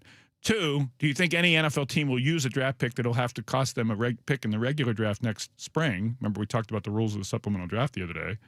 You use a 5th-round pick in the supplemental draft, you lose a 5th-round pick next spring. Do you think a team's going to do that? And 3, would you think the Seahawks would even have any interest at all? I will tell you, I think there is 0 chance the Seahawks would ever bring that guy into Mike McDonald's locker room. That I think. That is the one team that I'm just like, no chance. No way. A coach that big on culture, whose brotherhood is the reason why the players say is why they won the Super Bowl, is not bringing a guy. I mean, NFL players can read papers and internet. They know who this dude is and what he did. And Mike McDonald absolutely is on the pulse of that locker room and what they like and don't like and what they're for and not for. He ain't upsetting that apple cart that just won the Super Bowl by bringing this cat in my mind. But part of John Schneider's job is to keep up appearances and keep up tabs on what's going on around the league. That's why he went to Josh Allen's pro day at Wyoming famously while Russell Wilson was in his prime here in Seattle. 49451, your feeling on this whole thing. I have a feeling you're going to say the Seahawks need to stay. I hope my team here in Seattle stays clear of this whole issue. But again, just to let you know, no team has to draft him. It's been 2019 since the last player was taken in a supplemental draft.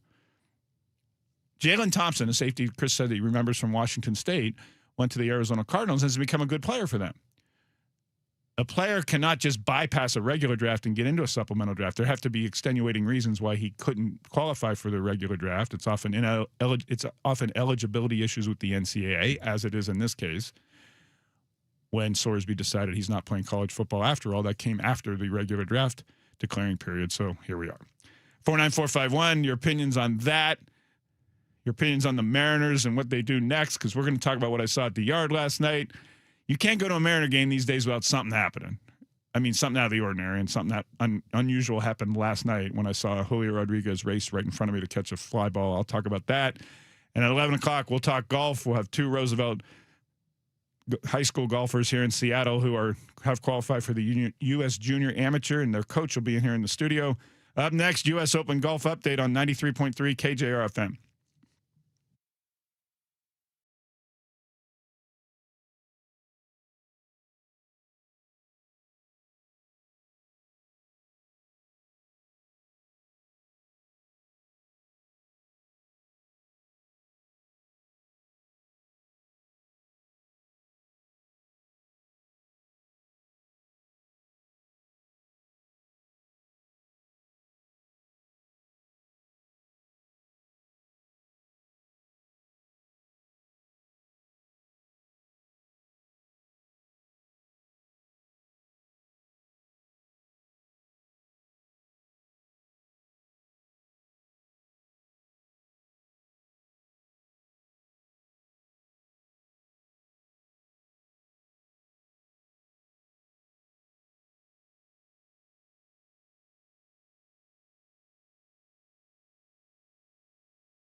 Welcome back to the show. Greg Bell, Christopher Kidd with you as we are every day, 10 to noon on 93.3 KJR FM. At 11 o'clock, we're going to have Roosevelt High School senior golfer Quinn Burwell. He just graduated last night. Congrats to Quinn. And Roosevelt junior golfer Carson Church, both qualified for the U.S. Junior Amateur Championship next month. There are 264 qualifiers worldwide. 2 of them came from the same high school here in Seattle. We'll talk to them and their coach, Max Rose, at 11 o'clock here in the studio live. The U.S. Open started today. Yes, I mistakenly read the start time for Scotty Scheffler, who you just heard on the update, is already 3 over with a double bogey on 8.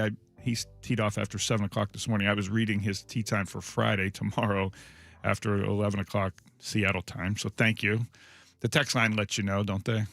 It's nice to know they're listening. Oh, hey, we found that out yesterday, Greg. We had Applebee's, should have been Chili's, and baby back. You know, we can go on and on about the text line. We'll put you in place, okay?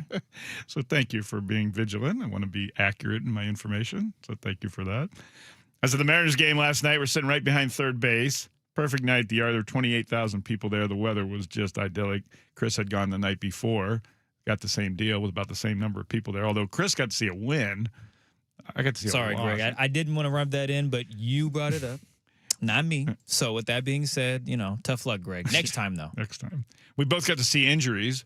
Unfortunately. And Randy Rosarino went on the injured list, left fielder, on Monday right before the game. Last night, top of the 6th, 2-1 Orioles. Julio Rodriguez is zooming at us from center field to left center. And he's so fast that he got to this line drive that looked like it might be a double in plenty of time. He's there. He's making the catch. And as he makes the catch, he jumps. He got a little hop.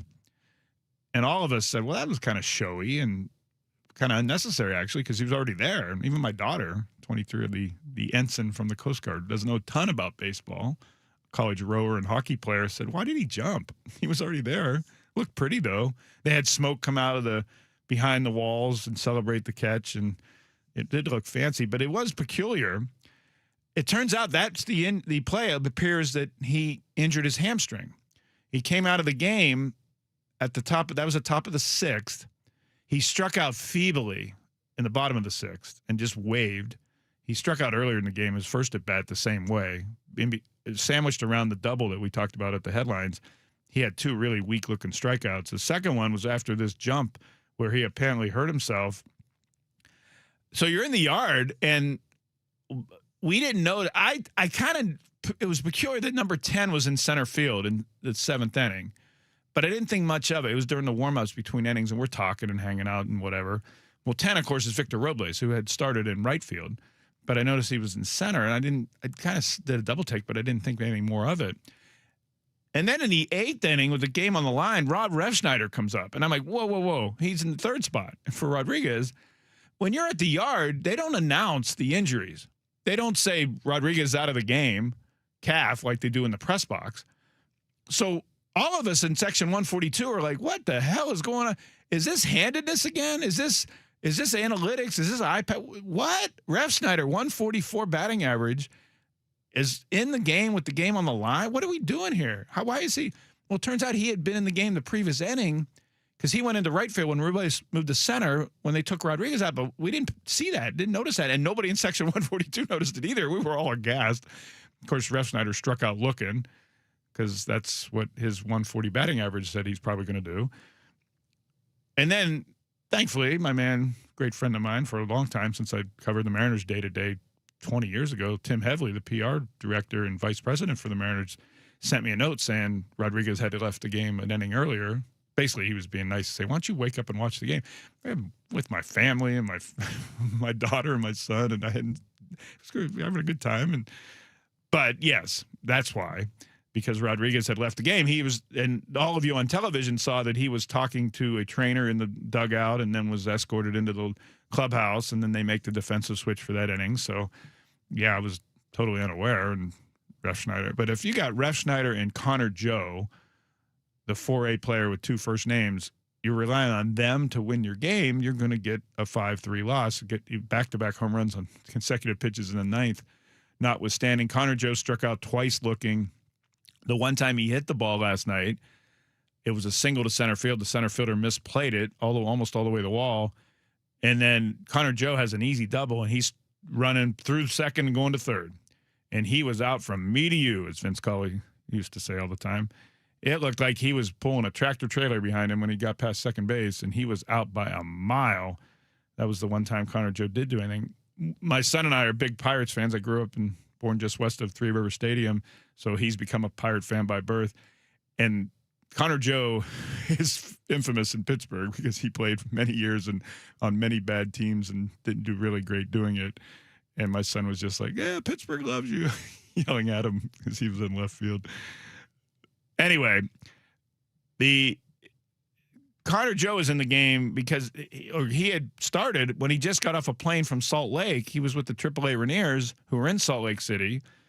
And you remember the story of the 190 hitting outfielder from single A Everett, Curtis Washington Jr., the 26-year-old who got the emergency call-up on Monday.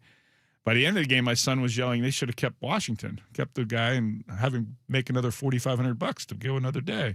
You know, I was thinking about that last night, Chris. Why would they not? I mean, yeah, you're trying to win a game, and it was the game you were at was what 3-1 in the top of the ninth. Correct. Mm-hmm. But why not stick Curtis Washington Jr., 26 years old, who might not ever play baseball because he's single A at 26, who might be getting a job in the real world in the next year or two. He's up, he's in the show, he's on the bench in a major league uniform. Stick him in left field for the ninth inning. That's why you're on this show, Greg, because you give a different perspective. Well, no one would have thought of that, but that would have been cool. Because the rest of his life, he could say he would be in major league records as having played in a major league game. Yeah, I totally understand that. You have a lead. You're confident your closers are going to handle business. Right, you got Moonders on the mound. It's kind of to the effect of, when there's like 3 minutes left in a fourth quarter of a NHL, NBA, NFL game, put a rookie in there. Let him get an opportunity just to experience it. Granted, he might not ever get that opportunity again. The Seahawks, though, they were whooping teams' ass throughout the season, so you probably saw a lot of guys you never think would get to play. They were out there. So I get it. The Seahawks were at a different level. They were winning games in incredible fashion. The Mariners aren't there, and that might be why they didn't do that. But to bring it all full circle, I think, to your point, that would have been a good opportunity just to get them out there and enjoy that moment and embrace it and be able to say, wow, I got to live my dream of playing in a major league game, because I don't know when he'll get that opportunity again. He's been in the minor leagues for 6-7 years. If he's at single A at age 26, I mean, he may not be playing baseball. He could have kept the ball. He could have kept the glove. He could have had his jersey signed. He would frame that thing, and no matter where he would work, he'd say, man, I played in the show. I got one game. He'd be in Baseball Reference for the history, Mariners history. Unfortunate, because he's probably not coming back, because that confluence of events and somebody getting put on the injured list an hour before the game and he's 30 minutes up the road is probably not going to happen again, which is the only reason that Curtis Washington Jr. was there to begin with. So shout out to Curtis Washington Jr. The show here wishes you had gone in the game and could have had that for the rest of your life. 49451 on the Tacoma Dodge text line. Is it time? I'm going to bring up something we haven't ever talked about on this show. Is it time to bring up Las Montes, the top prospect at AA, the outfielder who's 6'5", 210. When you got Ref Schneider and Connor Joe trying to win you some games, I think it might be time to bring up Las Montes, huh? Las Montes is at AA and has been the top outfield prospect for the Mariners for a while. We talked about AA ball and how teams are bringing up Texas League players and skipping AAA. And Anderson, the pitcher, who's just dealing down there, being potentially another one. But 49451, you want to see Laz? Is it time to bring him up? Or don't rush a kid up in the middle of June of a first-place team. But, man, you got to about pull the ripcord on say, what if maybe they should just put Julio Rodriguez on the injured list for 10 days so he can not aggravate his hamstring injury and make it a bigger deal like they did with Randy Rosarina, the same thing the night before. So that's my question on the Tacoma Dodge text line.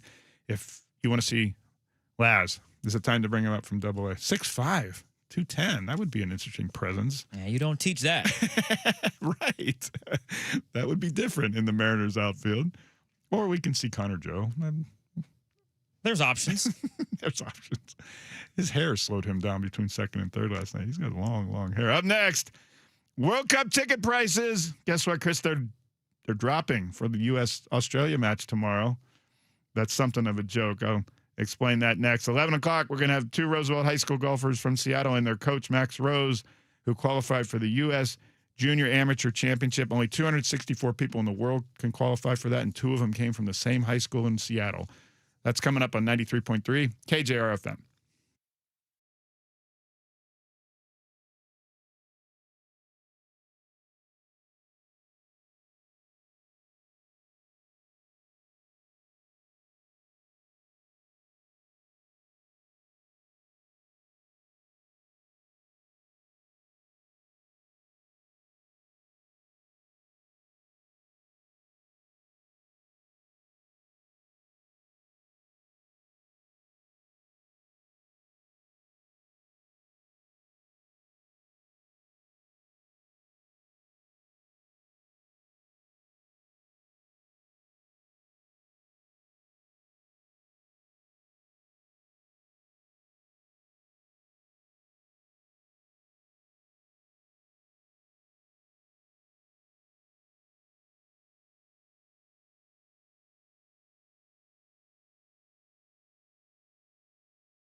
54 golfers around the world qualify for that event, and 2 of them go to the same high school, walk in the same halls, eating at the same lunch period.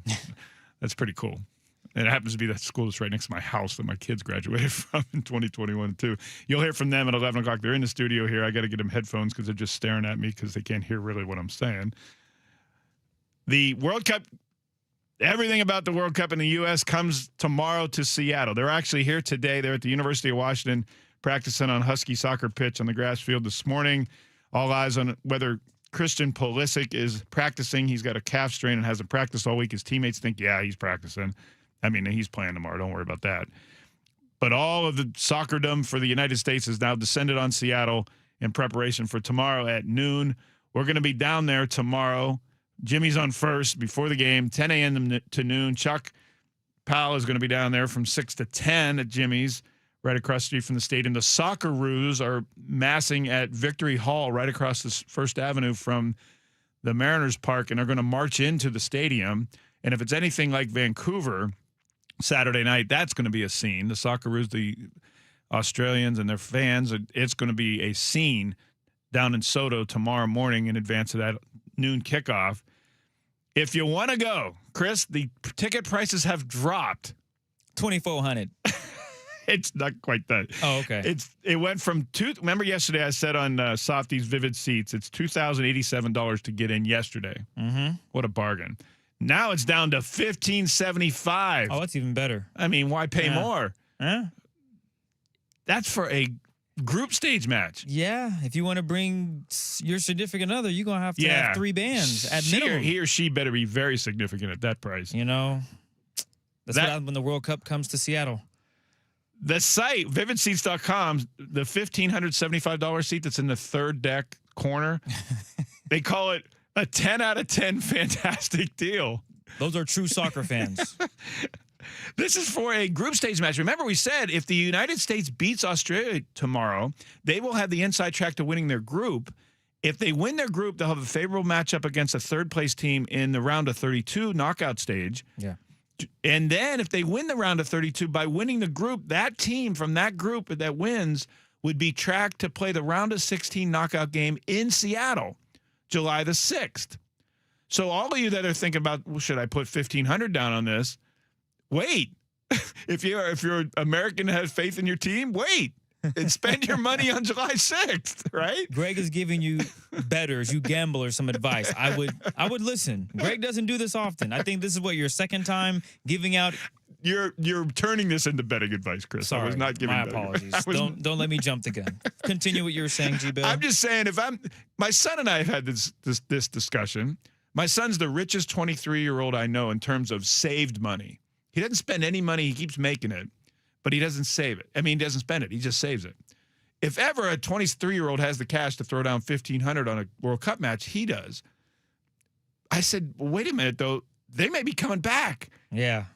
In 2 weeks' time, July 6th, well, a little over 2 weeks, for a game that actually is a knockout winner-take-all, right? Or you got to win or go home. So how much do you think that's going to cost, though? Exactly. And so, that's the so maybe $3,000, double the price now because it's a knockout round, or. But if you spend $1,500 tomorrow, you have less you have half as much of that $3,000 to spend on. You spent July 6th. $4,500 now because you went to both games. If that's how you want to do it, but if I know Eric's a big soccer fan, Eric, if you got that money, man, I'm just saying, YOLO, you only live once, you know, and then you'll start working again. You can build that 4K back up. Just saying.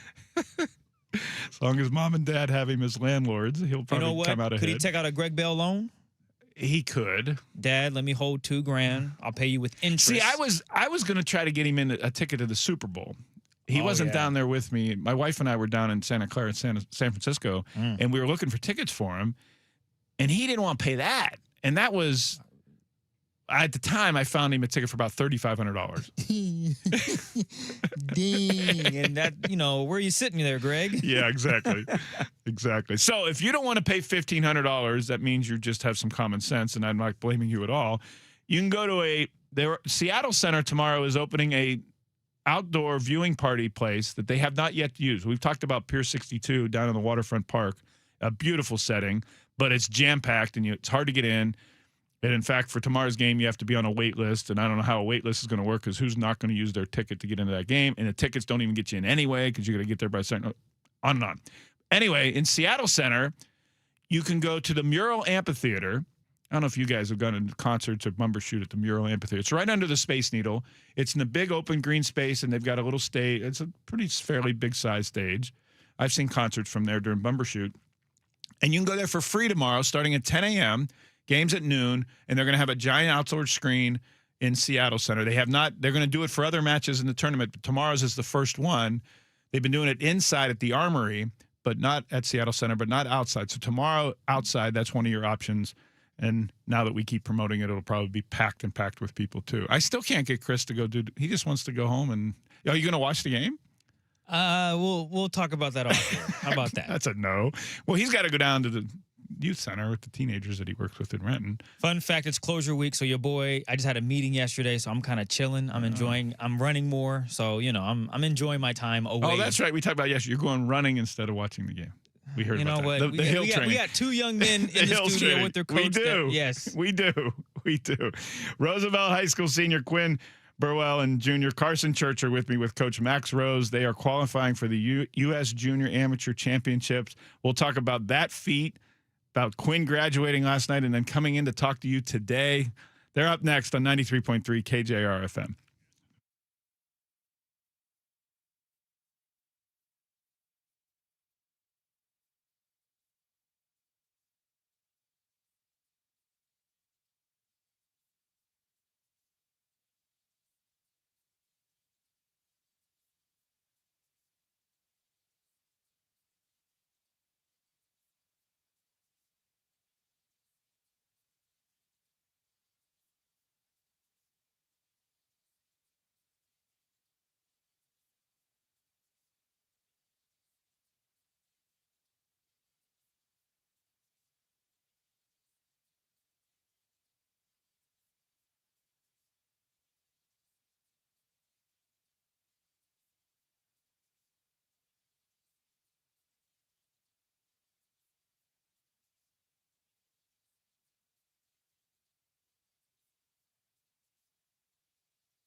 Welcome back. The Greg Bell Show with Christopher Kidd live on 93.3 KJR FM from Elliott Bay in Seattle. Good morning. Happy Thursday to you. U.S. Open Golf Day.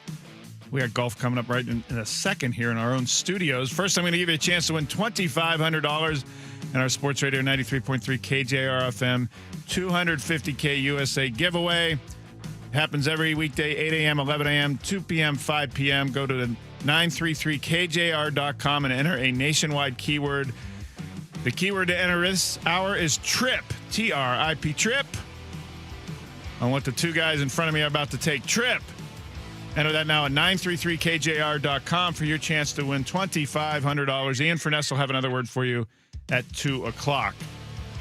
I thought you might play the theme to Caddyshack or something here, Chris. You trying to show how young I am, Greg? I've only seen that movie on clips.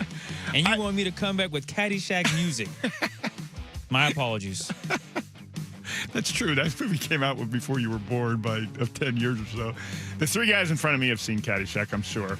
In the studio with me here in Elliott Bay in Seattle, Quinn Burwell, Carson Church, and Coach Max Rose. Quinn and Carson are from Roosevelt High School. They are on the Roosevelt High School golf team here in Seattle, right up the street from where I live, the same school my twins graduated from in 2021. So, yeah, I'm a little partial to the story here. But what we're really trying to do is highlight something that is really unusual because both Quinn and Carson qualified for the U.S. Junior Amateur Championship next month in Bethlehem, Pennsylvania.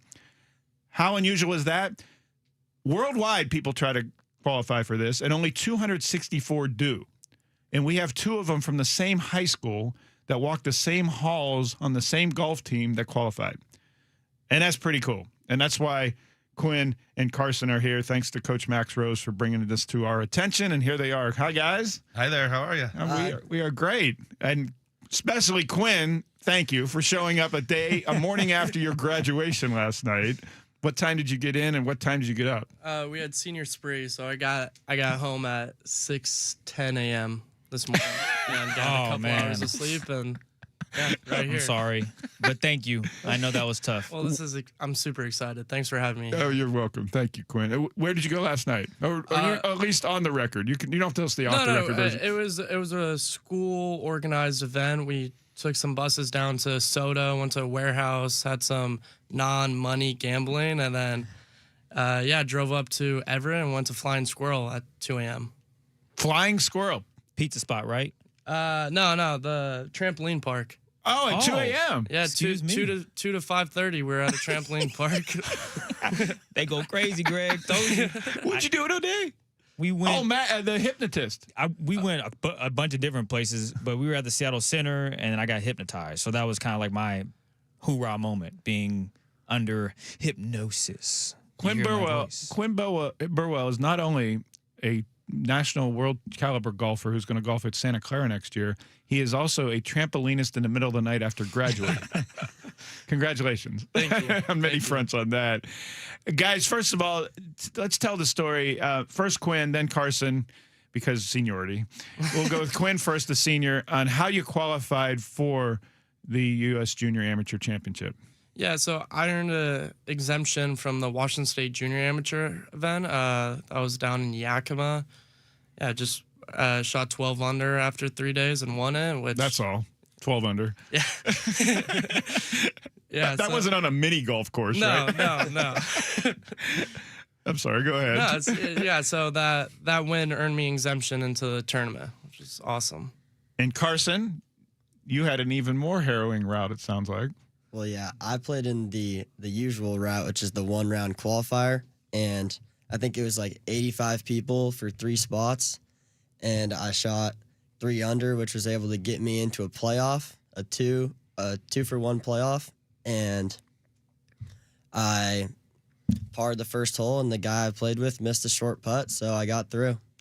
Can you describe to us first the mindset of going to a one-day winner-take-all tournament? I mean, it's just like you gotta believe that you can have that good day. I mean, if you don't believe you're gonna have that, because you gotta play much better than your average round to get in there. I had one of my best rounds of the summer there, and I still didn't even get through without a playoff. What course was this? McCormick Woods. Okay. Yeah. And so on 18, did you par? Did you birdie? I parred it. Okay, and then the guy behind you that tied you, would he come after you? Yeah. So you had to stand? Well, we played at the same time. Because you were paired together? Yeah. And I finished out, made my 3-footer for par, and then he missed like a short 4-foot putt. The nerves there, anything can happen. Like that guy, he's the best golfer in Washington, and he missed a short putt because it just means a lot to these people. I think you two might be the best golfers in Washington. I don't know. If you're at the U.S. Junior Am, I think maybe you might be okay. Maybe. Coach Max Rose, first of all, the accomplishment of two guys from the same high school golf program making the U.S. Junior Am. It's huge. It's huge. And I've never had anyone make it from our team. I've been coaching this team for 10, 11 years, something like that. And it hasn't even been on our radar. And so when Carson made it a couple weeks ago, I was like, wow, this is amazing. We got to hype this up. And then a week later, Quinn says, oh, remember that thing Carson just qualified? I did that too. And so he sent me the picture of himself holding all these trophies. And yeah, I was like, well, this is a pretty cool story. I can't imagine there's a lot of teammates showing up to this tournament. How did the team do, the Roosevelt golf team do this season? Team did great. We are finished. We've just had our third straight undefeated season, third straight Metro championship. We got second in state 2 years ago and third in state this year. We talk so much about team sports on this station and in this market, football, basketball, baseball, soccer, and recently. What is the dynamic for both of you, the golfers, and you, the coach, of a sport this individual, golfing, but yet team for team results and, like you said, state championships? Is there a selflessness you have to instill, or what's the approach of that? Well, luckily for me, I have a couple assistant coaches, Coach Nicole and Coach Gross, that can kind of spread out around the course with me, and we can be in communication. So we are keeping an eye on cuts. We're keeping an eye on mental states of everybody, and we kind of know where we need to be.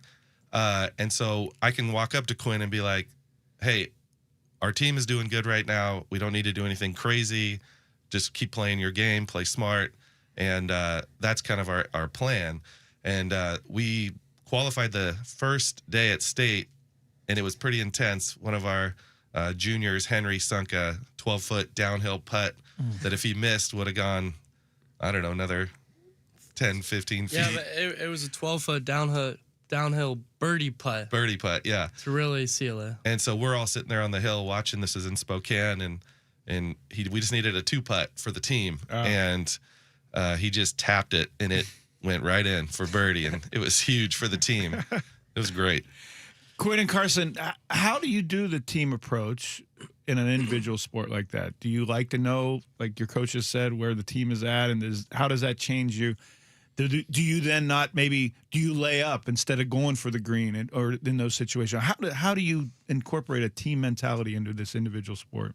Well, I feel like the key for me, at least, is just like I don't like looking at the leaderboards or thinking about the whole like team thing. I just like remind myself that even when it's like going bad, that every shot matters, and my team's gonna care about these shots, even if it's in a rough position, but even if I'm in like not the best position.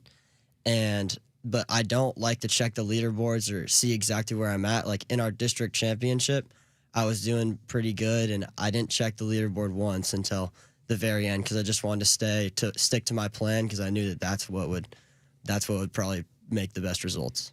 Quinn? Yeah, same thing. Oftentimes the leaderboard or kind of the external results of playing well, like winning the tournament or an exemption, can just be a distraction from your current shot. And I try to, and I think Carson, you play your game, and then on the 18th hole, I like to check it, but once I'm in the fairway, because I don't want the nerves on the tee shot, so I'll check it in the fairway and know where we stand. Carson and Quinn, how would you guys, having each other as teammates, how would you guys have sensed that you've helped each other get to this point through your journey?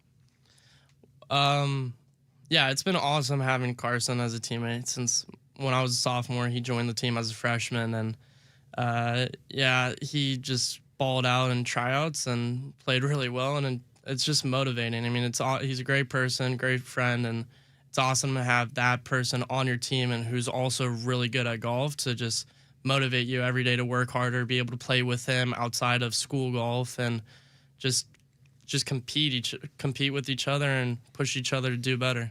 When did each of you begin golfing? Carson? Well, I mean, I had a club in my hand at 18 months. Okay. My family has been golfing for like a long time, but I wasn't the best golfer until like 8th grade. I got really hooked on the game and started to get my handicap down, and getting that handicap down is what got me hooked on the game. And trying to qualify for the high school golf team, that was one of my big goals, and it just I got addicted. Yeah, similar to Carson, I've been playing with my grandfather and my dad and my mom and my grandmother since a very young age, and I never really got into it. I did junior PGA, which is kind of a junior golf organization, and I was always soccer, baseball, tennis, with a little bit of golf on the side for fun. And then my freshman year, after playing high school golf, I realized how fun it was, and Rose cultivated an environment in which it was pretty awesome and really fun to compete, and just went all in. I assume both of you have private coaches, or maybe not. When did you hire a private coach? I've tried a couple coaches, and that was sophomore year when I started getting real lessons. Everything I did in 8th grade and freshman year was just from like my grandparents, and yeah, YouTube. Cool. Really? Yeah. Cool. I started getting lessons from Blake Snyder. I actually see him right here, PNW Golf Academy. When freshman year, just got into it. I now see Austin Nutt, he's a great coach, and still in contact with all my coaches. Like, that's something that I'm so grateful for, is all these coaches that have helped me throughout. Even if you don't work with them currently, they're still willing to give you information and help you out along the way. That's the voice of Roosevelt High School senior Quinn Burwell, and before him, Roosevelt junior Carson Church. They're here with Roosevelt High School golf coach Max Rose, Roosevelt High School here in Seattle. Both of them have qualified for the U.S. Junior Amateur Championship. We're live on 93.3 KJR FM. Quinn, you're going to golf for Santa Clara next year. I am. And your roommate is from New Zealand, is that correct? Auckland, New Zealand. And he's golfing in the Junior Am? He's trying to. He's qualifying, I believe, next week. He's playing in a really big, the Western Junior, which is a pretty big tournament in the Midwest right now. So following the leaderboard, watching how he does. And did Santa Clara, is that a random draw of roommates, or Santa Clara Golf made sure you guys are roommates? Yeah, so there's only 9 guys on a D1 team, and we only have 2 incoming freshmen, myself and then Ryan G from New Zealand. So just coach paired us up together. So you might be playing the Junior Am together. I'd hope so. I'd hope so. That'd be awesome. And Carson, you want to play college golf? Are you undecided on that? Or you? Yeah, I do want to play college golf. For sure. Anything you're interested in? Any schools and programs you're interested in particular? I mean, my dream school to play golf at is UW, but right now I'm just looking around and trying to find the right fit. What is the college golf recruiting landscape like? We know and hear a lot about football and basketball and NIL, and what is the golf like? And I can't even, I don't know how that all affects the golf. Well, a recent thing, Quinn and Rose could probably talk about this, but like because of NIL, the roster spots on D1 golf teams went from, I think it was 12 or 11 down to 9. And so it's made it much harder in this landscape to get recruited and go D1.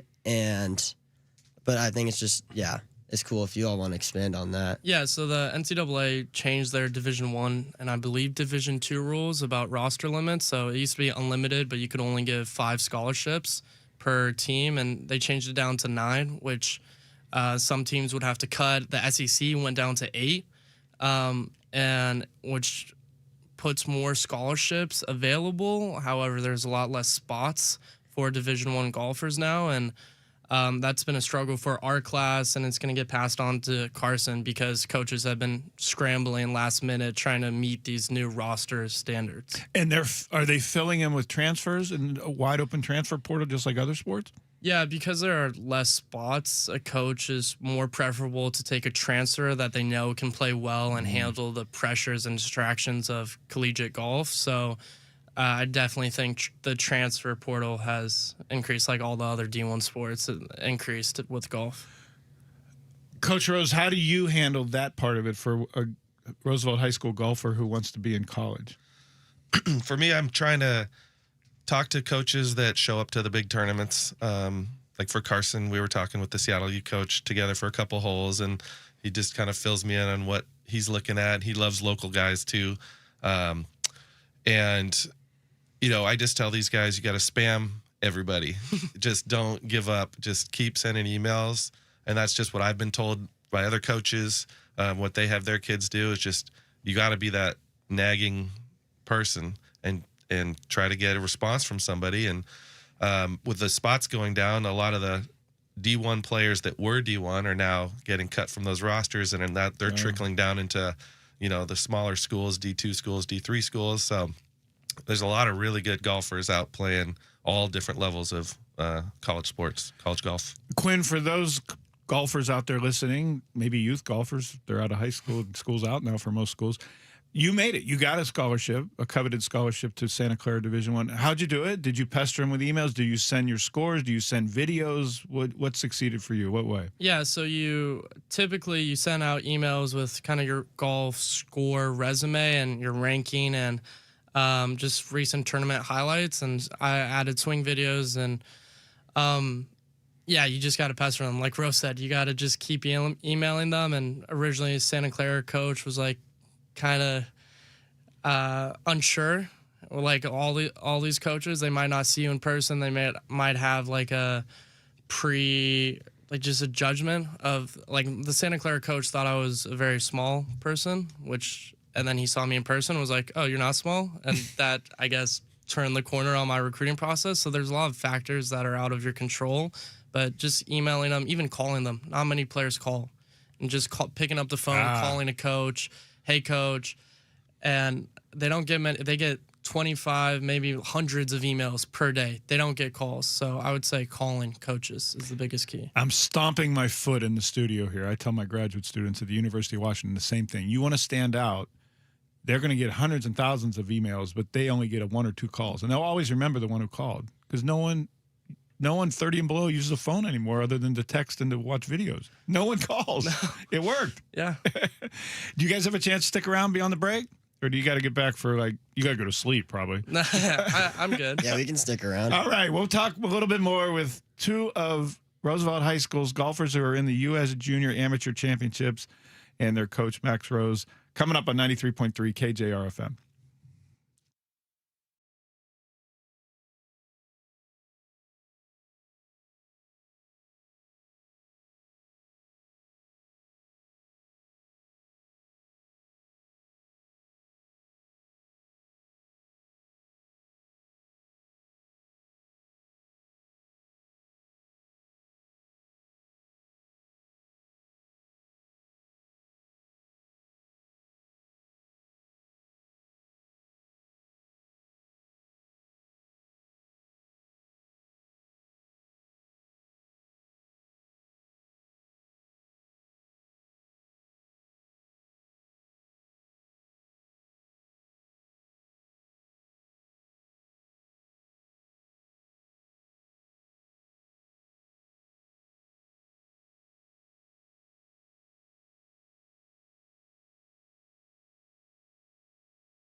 Welcome back. Greg Bell, Christopher Kidd live with you on 93.3 KJR FM. And in front of me, we have Roosevelt High School senior Quinn Burwell and Roosevelt junior Carson Church with their coach, Max Rose, the golfers that are going to the U.S. Junior Amateur Championship in Bethlehem, Pennsylvania at the end of July.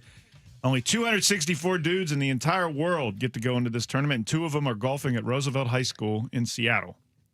That's pretty damn cool. That's why they're here today. Guys, we left off talking about, by the way, Quinn graduated last night in the class of 2026. Congratulations. Thank you. He got in at 6:10 a.m., he told us. So he's on minimal sleep after graduating last night after being in a trampoline park for most of the night. He does more than just golf and go to school. Can I add something real? Of course. I was Coach listening Max to Rose. your intro on the way here, and you were talking about Coach Rose is probably trying to get Quinn out of bed. I literally was. I had with a forklift with his parents. I had contacted both of these guys' parents because I was radio silence, and it's like, you guys, we gotta go.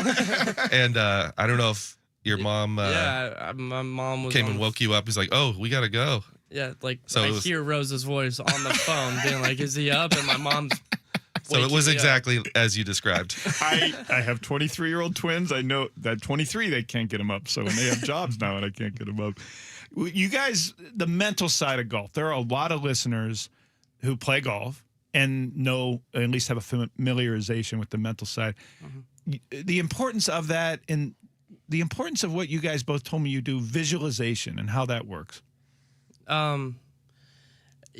Visualization is trying to prepare your mind for the emotions that you're going to feel once you're at the course and under pressure. So it's almost like you've already experienced it and you already, quote unquote, programmed your mind into what you want to do once you feel those emotions. So it's almost like a calming, relaxing strategy for tournaments. I do it like Carson and I would when we had high school matches, because we were super competitive with each other, trying to get the lowest average. We'd be carpooling. I'd be like, Carson, I visualized in 4th period because it was so boring. And he would, every time be like, well, I visualized for 40 minutes in 5th period. I'd be like a 1-up. Yeah. Not in my class, though, Not in right? Coach Rose's never in physics Rose's. class. Yeah. No. Carson, the mental side of it, how important is it and how do you practice it? Well, I have a mental coach. Quinn also has a mental coach, same guy. And it's just like, it's really helpful just to give you a plan on how to play golf one shot at a time, because playing golf one shot at a time is so important. Because if you're thinking about the score or like the next, like what's going to happen if this or that, it's just all brain clutter and you need to stay focused on each shot. And by visualizing, it really helps that. And it helps you execute that game plan so you're ready to play golf one shot at a time and enjoy being out there, not feel stressed. Because when you play tournament golf, like this is important stuff to us. And, it takes the edge off if we can visualize and be ready and prepared for those moments. What exercises does the mental coach give you in particular? What do you do when you're not golfing? So Bill Meyer, he was the coach at Seattle University men's golf program, and then the coach at UW for a little bit. And awesome coach, even better person. He's been just an overall mentor to me and to Carson. The mental side of sports is simple. Like at the end of the day, you just want to be fully focused on what you want to achieve. But it is extremely difficult to execute despite its simplicity. And so like the tools, journaling, just time management is just, being very deliberate about what you're doing. That's what you want. You want all your, he has a classic saying, where your tension goes, energy flows. You want all your energy going into what shot you want to hit. And the more distractions you have, the higher probability you are to miss it right or miss it left. And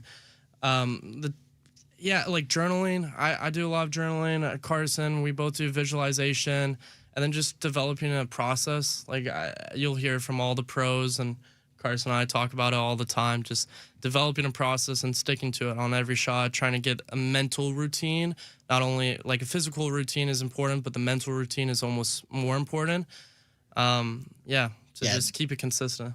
That process is such an important part of golf, because that process is so important in golf, because you have a strategy, because if you have a set process that you have practiced day in and day out, any situation you're put in, after a bad shot, after a good shot, if there's a lot of pressure on the line, you're able to go right back to that process, and it makes the game it makes it much easier to succeed. You're going to have, Quinn, Carson, you're going to perhaps have your brother on the bag in Bethlehem, Pennsylvania for the U.S. Junior? I mean, we'll see. I haven't completely told him that that's where I'm going to go. Sorry. So, if he's listening right now, Colin, I hope maybe you can be on the bag if Lane's not going to do it. Younger brother, who's going to be a freshman at Roosevelt. Yeah, he's been really into golf recently, and he caddied for me in one of our high school tournaments, which was really fun. Coach Max Rose, do you feel like a proud father of these golfers? What's your feeling going into I do. I've had so many great golfers over the last 10 years, and I try to keep up with them. They're all doing cool things now out in the world, but to have these guys kind of taking a really big level jump, like they're playing in some really big tournaments and winning tournaments and getting invited to these big tournaments. It's really cool.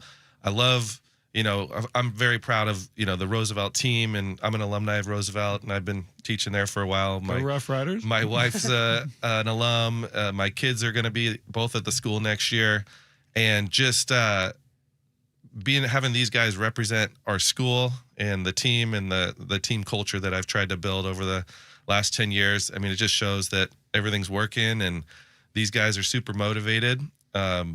And if I had any part in keeping them motivated, I'm happy for them. Good for you, sir. Quinn and Carson, you informed me during the break that the winner of the U.S. Junior Am gets a berth in next year's U.S. Open, the big boys U.S. Open that they just teed off at Shinnecock Hills today. You do visualization. Have you thought of that? No. I mean, I have. Has it been I mean, it's part of it, I'd say. I mean, if we want to go there and have a good U.S. Junior, you want to envision yourself at the peak. And I mean, I have visualized myself a little bit winning it. Do I think that's exactly what's going to happen? Probably not. But you gotta believe. You have to believe. I mean, Tiger Woods believed. The guys that win it every year believe they're going to win it going into it. So, gotta believe. That is really cool. Carson Church and Quinn Burwell, all the best to you. Congratulations, and all the best to you next month. All the best to you in college. All the best to you the rest of your high school career, Carson. And you're impressive. It's impressive that you're in tune to the mental side of game, the visual. Thank you. All the best to you, and best luck. Thanks for coming down after graduation, man. That's amazing. Thank you, Quinn. Well, thanks for having me. Coach, this was awesome. Thank you very much. Up next, Ian Furness. He's a golfer, man, more than I am. I tried to get him to have a couple of questions here. He didn't want anything to do with it. The mayor of Maple Valley next to tell us what's on his show on 93.3 KJR FM. Nice work.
Welcome back to the Greg Bell Show with Christopher Kidd, live on 93.3 KJR FM. That was cool. That was to hear youth that, we think kids just sit around and play video games all the time. They actually do more than that. And to hear, especially Carson, talk about the visualization and how important that is in golf and in sports, really, and in life, really.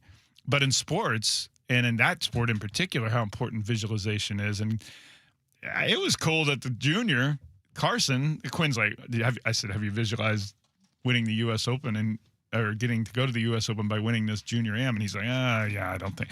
And Carson's like, hell yeah, I visualized that. I thought that was pretty cool, winning this and getting to go to the U.S. Open. But again, if you missed that, go to the iHeartRadio app, 93.3 KJR, or our website, 93.3kjr.com, and you can hear high school golf at its finest in the country and in the world right here in our backyard in Roosevelt High School in Seattle. Thanks to you on the text line. We didn't get to it today, but a lot of you saying how much you appreciate hearing what those guys are doing and how they golf and the visualization and everything. So I appreciate the feedback on the text line. Hello, Ian. Hello, how are you? I'm well, sir. Thank you. Good. Do you visualize when you golf? Yeah, it didn't go well last night. I visualized some really bad shots and a lot of them. Oh, thanks. I didn't lose a beer. That's the only good thing, but that's the only positive I took out of last night. But yeah, no, it is a sport where you do that. Like, you have to. It doesn't matter if you're a hack like me or really good players like those guys. You stand on a tee box or you stand over a ball on a approach shot or a putt even, and you're like, okay, what's it going to do? What am I going to do? And all that. The thing is that some are really good and they can do that. Others, like me, just you can visualize all you want. Sometimes you visualize bad things happening, and they do. But I'm sure for those guys, it's pretty important part of their game. You're dressed up. You're like in TV mode. You get cracking stuff today? I had to do some stuff today. Yeah, I thought you had coming up. Okay. Yeah, no, just coming from there. So yeah. Not really dressed up, a little quarter zip, but yeah. Well, and no baseball caps. So that was the running joke. Even your predecessor, it was Ian doesn't have a baseball hat on. He shaved, hair is done. You must be doing TV today. And the answer is yes. Well, I didn't mean to imply that you weren't presentable other times. No, I'm not. I freely admit that. I freely admit. It's like when they put this thing on YouTube, I'm like, what are we doing here, man? Like, I do radio. I want to do radio. I don't want to be on a camera. I'm on a camera. First of all, I'm on a camera far too much for most people's liking as it is, and so I don't need to be on a camera now. But yeah, no, it's yeah, I had to go buy some gel. I was like almost out. haven't replenished the supply since the hockey season ended. So, yeah. How concerned are you to see your all-star, this town's 3-time all-star center fielder pulling up in the middle of a game? It just kind of feels like par for the course, doesn't it? I think I'd probably be more surprised if somebody doesn't get hurt or sick or whatever, right, in a game, because that's the way they are right now. It's, they treat those guys rightfully so with kid gloves. Like, I think it's one of those, it sounds like it's one of those injuries since you're getting today off, right? But it sounds like it's one of those injuries that if it was another sport and you're playing only 17 games, for example, or 82 games, for example, you're probably playing. They play 162, whatever, Thursday afternoon after night game, you take your time, get well, and he's too important to this baseball team to risk anything. So I think give him 10 days off. Put him on the injured list as a precaution. It's only June and they're still in first place. Yeah, I think if it's one of those things. So Naylor's back today, and that one made sense because he fouled a pitch off his shin. He was probably sore, what have you. I haven't seen what the deal is on Luke Raley. And he was sick. He's sick. He's got the but flu. He should be back in the next. Yeah, would have been back, but he's got the flu now. Yeah. So he's flew on top of injury. Flew on top of the injury, but I think the Cal Raleigh thing was a cautionary tale in a sense. Absolutely. Like, you screw around with it for weeks, and finally you got to put him on the injured list, and so he ends up not only struggling for a few weeks leading into that, the whole season, but really probably the couple weeks leading into it. Then you're out for almost, what is it? He was out for a month. 33 days. Yeah, he's out for a month. Yeah, sometimes maybe earlier on an injured list is better, but I guess you have to. I'm going to say this I'm not even saying this tongue in cheek, but I guess you got to trust the medical staff. Mm-hmm. I know there's a lot of people that don't with this baseball team. I think that's one of the criticisms people have had with it. That's probably legit. Like, what are we doing? So I don't know. We'll see. What do you got today? Ryan Leaf is going to join us at good. 12:20, who was just appointed the lead analyst, USA Network, for the new Pac-12 on TV. So I'll tell you, I'm not sure the last time I talked to Ryan. It's been a long time. I'll just say that. So I'm looking forward to that. Talking to Ryan at 12:20. Eno Saris, our baseball guy. We'll talk to him at 1:20. We'll ask him about the piggyback. There you go, Mayor. He's kind of got a he's kind of not just our baseball nerd numbers guy, but he's really into the mechanics, the metrics, the dynamics of pitching. And so we'll kind of lean heavy into him about what they're doing. Like, where's Taylor Twellman? What are you doing? What are we doing?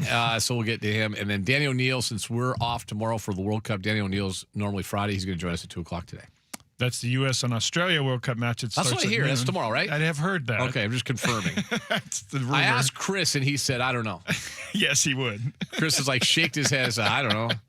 NBA drafts next week. NBA Combine starting. Yeah. I said, Chris, no. When is the World Cup game? He goes, I'm telling you.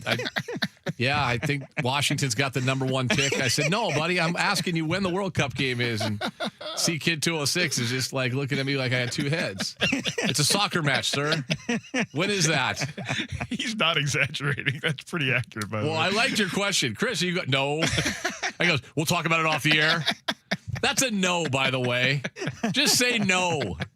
Listen, here's the deal. You just say no and just go do the morning show with Chuck. You anti-soccer guys, you soccer haters, you and Chuck can hang out together in the morning. Yeah, I can't convert Chuck either. He's just does not. He's not into it. He did something today. No football with Chuck and Kid. Yeah, that's what it would be. I mean, I heard Chuck today. Like I felt like he was, going to the dentist when he had to talk about soccer. So Chris, meanwhile, like, I'll talk about it off the air. See, I try to be nice about it, But, buddy, as soon as you say we'll talk about it off the air, that's a no. That's radio code for no. Behind the scenes, shout out to Ian. Yeah, it's like I'm drawing a line here. Chris, like, off the side. Okay. Greg, just so you know, that's a no. Got it. See, kids, he's breaking down the NBA draft. We don't have a team yet for 2 more years. 2 years.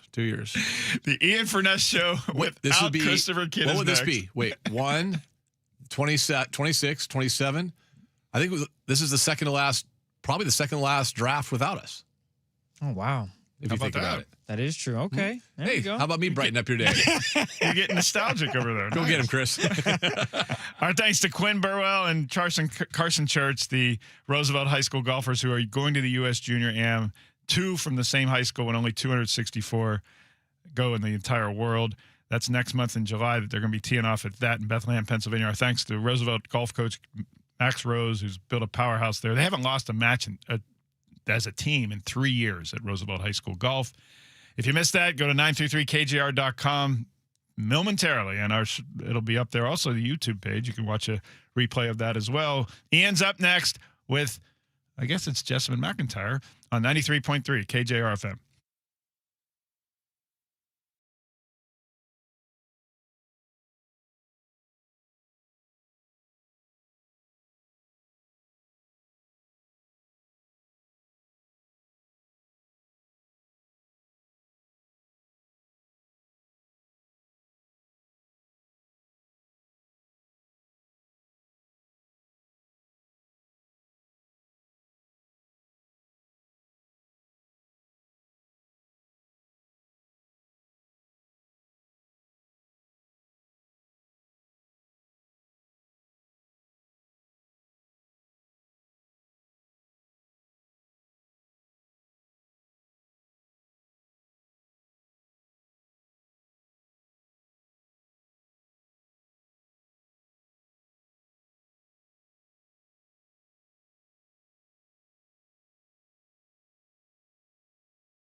Brought to you by Frost Brewed Coors Light.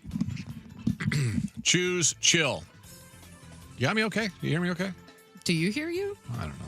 I'm not sure. Because I hear you great. That's all. If you can hear me, that means I'm probably on the radio.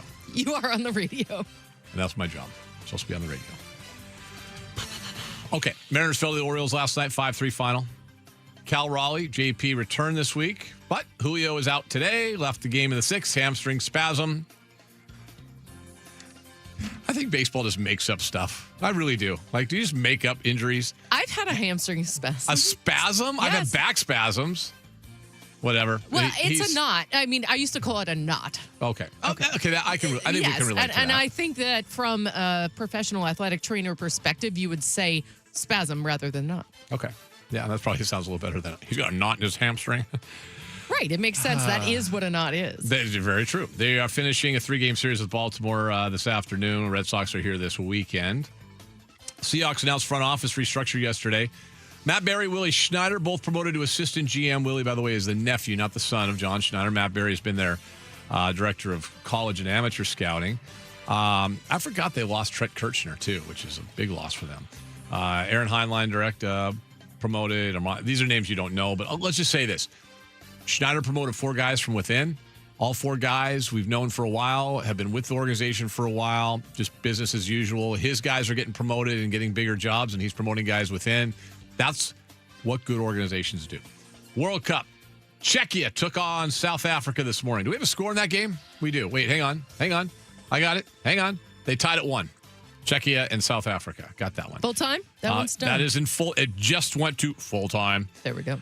Switzerland and Bosnia are playing right now. 4th minute, no score. Maybe one later today. I got to get somewhere and watch this one. Canada and it's Qatar, right? Qatar. That's what I thought. Qatar. I said Qatar for a very long time. I think everybody did in our country. Until the Olympics were there, and then I said Qatar. They're in Qatar.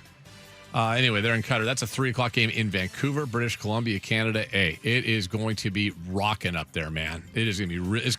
It will rival what we have tomorrow, which, by the way, is U.S.-Australia, Seattle Stadium, right here at 93.3 KJR FM. Coverage starts at 11:30, kickoff at noon as well. We are going to have coverage well before that match, by the way. The NHL has cleared Mike Babcock to coach.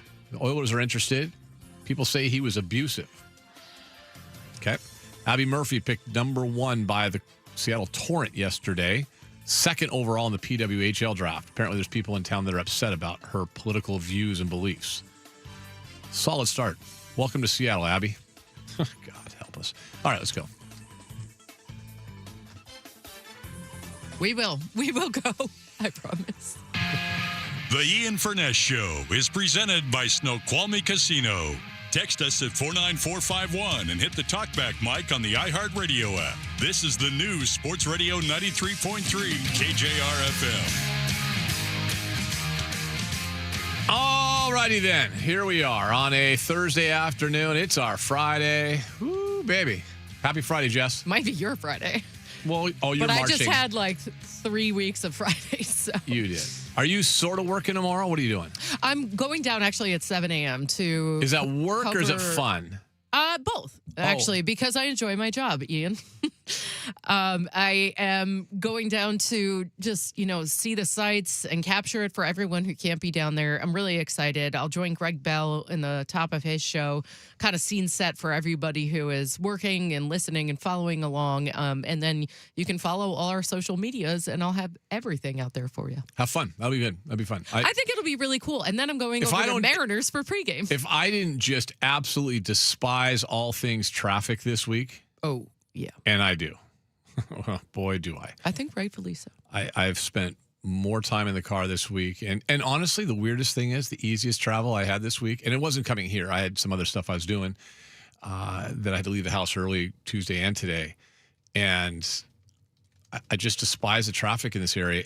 But the funny thing is on Monday with the first World Cup game, it wasn't bad. It's the best day of the week. Really? It was the best day of the week traffic-wise was Monday. Yeah. Huh. Okay. I know. Like, really? Okay, so that's... Part of it was, I think... Maybe people took the day off? I think they did. I mentioned this the other day. I think I mentioned... It might have been Monday that I mentioned it. My son's girlfriend, she's interning with a judge down in, I think in Kent or someplace. And She's in law school, and the judge said they had everybody working from home that day because Kent Station, the transit, the trains, whatever train goes down, transit or whatever goes through there with Kent, they said it was just going to be mayhem. So I think people did heed that. But yeah, a lot of people probably did stay home, work from home if you can. But yeah, I if I didn't just absolutely despise the traffic, I think it'd be kind of fun. Just to get the vibe, I mentioned this on Monday, and we'll get into this a little bit later on the show. It was really, our city has shown so good so far for the World Cup, and tomorrow is going to be insane. I am going somewhere to watch the game because I think there's a zillion places to do that. Mm-hmm. Some are free, some are not. You could do whatever, right? In terms of going wherever. I'm going to go to a bar myself, restaurant/bar. But there's a lot of free options, Seattle Center, things. I think they're opening up the Mural Amphitheater out there or something like that. So it's like there's all kinds of great stuff. Go if you have the opportunity. And I know, listen, trust me, I understand this. Not everybody has the opportunity to take the afternoon off on a Friday. Of course. But if you do, if you have that opportunity, go do it because U.S. tomorrow against Australia in our city, in our town, is going to be just absolutely phenomenal. Well, Can't wait. And can we talk about our matchup, too? Because Aussies are fun. They are not going to be an angry group. Table that for one. We'll get to 1 o'clock. Okay. Okay. Jess is like an honorary Aussie now, so she said she went down there on the way. I'm just saying I got to watch them win their first match with them in Australia, and it was super fun. I'm just saying that the group of maybe, the opposition is a very fun group, and I think it'll be a very good atmosphere. U.S. Open, by the way, is underway. We'll get to an update here in a few minutes. Rory McIlroy right now is your leader, 3 under through 16. He's on 17. The wind is howling at Shinnecock. Is it always windy on Long Island? No, I mean, because they say this course is like, I heard somebody today. I was driving in listening to some of the golf coaches are like, oh, this is just a normal day at Shinnecock. Well, it is that far east because you're going all the way to the fishtail of Long Island. Okay. You're going in that direction, right? So it's almost as far as you can get east. I mean, these winds are going to be crazy. Like, they may end up having to suspend play at some point because if it gets over 30 miles an hour consistently, they suspend play. But they're having gusts up to 30 and 35 and 40 right now. But then it's been breezy all day, like 15 to 20. And they said that's just Shinnecock. So it is. It's in an area where you'll get more. That winds. makes sense. Yes, and that's our local coverage right there with Jessamine. Her home. I'll get out the chopper. Yes, you don't want to be. I don't think you want to be in a chopper today out there. It doesn't sound like that'd be a lot of fun. I'm told that I need to read this. I've never heard of these people, but you can get complete Team USA coverage from Fox 13. Starting at 5 a.m. with the entire Good Day Seattle team at Seattle Stadium. That rolls into Fox coverage with kickoff at noon. Both Fox 13 and iHeart and us here at KJR have you covered for all the World Cup action. You heard of them, Fox 13? You know what? I may have dabbled with them before. Never heard of them. You know what? Good Day Seattle. Great people. Who would ever work there? That place. Neither of us. Well, no. 16 years later. No, listen, great. They are doing a great job. All seriousness, if you're in the morning, if you're watching on TV in the morning, your morning news, you just tune into those guys. They're doing a terrific job, Fox 13, all day. They're credentialed too. They're inside the stadium. They're all over the place. So it looks, it's fun. It's fun. We'll get more of that 1 o'clock. Okay. Yeah. Real quick with the Mariners. Injuries, whatever, more injuries. Finish off this. Just go win a series. Win today. Win the series against Baltimore. Move on. Take 2 or 3. Then you get ready for the Red Sox this weekend. But the injury bug keeps creeping up. It's there again. Here we are. It's more and more injuries. So with the situation that goes on with Julio last night, their precautionary term, like just take him out. Good. He's going to rest today. We'll see what comes up over the next couple of days with him. Naylor back. Rayleigh is sick. Randy's on the injured list. I mean, we go on and on. The crazy thing is, the good news is that the starting pitching's still fine. They're all hurt. They're all healthy. Away we go. So that's good. But outside of that, they're banged up. They'll try to finish off that series later on today. A couple of things I want to let you guys know about. One is this. We are giving away the grill today. Grill/smoker, kind of a combo deal. All right? Which are things you want for the summer? Yes, you will win a Green Mountain pellet grill from Riches for the Home. Visit any of Rich's 6 inspiring showrooms for the Northwest's largest selection of outdoor furniture, hot tubs, fireplaces, and outdoor grills. richeshome.com. So here's what we're going to do. And Jess, please, whatever you do, remind me. I'm making a note, but remind me. After we do text messages at 2:30 today, we will reopen the text line at the end of that segment. I'm going to ask you 1, 2, 3 questions regarding our show. And they need to get all 3. You get all 3 right, then you're in. Then Jess puts you into. It's a randomizer, is what it is, right? Yes, I have to do that for legal reasons, but yes, it makes more sense and it's more fair. And so, anybody listening on the iHeart app, or listening on the radio, or listening on a stream, you'll all have an equal opportunity if you know the answers to the 3 questions, and they're regarding our show. I'll give you a hint right now. It would behoove you to know certain segments that we do on the show during baseball season. There'll be one question about that. Football season, there will be one question about that. And college basketball season, which might be the easiest hint I could ever give you guys. So if you know our show, and we'll get to the questions later, we'll ask for the text, and you get those 3 right that I ask you at about 2:39 today, you'll be entered to win this kick-ass Green Mountain pellet grill from Riches for the Home. We'll do that today. Happy Father's Day to somebody. And please do not enter if you live in an apartment or a condo and you can't have one of these things, please do not be that person. Okay? Don't be that guy. All right. We good? We're good. We got a guest coming up. We got a U.S. Open update coming up as well in just a couple seconds. Real quick, here's the show today. Ryan Leaf's going to join us in just a couple minutes. It's been a long time to talk to Ryan. Coming up at 1:20, Eno Saris from The Athletic. And Danny O'Neill, since we're off, well, one of us is off tomorrow.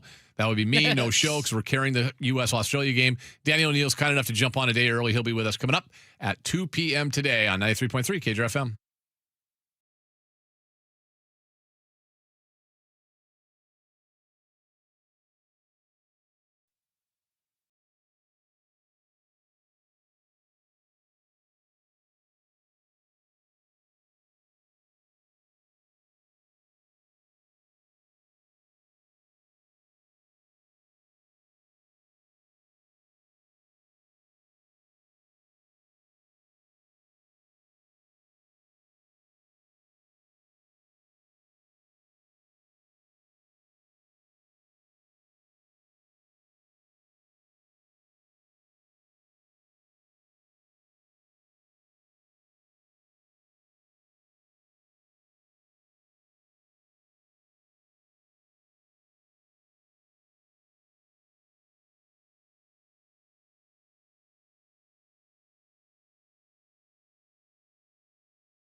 Thursday afternoon. Friday for us, sort of. We will not Did be. you just go Wednesday, Thursday, Friday? Yeah, I pulled a Jim Harbaugh. Today's Wednesday. Wednesday's like a Thursday. Thursday's like a Friday. No, it's a Thursday, but we're off tomorrow. We'll carry the U.S.-Australia game right here on 93.3 KJR FM, the World Cup game, which is coming to you from Seattle tomorrow. So 11:30 pregame, 12 o'clock kickoff. So I will not be on the air tomorrow. Jess will be doing a match to the march with Marshawn and company, I guess, right? March to the match. Whatever yes. it is. Yeah, that's what you'll be doing. Well, listen, there's been no shortage of news in college football recently. I think we all know that. We talked to Mandel about that last week. We talked a lot about Sorsby and everything else going on. But I don't know, for my money, some of the best news as far as college football is concerned came out of the USA Network, which is one of the broadcast partners for the new Pac-12, which will be relaunched in the fall and actually kind of officially relaunches on July 1st with all the new members, the 9 members, the 8 football members.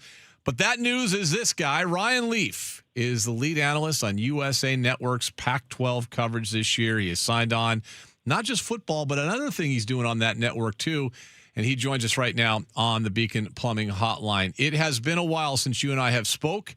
Texted a couple times, but it's been a while since I've spoken to you. Ryan, how are you, my friend?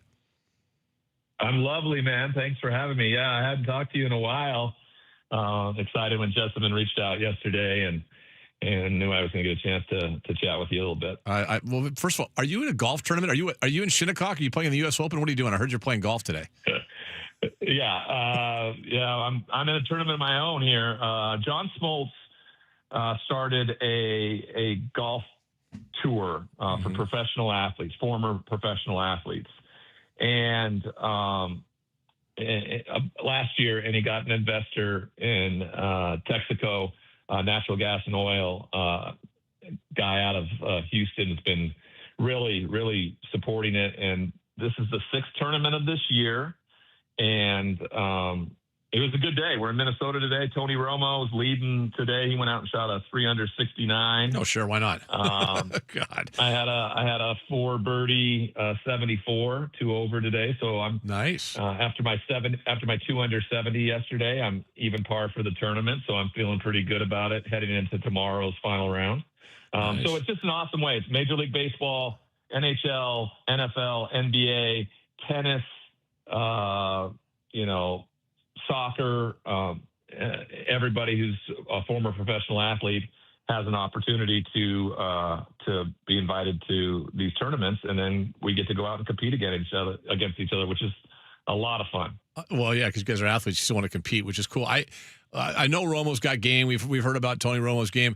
I still work in hockey with the Kraken and have been around hockey for forever. I've never met many hockey players from juniors to college to minor pros to the NHL that aren't good sticks. Who NHL guys, are they kind of carrying the way a little bit right now?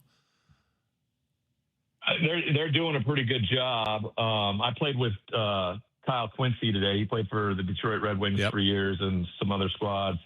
I beat him by a stroke today. Nice. All right, good. Brett Hull, Jeremy Roenick are here. Grant Fuhrer covered up a birdie of mine that would have won me a skin today. I think the skin was paying out like $1,500 too, so that was a big deal. I'm a little upset about that. But yeah, the hockey players are pretty darn good. The basketball players have really impressed. I played with Gerald Hedrington Jr. today, and he shot a 2 over 74, like with 5 birdies, and he hits it a mile, man. He hits it so far. Wow. Ray Allen's playing really well. I think he's in the top 10 right now. So it should be an interesting final round tomorrow. I'm gonna try to go low and see if I make a bunch of birdies, 8, 9 birdies, and that should get me into the winner's circle if I can get it done. Well, Ryan Leaf joining us. Get your golf in now because you'll be busy this fall. Congratulations. Lead job on the USA Network's Pac-12 coverage coming up. And you were part of the CW coverage before, which I think was the last time I texted you. Great to see you on that. But you're now with USA Network as well. And I'm assuming when they came to you, it was an easy decision. Just some thoughts from you on getting this opportunity. Well, I mean, what we had done the last 2 years was setting us up for something like this. I remember when the CW called, and I didn't want to take the job. I didn't want to necessarily travel all the way across the country every week, especially just to Corvallis and Pullman for those 2 years. And because my wife is smart and she sees the bigger picture, she convinced me to reconsider and take the job. And she says, "You're setting yourself up to be the lead analyst in the face kind of the Pac-12 conference, I think." And that was the point. And so, yeah, when USA came to me, we were excited because of how invested they were in the new Pac-12. CW came back and wanted me to continue, and I just thought there was room for more growth at USA, and as it turns out, there was. It was a multi-year deal and an opportunity to call college basketball too, which is something I've been wanting to do for a few years now. Yeah, I want to just jump into that real fast because you mentioned it. You're a great high school basketball player, and the fact that you're going to get to do a couple college basketball games here or there, that's got to be a ton of fun. How excited are you for that? Oh, through the roof. I did some college basketball games for Westwood One to get some on tape, and I kind of become disillusioned with the state of the play of basketball. My son's most likely going to play a lot of basketball. He's probably going to be like 6'9", 6'10". So I knew that I was going to have a different perspective when it came to the basketball aspect of things. So I thought maybe if I started analyzing it, it would look different to me, and I wouldn't be so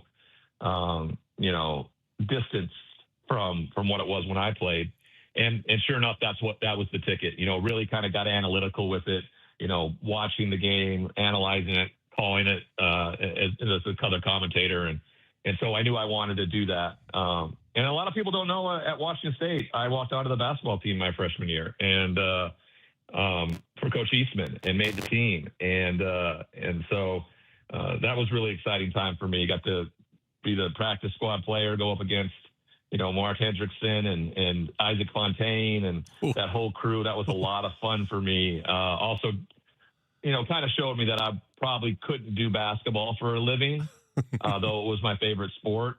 And now I get to do it. I think, I'll probably get to do anywhere from 5 to 6 games for the Pac-12, and then plenty more with the Atlantic 10 Conference out here on the East Coast. That's awesome. Ryan Leaf joining us right now. Little known fact, people may not remember this.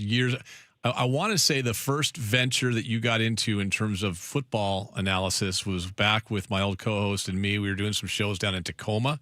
Life, I'll just say this. We all know life got in the way and things happened, and Ryan got away from it for a while. But I remember having you on a few times down there and thinking, this dude can do it.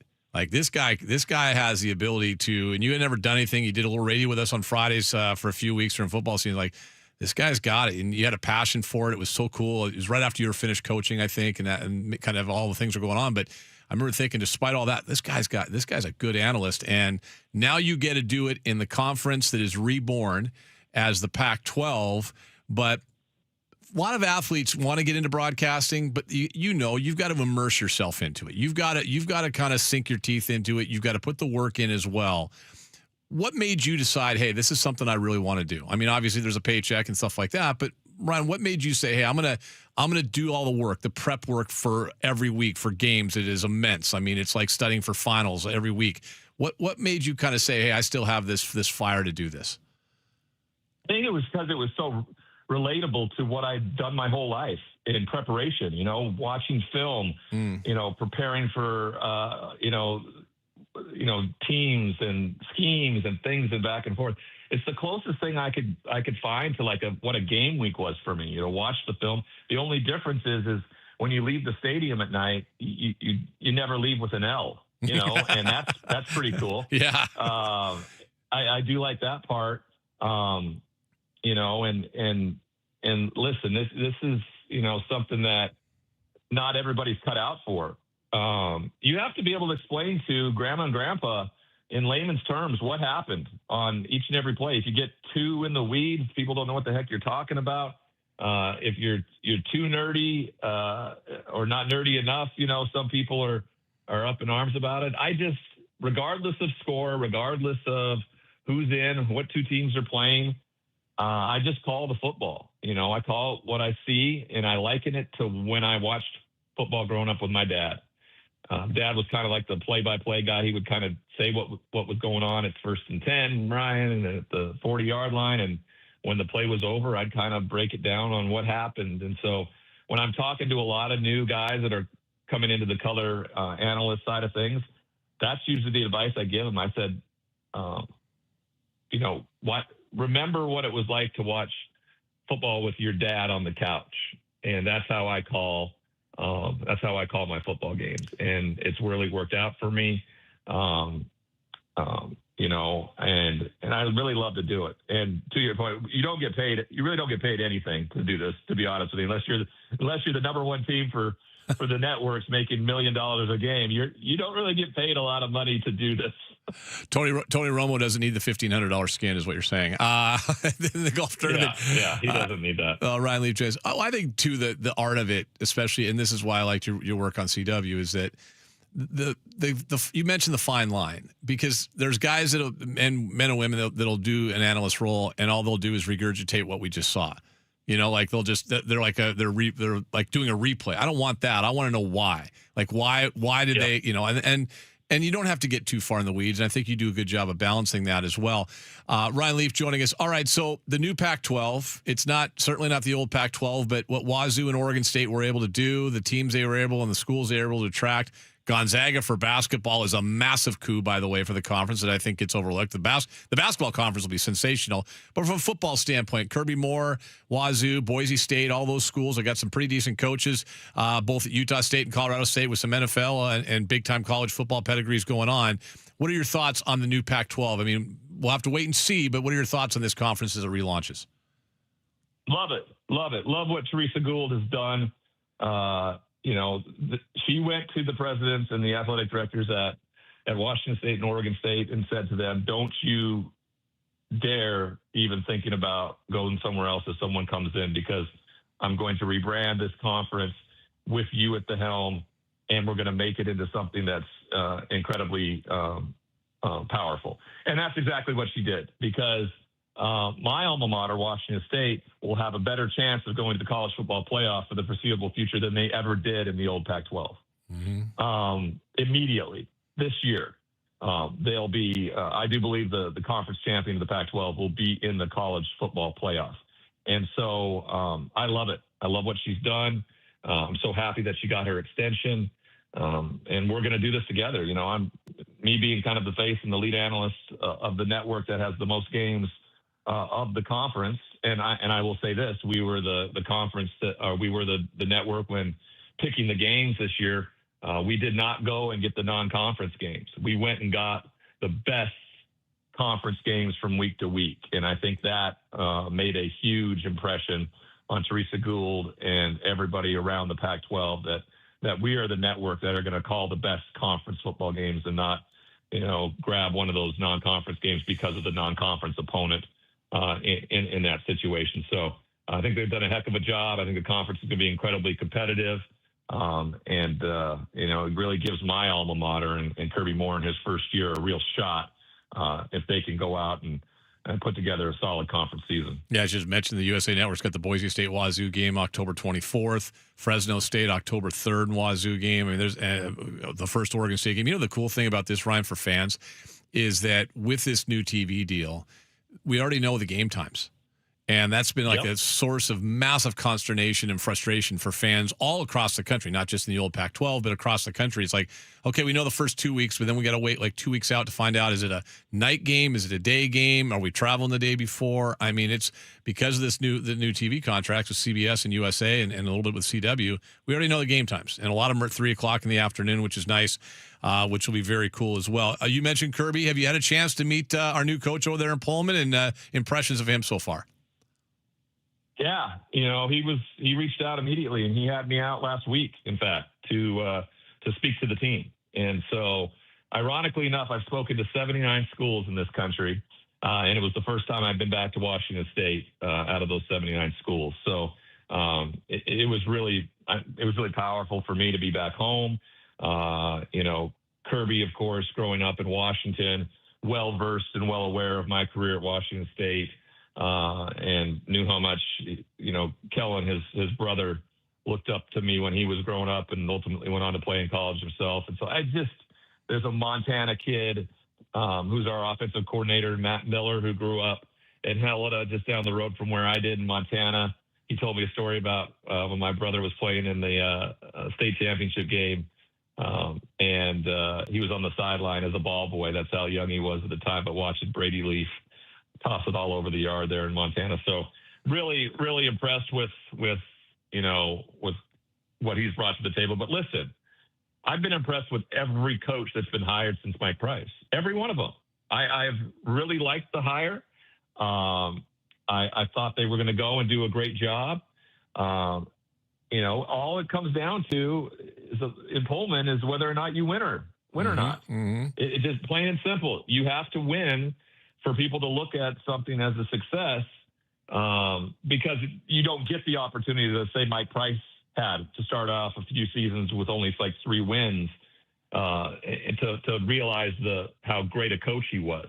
And I love how everybody loves Mike Leach and his time at Washington State and their resurgence they had, but they also didn't win anything.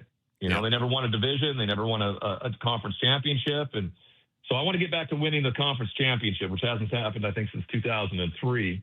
And so it's important for Kirby Moore, his staff, to understand what the most important thing is year in, year out, and that's to win the Pac-12 conference. And then the chips will fall as they may. Right, Leaf, with this. What's wild is that, and Jess will tell you this, I kind of was the same way. A lot of us are, hey, we love, name the guy who's here. Rolo for a cup of coffee. I was on board for all of them. I was. The one guy I wasn't, though, and Jess can attest to this, was the guy last year. Because he came in studio and he sat across from us. We did an interview, and it's like, dude, you're talking to 2 Cougs. Like I'm hosting a show in Seattle, and and he didn't look at me one time, Ryan. He looked at his phone the entire time we're doing the interview.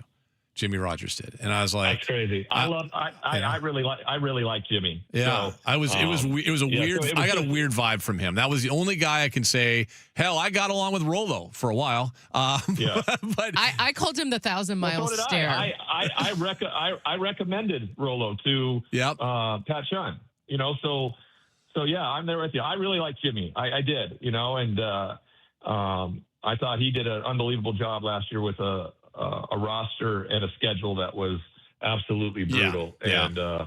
And so, I just, listen, I know that guys aren't going to stick around. I just do. And so I thank them for their time there, and I wish them good luck and next man up, in my opinion. Yeah, I got you. It's crazy. You'd never, because I see you speaking to schools across the country. You'd never spoken at Wazoo? No. Mike Leach didn't do that, Yeah. He didn't have past players really around or a part of anything. And then Rolo, there was the whole COVID stuff, so no one could be in or anything like that. Yeah. And then Jake, his answer to me was they just didn't have any money to bring me in, and I was like, I don't need much to come speak to my alma mater. I just probably need my flight taken care of and some lodging. But no, Kirby jumped right on it, And I also think it has a lot to do with your chief of staff. Yeah. And Dan Van der Riet is unbelievable. He was at San Jose for years. He was at Oregon State with Jonathan Smith, with Jonathan at Michigan State, and now he's the chief of staff there, and at Washington State. And a lot of times it has a lot to do with that guy. He has the ear of the head coach. He's the guy that helps build, culture around the programs and stuff like that. And so I was just happy to be back. And, Pullman is a very interesting thing for me because of,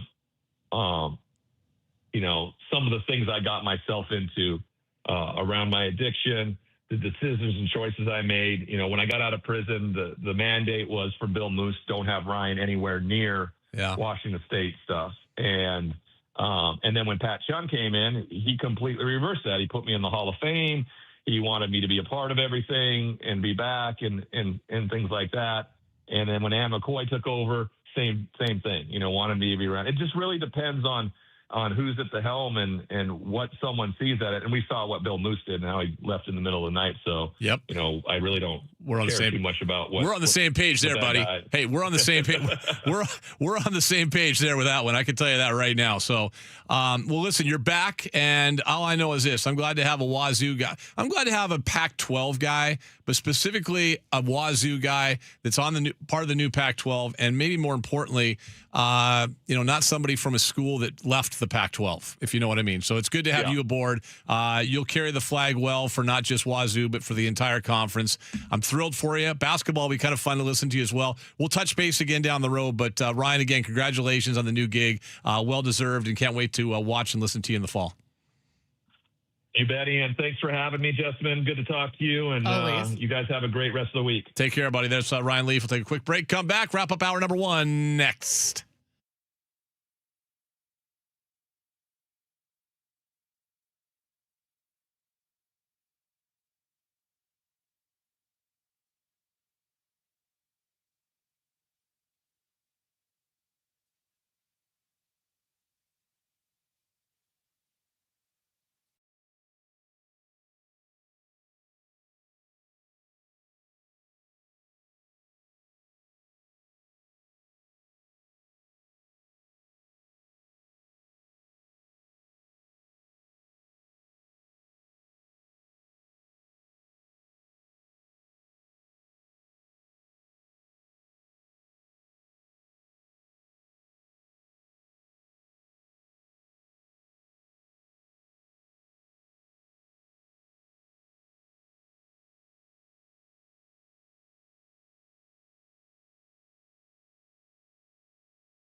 Miami Casino and Hotel on Sports Radio 93.3 KJR FM.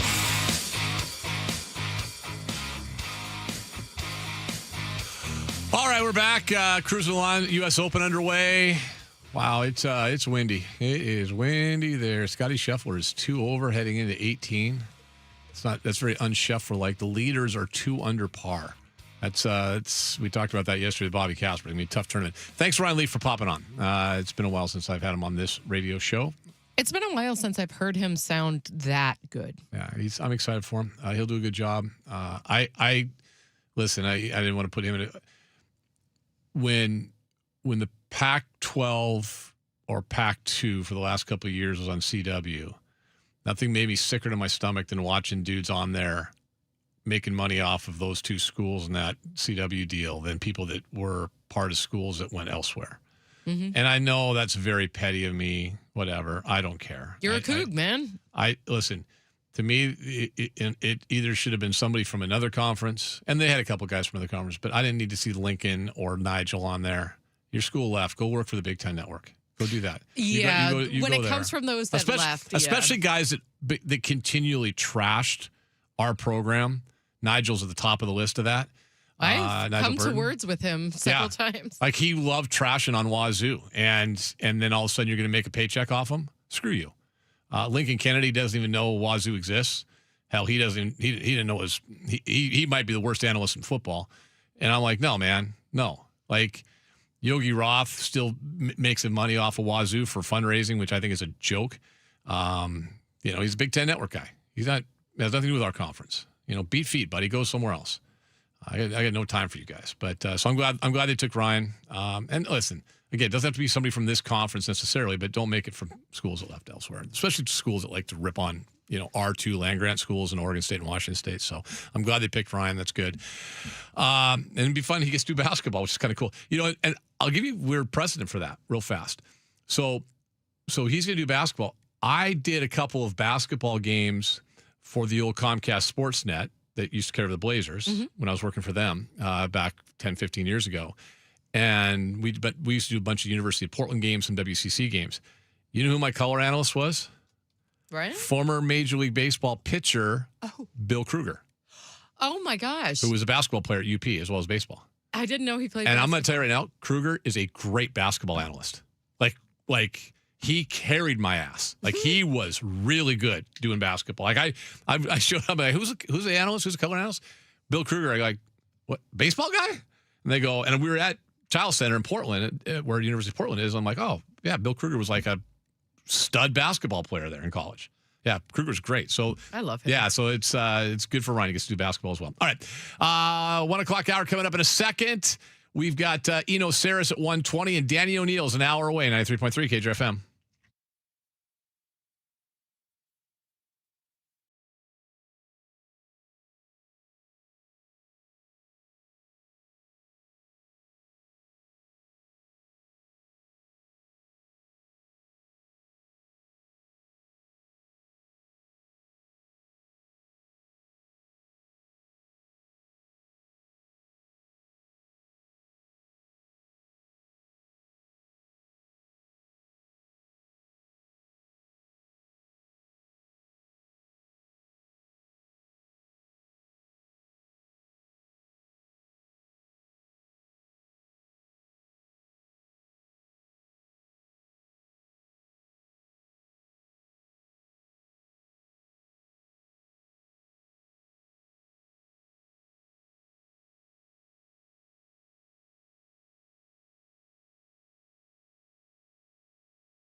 KJR FM Sports Headlines. Headlines brought to you by Frost Brewed Coors Light. Jess, go ahead and choose chill if you like. You know what? If I wasn't running this board back here, I would totally choose chill right now. We'll have a more extensive U.S. Open update here in about 12 minutes or so.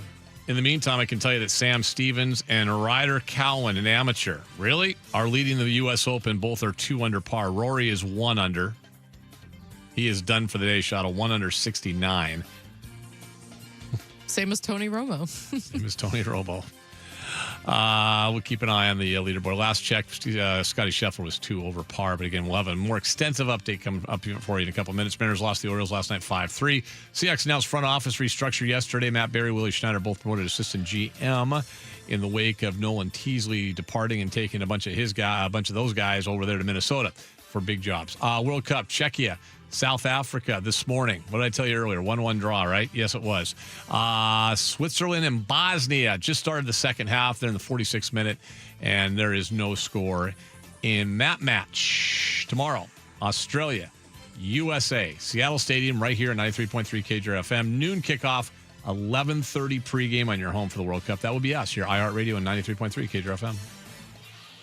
Now back to Ian Furness on your home for the Huskies, Kraken, and the 12th Man. Brought to you by Seattle's closest Snoqualmie Casino and Hotel on Sports Radio 93.3 KJR FM. All right, Eno Saris will join us from The Athletic coming up at 1:20 today. Danny O'Neill in an hour's time will be with us. We got an interesting daily power play at 1:45. We got some sound from someone in the NHL taking a shot at the Seattle Kraken. Or maybe just a Kraken catching strays, as they say in the biz, right? Kind of catching strays. I think that's what the Utes say. Yeah, they just catching some strays. We'll get to that coming up at 1:45. Tomorrow's a big day here. Big day. For most of us. I think it's a big day. 49451 on the Tacoma Dodge text line. I think tomorrow is a significant day for Seattle sports. And, soccer is this strange sport, speaking of catching strays, that catches a lot of them.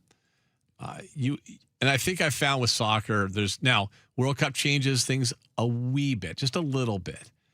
But the interesting thing with the World Cup or with soccer, you either love it, passionate about it, get up at 4 a.m. on the weekend to watch European games.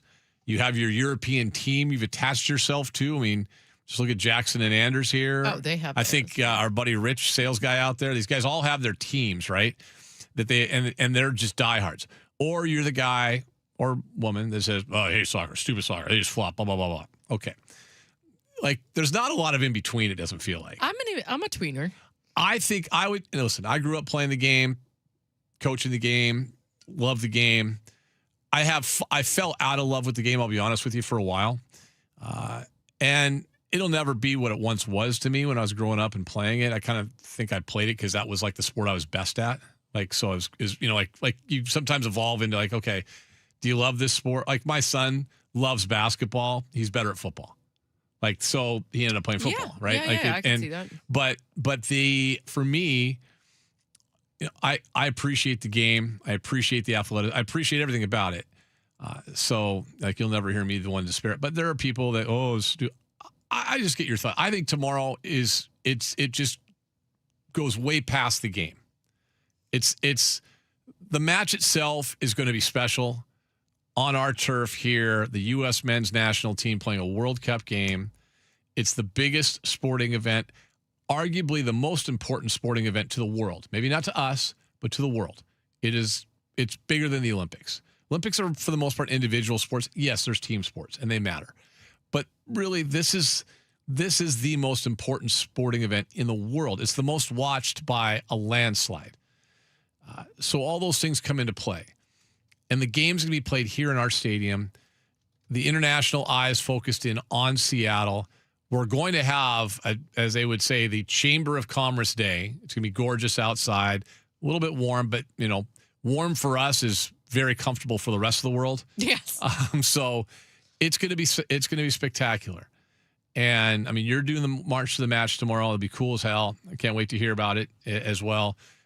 There's going to be, 67, 68, whatever, however many they can cram into Lumen Field are going to be in the Seattle stadium. Seattle I'm not Stadium. beholden to FIFA, trust me.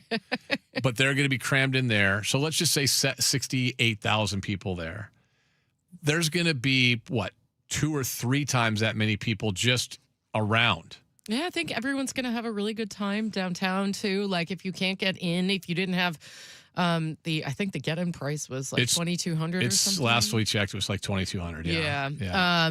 And if you can't do that though, it reminds me of certain Seahawks events as well. Where the Fail Mary game, for instance, I was down at FX McCrory's. Oh, really? For that game because my friends thought that they could scalp tickets. They're comedians, dudes that are from here but don't live here, and they thought they could just get them off the street. And everyone wanted like $500. Yeah. They just thought it was going to be easy, and so I was like, "Well, we'll go over here," and it was just packed with people and fans being together. Well, I mentioned this to Softy the other day. We've kind of evolved a little bit and kind of come back to where we used to be. It used to be, for years, especially when this station first started. But, I just look back like late 90s, early 2000s, up until like, probably 8 or 9 years ago. If there was a big sporting event, you went somewhere to watch it. A lot of times it was just because you wanted to go watch on a bigger screen than you would have at home, right? Oh, that's before we had those gigantic Costco TVs. Now everyone has an HD TV or a 4K TV, and it's just sometimes just more comfortable or easier at home, right? So it's a little bit different now than it used to be. But now, like events like this, you see going back in time. People want to go watch it with other people. You want to watch with other fans. We saw that last year with the Seahawks in the playoffs as well. Like, and certainly the Super Bowl, like all of a sudden I'm going to go to one of the casinos. I would urge you to go to Snoqualmie Casino tomorrow. They got it at Hawks Peak, 63 televisions, et cetera. But, go watch it there. Or if you don't want to do that, or go to a restaurant. I mean, the halls are great for watching soccer. Big sponsors of our radio station, Twin Peaks. Love those guys. Brad's a great dude. He's helping sponsor the golf tournament this year with some stuff. Go down to Twin Peaks, whatever it might be. Or what you're doing tomorrow. You go to the waterfront, hang out with fans from all over the world, and watch it on the screens down there, or just wander around, just get the vibe. I think tomorrow is going to be sensational. So get your thoughts, 49451. Are you looking forward to USA, Australia, and maybe as much as anything, kind of the coming together? God, our world is so divided now. Yeah. We all know that. And I don't think anybody listening or even the guy talking right now is completely immune from, casting stones. We just live in a very divided world. And really divided country. People are judged on their political affiliations, one way or the other. Both sides judge. Right judges the left judges the right. If you're left, you're bad. You're right, you're bad. Blah blah blah. All these things. It's all bad. What I've seen just around the country and certainly here around Seattle, this World Cup thing's kind of brought people together. And so far, knock on wood, so far so good. So I mean, I watched the Australia's first match in Australia. Yeah, were they going nuts? It was awesome because like I was saying earlier, I watched the NBA finals, the Knicks won, and we just went to a sports bar waiting for our flight. We're just hanging out, and all of a sudden just yellow and green marching in. I'm like, oh my gosh, I forgot the Australia Cup that game was on. And we just became friends with all these random people. That's why I was saying that for those who are coming to root for Australia, I think you'll have a really good time with the people that are coming to root for them, regardless. What time are you getting down there tomorrow? Probably about 7 a.m. Wow. Yeah. You almost have to, right? Yes. Probably. Well, they're closing down the streets at 8. So yeah, well, that's true. Yeah. I will. My little pro tip. I mentioned this before. It's not as bad as I think people thought it would be. Like it really isn't as bad as people. I also feel like people might have prepped for this because the Mariners chose to continue to play on Friday night, but it's so far apart in timing. Yeah, I think we might see some double dipping. That I say all that. Tomorrow will be a little bit different later on because on Monday there's no Mariners game, so the game let out at 2:30. They got people out of there by 4. It was fine.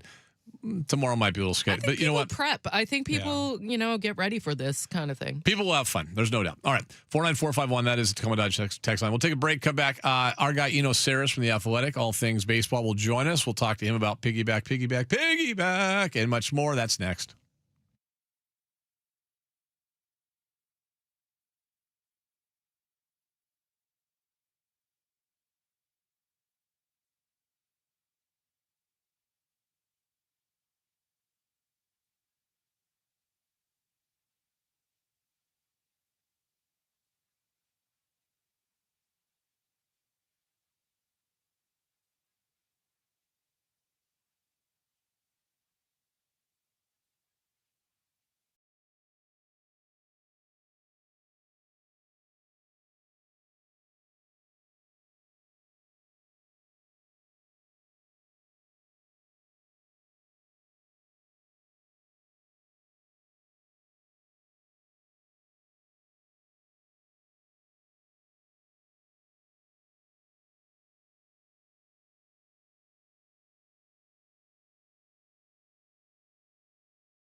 Big hair.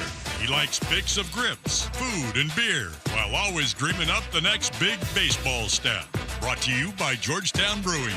Brewed with Northwest ingredients in Seattle's historic Georgetown neighborhood. Featuring local favorites like Manny's Pale Ale, Bodhisattva IPA, and Georgetown Tavern Beer. Available in the tap room 7 days a week and throughout the region. Look for Georgetown Tavern Beer at T-Mobile Park and ask for yours today. Now with Ian, here's Eno. Eno Saris from the Athletic Rates and Barrels podcast joins us right now, again, courtesy of our friends at Georgetown Brewing. Right now on tap in the tasting room, the tap room, all kinds of great items, including, I told Jess about this yesterday, the Magic Spray IPA. That's right. For World Cup fever right now. Really good. We're seeing the Magic Spray all over the World Cup. You fall down, you get the Magic Spray. I went there because, I feel like it's my duty when we host this show and have this segment that someone needs to taste the beers that are down at Georgetown. I took one for the team, went down there. I can tell you the Magic Spray IPA is sensational right now. A bright golden IPA with flavors and aromas of sweet apricot, candy peach, navel orange, and a bit of pine from the Columbus, Citra, Simcoe, and Crush hops. It may not cure you, but it tastes damn good. Go check it out, among the things. And by the way, Georgetown Brewing is closed. The tap room's closed tomorrow for Juneteenth. So get there today, but very good stuff. It was heavy lifting, but I went down there just to make sure that on this segment I could freely speak about some of the ales down there. Doing the hard work. What a team player. I am a team player. I'm nothing else if not a team player. Oh, and by the way, Ian, do you want to try the Cloud Cover Hazy IP? Sure, why not? Let's do that. Bring a couple growlers home. Patio, weekend, summer. Let's do it. Let's have some fun, and away we go. All right, lots to get to today. Sarah's joining us from The Athletic. I'm going to start here because I saw that you guys mentioned this and talked about it on the podcast, Rates and Barrels. And I'll be honest with you, I'm not fully aware of what this place is, but you touched in on a place called Driveline, which started here in Seattle. They got locations in Arizona and Florida, I think, as well right now. And you guys talked about why people are against it or having a problem with Driveline. What was the story there? Well, Boston, the Red Sox prominently had the director of Driveline, Kyle Bodie, one of the co-founders, as an advisor. They have Driveline guys as the director of hitting and the hitting coach in the major league. They have Driveline philosophies up and down in the minor leagues for pitching. And before the season started, they were, in a lot of ways, people were jealous of their high-end hitting prospects, Roman Anthony and Christian Campbell and Marcelo Meyer. They had some of the best hitting prospects in the game. They've been churning out really good pitchers, and Peyton Tolley and Connolly Early. And, in some ways it looks like, you go back a year and everyone was super happy with it. This year, however, the Red Sox have been really bad. And their offense in particular has been bad. And Kyle Bodie stepped away from the team. And Bill Simmons said that was the first good news about the Red Sox this year. So the Driveline has become a bit of a bogeyman. It's just something that people blame for the advancement of analytics in player development and player coaching. But to me, what it means is just evidence-based and constraints-based coaching, which means, if you're going to do a drill, you do the research on the drill. You research, you can look at how a body moves, and then you can do the drill, and you can do the drill for a week, and you come back. How's the body move? Oh, it moves differently. That's what we wanted. And so you can check each of your drills. You can research that, they have a Stuff Plus like I do. They can say, oh, what makes curveballs good? Well, we research Stuff Plus, and this is a good curveball. This would increase your Stuff Plus. So using analytics to coach players, checking that every drill you do does actually do something. They found that, for example, the towel drill that everyone does, it doesn't do anything. So, they do this research, and constraints-based means instead of me telling you, hey, move your hips like this, I design a drill that makes you move your hips like that so that your body solves the problem itself. And, so those are the two main things, is just, using research and evidence to plan player development. I don't think that doesn't sound that controversial to me. I mean, I would want my player development team, I would want my coaches to have evidence that what they believe is true. You know, like I believe in researching things and finding evidence. So I don't find that to be. I think they're kind of a boogeyman for what's a bad season in Boston. It almost like an easy scapegoat, right? Like it's you know, and it's like, well, it must be Driveline's fault.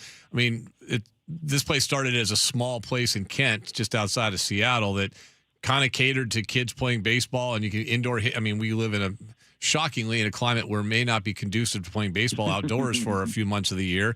Kids hitting indoors, getting some good coaching, and there's a million of those facilities around the area, like in probably like a lot of cities, but we have a lot of them around this area. But they have elevated and taken it to the next level where there's 3 locations. They've got guys that are Cy Young winners, all-stars, 4 MVPs have worked out there. I mean, you go on and on. Whatever they're doing is fine. It is interesting because maybe baseball is resistant to this. You know, and a lot of sports want to keep everything in-house. Other sports, they want you, hockey, for example, and I can relate to this, they want you going. They have no problem, an NHL team, with you going and seeing a power skating coach in Saskatchewan in the summer. Like, they have no problem with it. They want you to, they would encourage you to do that, stuff like that. Baseball seems to have that same thing. Like, if I'm an organization, you know, wouldn't I want my guys getting as much information or maybe a different set of eyes on you as possible? And, you know, I guess where it runs into things sometimes is the team has a plan for you, and then they have to let you go away for, 3 months. Mm-hmm. And that they hope that you follow their plan. They try to stay in touch. There'll be phone calls. There'll be maybe you log in somewhere and log what you're doing. But to some extent, it's hands off for 3 months. So I think they would much rather you went to a Driveline or a Tread or one of these places and had somebody there, a coach, major league, like a very good quality coach that's using data in the same way they will. Every once in a while, they'll come into conflict.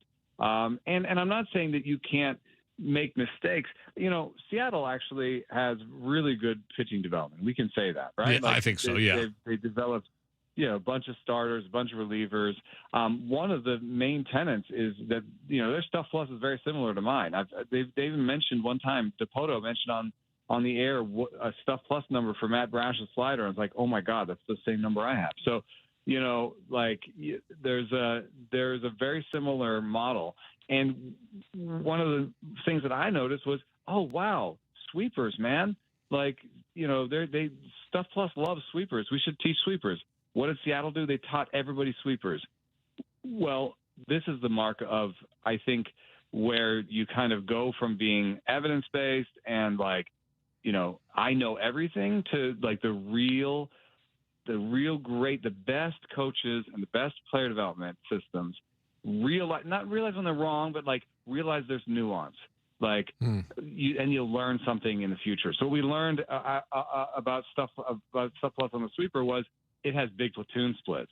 It's hard to command. It's a really big pitch. And what we learn, Bryce Miller, he's over the top. When he throws it, they can see it, because it comes from a slightly different release point. Hitters can see it. And what do we learn from Logan Gilbert? Well, he can't really command it, so it's useless to him, And how many people still throw the sweeper they learned in the minor leagues for Seattle? I don't know. Woo? Yeah, maybe. Probably Woo. Miller? They all learned it. Yeah. Yeah, Woo. Miller still throws it a little bit, but he's changed it. Now they all throw splitters. So it's like, there's you have to have some humble. There's a humble quality to, I'm learning as much as I can. I'm teaching you what I have based on evidence, and some of it may be wrong, and we have to move on when it's wrong and figure out what's actually working on the field. And so maybe when people are yelling, sometimes they think, oh, you're just using the numbers. You're not looking at what's working on the field. And maybe that's a good critique, but it's not a critique of everybody. It's maybe a critique of certain coaches. Seattle's done a really good example of hey, we believe in research. We've done it this way, and we've been able to pivot. And, they're not all still throwing sweepers, when it's not working for them.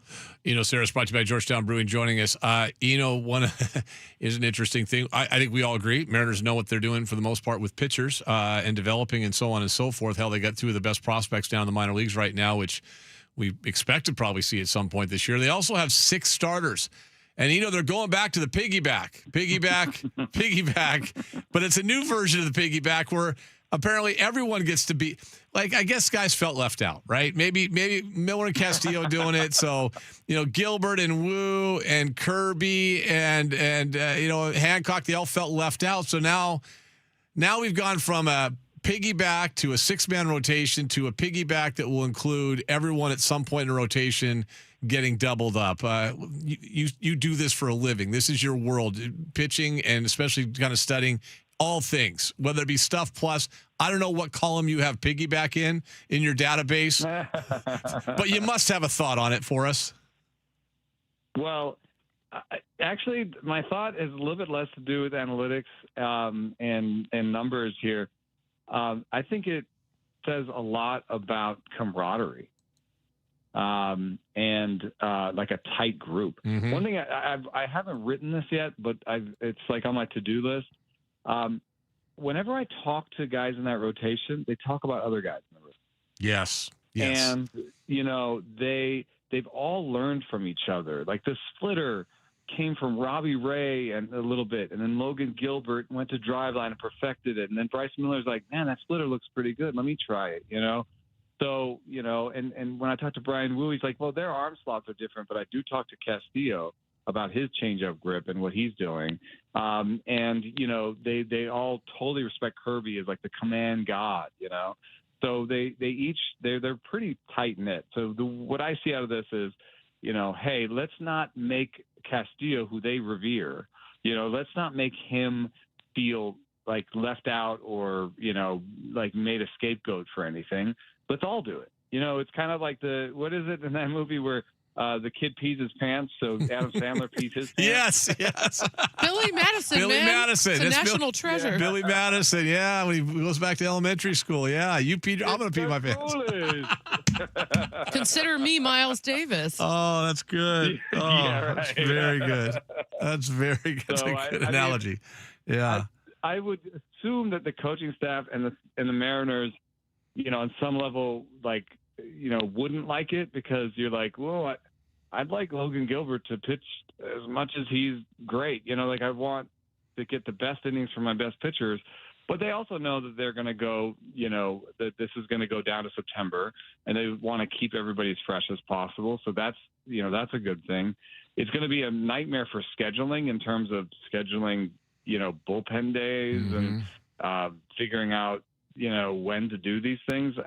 I'm looking at a site here that shows probables, and it even shows opening pitchers and following pitchers, Fangraphs, and they just gave up. They just have Castillo and Miller as piggybacks, and they don't have all this. I haven't even seen, how is it going to work? Have they said what that means? They just said, all Hollander kind of said the other day is they said, hey, it's unanimous. Everyone agrees, which I'm going to get back to in a second.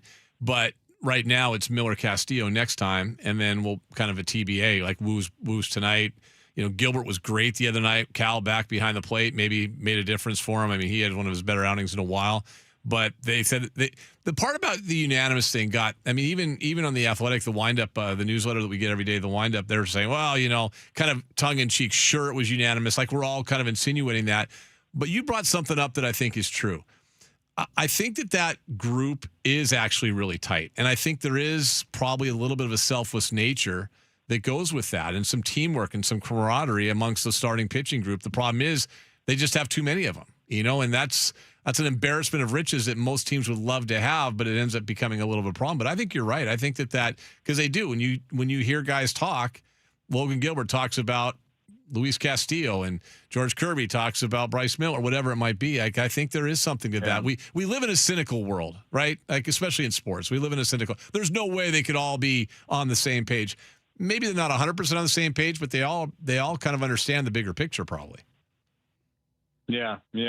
And for the cries of let's trade from pitching depth in Seattle, that's been a long-term solution. Oh, we need bats. Let's trade one of these pitchers.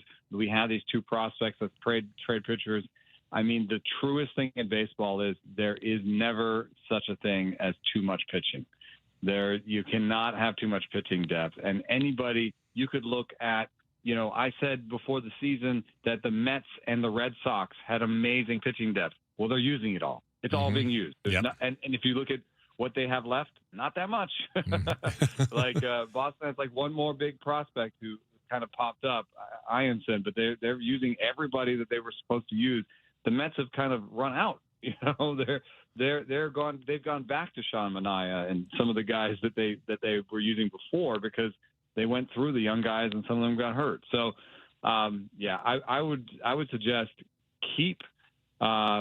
What is it? It's Cade Anderson. Cade Anderson right? and Ryan Sloan, the two guys. But Cade Anderson's the guy that seems. Ryan, I mean, Cade Anderson's the one that is more consensus. From what I've looked at, Ryan Sloan might be better. I don't know. So, that's two I don't want to trade from. And I don't like, who are you going to pick out of the rotation? And it's easy to say somebody like, oh, well, Luis Castillo, well, are you going to get anything for him? And do you have to pay some of his salary down? And he's probably better than he's pitched this year. So, I would not trade from any of those 8 guys, actually. Yeah, it's funny about Ryan Sloan. I've heard other people say the same thing. Like Ryan Sloan is a guy that I don't think either one of those guys are touchable, but a lot of people are saying the same thing, that his upside may be higher than Cade Anderson, which is insane to think about that right now, what both those guys are doing. The comp I heard was Shohei Ohtani as a pitcher. I mean, not as a hitter, obviously. Whoa. Okay. Well, you know what? Can he come here today? You're right. I think every American just got a little shiver going, really? Okay, I'm in. I'm 100% in on that situation. That's great. All right. Tell folks about the Rates and Barrels podcast. We are daily. Today we had Trevor May on, and we talked about missed distance, the new stat over at Baseball Savant. It's kind of cool because it just tells you like how many inches you miss by. But when you look at it, you realize it's kind of like a tunneling metric, because when do you miss by a lot? You miss by a lot when you thought it was something else. So why did they think it was something else? Probably because your fastball is super fast, or it tunnels well with that pitch, or whatever it is. So we thought that, Andrew Abbott is a guy who long has not made sense to the modelers and not made sense, to the predictive peripherals and stuff like that. And he has a big miss distance on a couple of his pitches. So he tried to uncover what this could be telling us. Very cool. Go check it out. Subscribe. Rates and Barrels. Also go to The Athletic, theathletic.com for great baseball coverage. And sounds like Eno might have something in the works that'll be interest of our fans up here as well. And we will talk to you in 7 days' time, my friend. Thank you. Thanks for having me. Eno Sarris, brought to you by Georgetown Brewing. We'll take a break. Come back. Daily Power Play. Kraken catching strays from a division rival next.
On the Kraken, good half numbers the other way. Down a shot, he scores! With Cole and everything, shoots and scores! 3-1 Seattle. And here's them going back for Newman. He scores!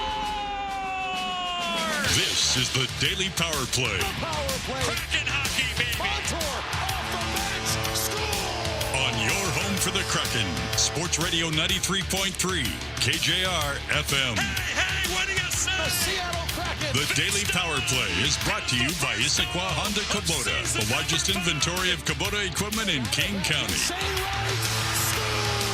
Now, your daily look at the National Hockey League and the Seattle Kraken with Ian Furness. Daily Power Play, your home for the Kraken, 93.3 KJR FM. Kelly McCrimmon is the general manager of the Vegas Golden Knights. He was asked about just the fact that Vegas is not a well-liked team around the NHL. One of those reasons is, among many, they signed Carter Hart to a contract, who was involved in a Canadian junior hockey scandal north of the border, the sexual assault scandal. Yes, he was found innocent, as were the other players. Does that mean he was not guilty of doing some things that were pretty gross and disgusting? Probably not. But the NHL ruled he was eligible. They were the one team that decided to sign him, Vegas was. Not a surprise. He was asked about that. So this, Kraken fans, take a close listen, was Kelly McCrimmon's answer as to why he thinks Vegas isn't well-liked. I think people have a hard time explaining why we win as much as we do.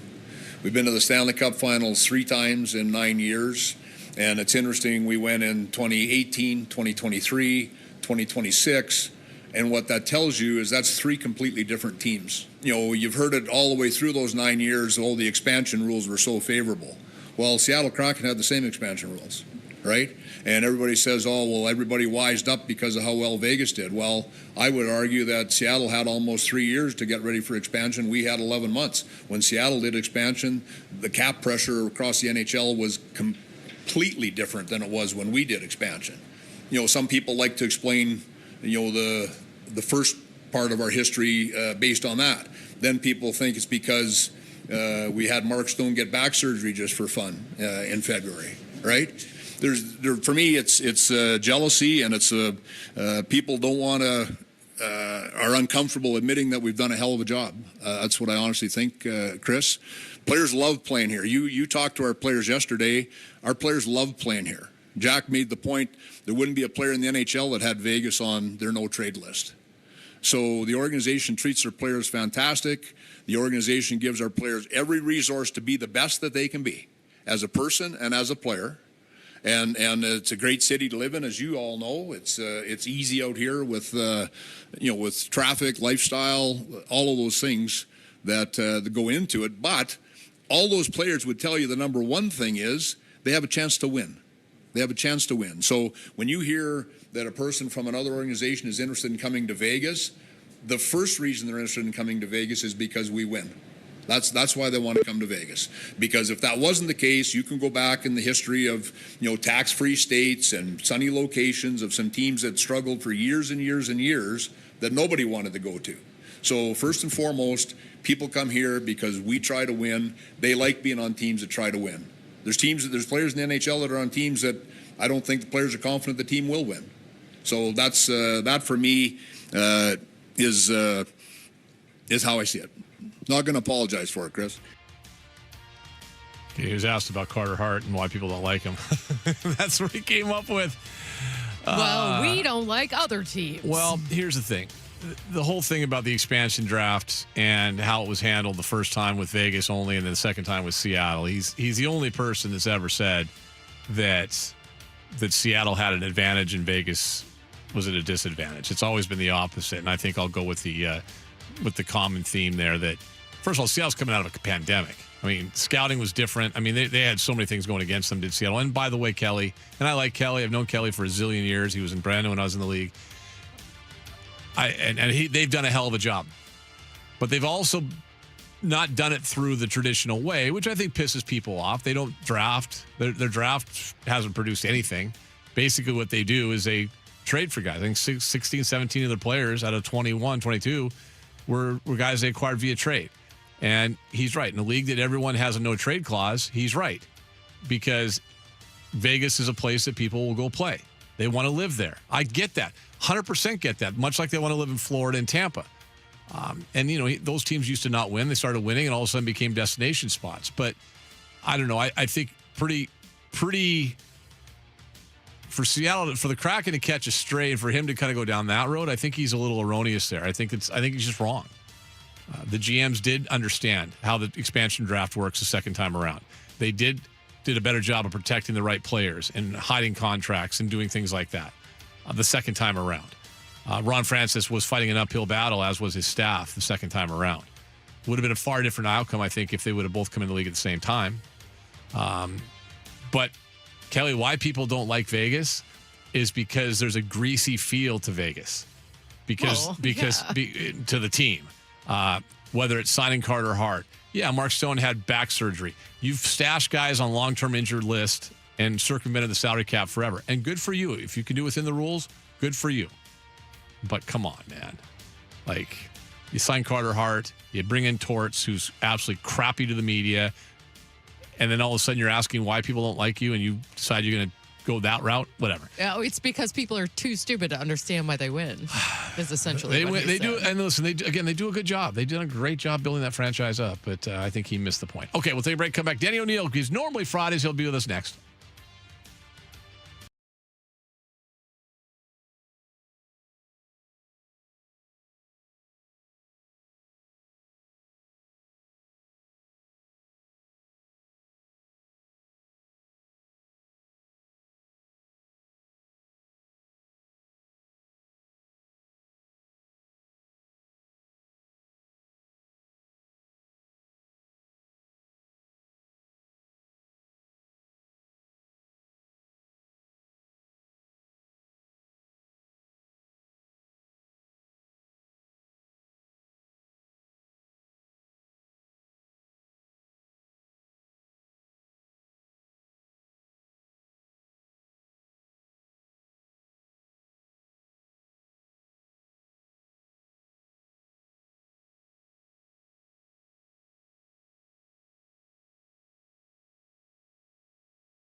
93.3 KJR FM Sports Headlines. Headlines are brought to you by Frost Brewed Coors Light. Choose chill. M's lose the Orioles last night 5-3, up 3-0 right now. Seahawks announced a bunch of front office moves, restructuring with Nolan Teasley going to be the GM of the Minnesota Vikings World Cup. Got some scores for you. In the World Cup earlier today. Czechia, South Africa tied 1 apiece. Switzerland has just beaten Bosnia 4-1. Canada and Qatar coming up at 3 o'clock. Mexico, South Korea later on tonight at 6 p.m. this evening. Don't forget, we're giving away a grill. Sports Radio, 93.3 KJR FM. Big you gotta thanks. know the show real well. Gotta know the show. We're giving away a grill, Green Mountain Pellet Grill from Riches for the Home. Visit any of Riches' 6 inspiring showrooms for the Northwest's largest selection of outdoor furniture, hot tubs, fireplaces, and outdoor grills. richeshome.com.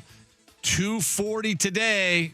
Be listening. Know the show. You'll get that chance to win a grill Father's Day weekend, huh? That sounds pretty good. Danny O'Neill standing by. It's time now for Danny O'Neill of the Dang Apostrophe, the best Seattle sports writing you'll get out of New York City. Brought to you by Northwest Handling Systems. From forklifts to pallet jacks, conveyors to loading dock equipment, we sell, rent, and service all your warehousing needs. Request a quote today at nwhs.com or call 425-255-0500. Now here's Ian with Danny O'Neill.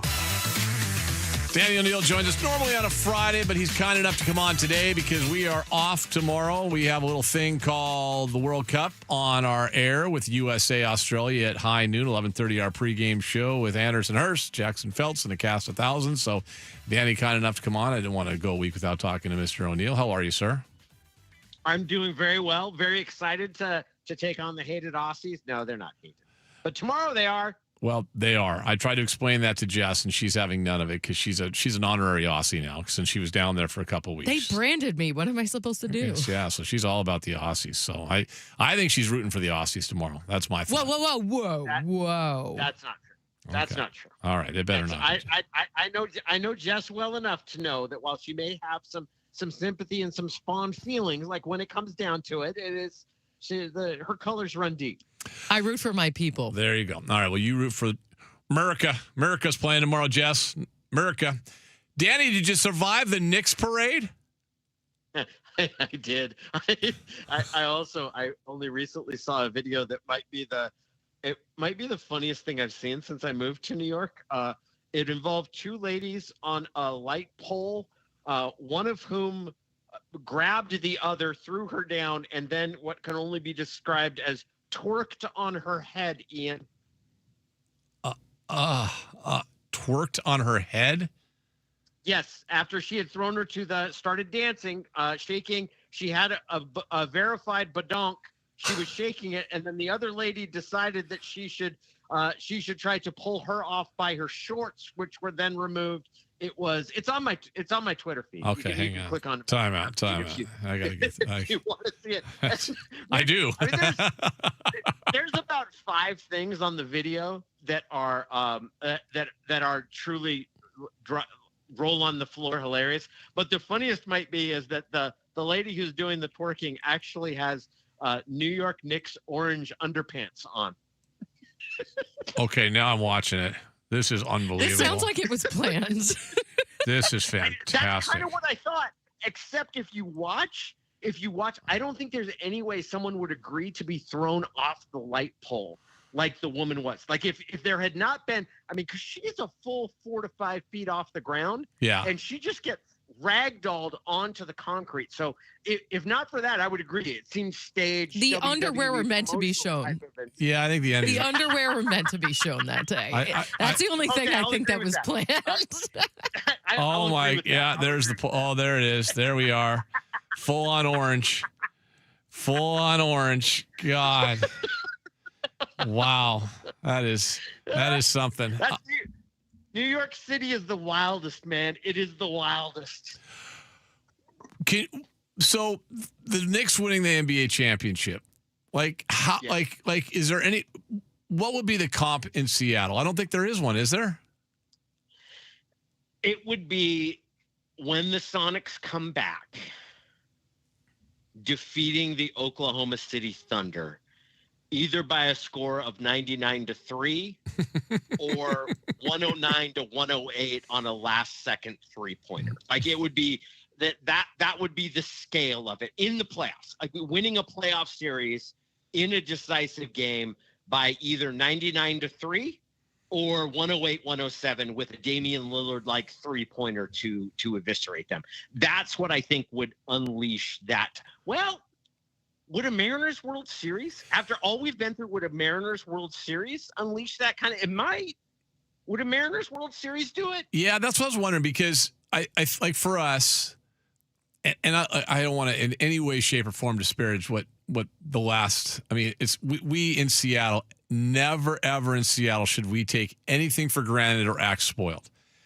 But listen, the first Super Bowl and the first Super Bowl parade, I think, felt a little different than the second Super Bowl and the second Super Bowl parade. I think they felt different, right? People were still going crazy. It was bananas. It was fun. I think it's funny because once the Seahawks got to the very much like the San Francisco one in 2013, when you got to the Super Bowl and you beat the NFC champions, it kind of felt like, boy, we've already done it, right? And even though the Broncos were sitting there with all the hype and all that stuff, I mean, every player they told you, me, and everybody else, we knew we had that game won, and they did early. This year, we knew, right? Like, when they beat the Rams and got to the Super Bowl, you're like, who we play? The Patriots? Really? Mm-hmm. Okay. Well, thank you. We've already won. And then, the game itself, there wasn't a lot of drama, obviously the first one, but the first one felt different. I think maybe when the Sonics come back, and I'm convinced it's in 2 years, we'll see basketball here in 2028. When the Sonics come back, and then whenever they are able, if they're able to win an NBA title, maybe that would be it. I think a Sonics NBA title would be it. Mariners World Series, probably. People still like to hate the team, though. There's a weird, maybe that is Knicks like, Danny, right? We love them, but we hate them, right? Maybe there is that. There is some of that. The one thing you would get with a Mariners World Series that maybe we can't fully understand or appreciate is you would have grandmas crying. Like, you would have a whole crew of older ladies who, and underestimated and should be appreciated and lauded. The number of grannies that love the Mariners and would feel the emotional release that would come from those ladies if and when the Mariners win a World Series might catch us by surprise. Like that might, but it's such a hard thing to sort of forecast how a championship would feel or how it actually, when it comes to pass. Because that first Super Bowl, I think what I remember as the most emotional moment, other than the reaction to Richard Sherman's tip, was there was a video of the team going to the airport to travel to New York for the Super Bowl. Mm-hmm. And I think right at the very end, there was it like a pile of Skittles that they drove through? But the whole way there, and there were some videos that players took from inside the bus. Yeah. That whole route being lined with people. Like, it's that sort of like unexpectedly intense. That doesn't always happen when a team has a Super Bowl run. That doesn't always happen when a team wins a championship. That's certainly what it feels like right now in New York with the Knicks, that there is something above and beyond the normal ecstasy with a championship. I wonder how we'll feel when the Mariners finally win a World Series. Let's hope we find that out at some point. I hope so. I believe we will. It's only been 50 years. It's only been 50. We've only been waiting for 50 years. I mean, for those of us who are old enough to be 50 plus, it's been 50 years we've been waiting. So, yeah, that was a little bit like 2013 was very organic. And it sounds like the Knicks thing was kind of similar this year. I mean, everyone had basically said Oklahoma City's going to win it, right? Like, that's who's going to win the NBA title. And the Knicks weren't the number one seed in the East either. Like, it wasn't like the expectations were, they'll win the title. No, that wasn't really thought of, right? And I think that might have been part of it along the way. So that does feel similar. Like here, what would be interesting? I'm curious, Danny. I wonder what the crowds are going to be like at training camp this year for the Seahawks, because the last few years we've seen spaces of empty grass on the berm. and so forth. Man, you remember back in 13, 14, 15, 16, whatever, there wasn't a place. I mean, you couldn't see a blade of grass up there. And one of my favorite things to watch in the morning was when the first bus would arrive there. Oh yeah. And at training camp, and we had a term for it. It was the running of the 12s, and you would watch like the stampede that would take place from that first bus of people trying to get themselves like dead center for that practice field viewing, the running of the 12s. I hope we see a return of the running of the 12s this year. We do see it. I'll tell you this: the running of the 12s still exists. It does still exist. The running of the 12s, maybe not with the same fury and passion. Maybe it's not an entire bus. Maybe it's half of the first bus, but there's still a running of the 12s. The best part is when the running of the 12s comes in and they realize that the practice is being held at the far south end field. You can't see anything. It's like I feel bad at how much that entertained me. 'Cause on the one hand, I feel a great deal of sympathy. That stinks to go through all of that and have the practice on the far field. And it's not like the Seahawks want to do that. Like they need to give the grass time to recover and all of that. But it is kind of funny. Yes, it is. It kind of is.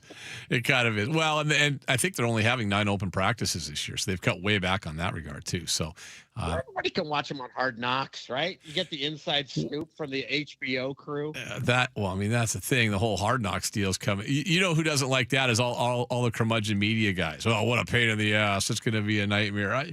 You would have embraced that, wouldn't you? Yes, I think you have to in those sort of environments. It is my hope that John Schneider gets extended TV time. Oh God, I hope so. He can do his imitation from various movies. Like that's if there was one wish that I had from what Hard Knocks would provide to the world, it would be that I hope the football viewing public comes to understand the savant-like gift that John Schneider has for the recitation of Will Ferrell movies. Like that I just think would be tremendous. There are not many people that have a command of Talladega Nights, Elf, and other films such as Step Brothers that John Schneider possesses. We still quote each other on Step Brothers, actually. Schneider could be a star.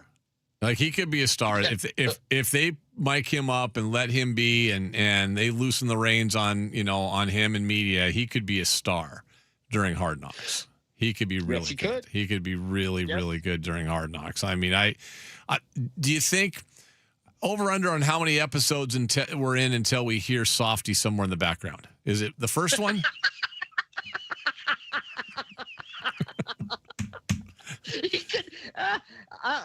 Yeah, I think it'll be the first one. They're missing an opportunity. If they don't get him barking like a seal and that high-pitched voice at some place in the background, they are certainly missing out because he would be a huge element, a huge value add to the production. What are you doing, pal? What's going on, pal? Hey, pal. The other thing is, I'll be interested to see. I don't know where you'd have to go. Is it Reddit or someplace? I want to hear see comments about it. Because Reddit is definitely going to be there. Okay, someone's gonna have to show me how to do that. Because I want to see like what people are saying. Like Softy be one. Like I'm talking non-Seahawks stuff. Like people be asking, who's the writer in 95 degree heat that's wearing the big hoodie? That'd be Bob Condota. Like that kind of stuff. Like the characters that are kind of off in the back. We got to see stuff like that, Danny. I would think so. If anybody would like to laugh uproariously, if you go on YouTube, you can search ESPN did a piece when A-Rod returned to Seattle for the first time since he signed the fishing pole with the monopoly money. It's a great overall piece, but they go to Softy, a very young looking Softy at that point, and you just hear Softy at full froth over what does it mean without A-Rod returning, and it's like watching a portrait of a young genius at work, like a prodigy before he fully came into his life. You see the seeds of greatness that are there as he works the phone lines in talking about A-Rod's return. Was there had to be like bitterness and anger involved, right? Well, sure. It's just like, it was unmitigated on his point. Like, we all hate him, right? And it's great. It's everything that sports radio is supposed to be. Oh, it's good. It will be fun once it does arrive here. I can't wait. I think it'll be sensational on a lot of levels. But I know there's probably people that don't want it to happen. But I think showcasing that team, that group, it'll be a lot more subdued. I mean, obviously the 2013 team would have been something, but that thing would have been a pain because there would have been guys saying stuff. Oh, I got to get paid. But like everyone would have been bitching and complaining, right, about stuff like guys holding out, Earl standing around all folding his arms. But this one is a likable group of guys, and there's probably enough characters along the way. I mean, people will be like, damn, Mike McDonald, does he ever miss arm day? No. The answer is no. Never misses arm day. Like more jacked than McVay. So no, it'll be fun. Danny O'Neill joining us. Quick thought from you before we go. The college football landscape changed again this week, and it took a step maybe forward. I don't know. Brendan Sorsby finally tapped out and said, we're done. Yes. Do you think that we got anywhere in college athletics with the Sorsby thing, or was it just an exercise in futility and nothing really is going to change or come out of it?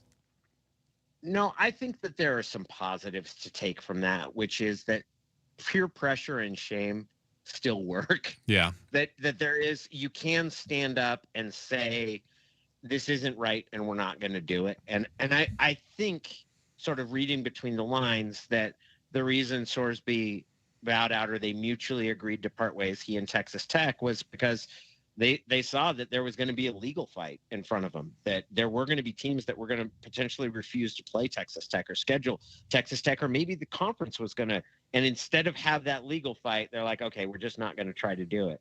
And I think it's important. I don't have high hopes for the bill that Maria Cantwell and Ted Cruz have introduced. I think it's good that they're introducing it.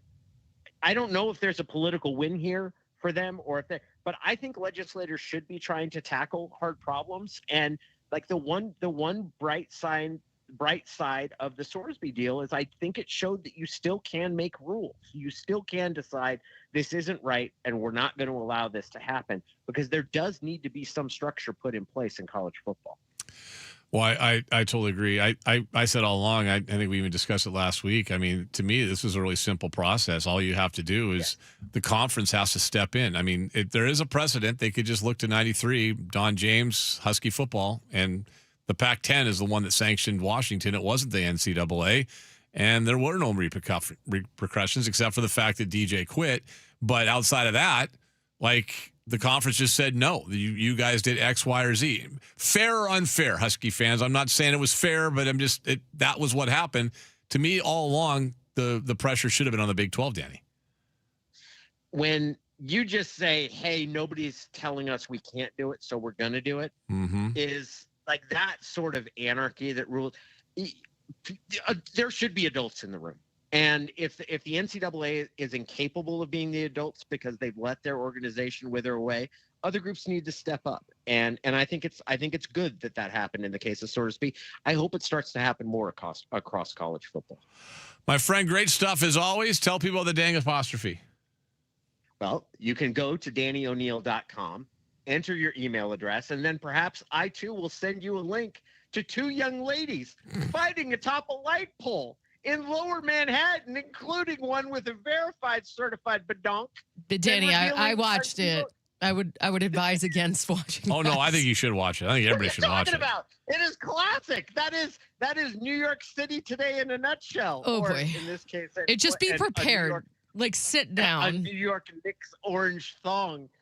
Which is revealed. So if you're into that sort of thing, give me your email address and I'll send you newsletters. Please. And again, you can't go wrong with the orange Knicks underwear. You just can't. Like, it doesn't get any better than that, to be honest with you. Those look like prepared to be athletically used underwear.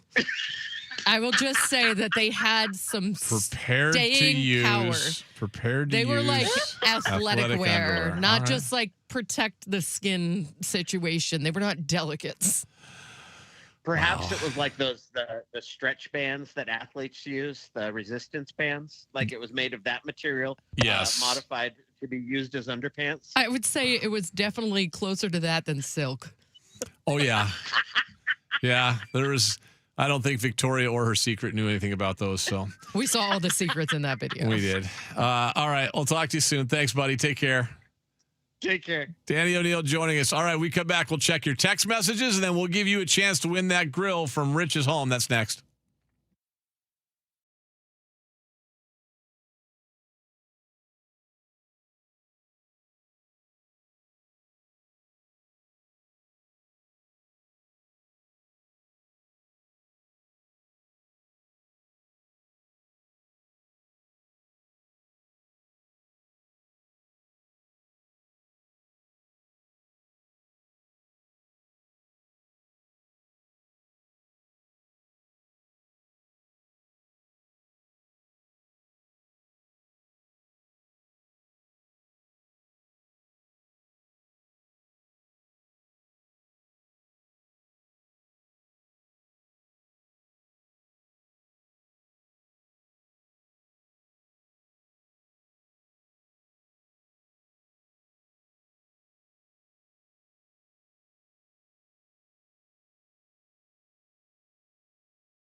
Now back to Ian Furness on your home for the Huskies, Kraken, and the 12th Man. Brought to you by Seattle's closest Snoqualmie Casino and Hotel on Sports Radio 93.3 KJR FM.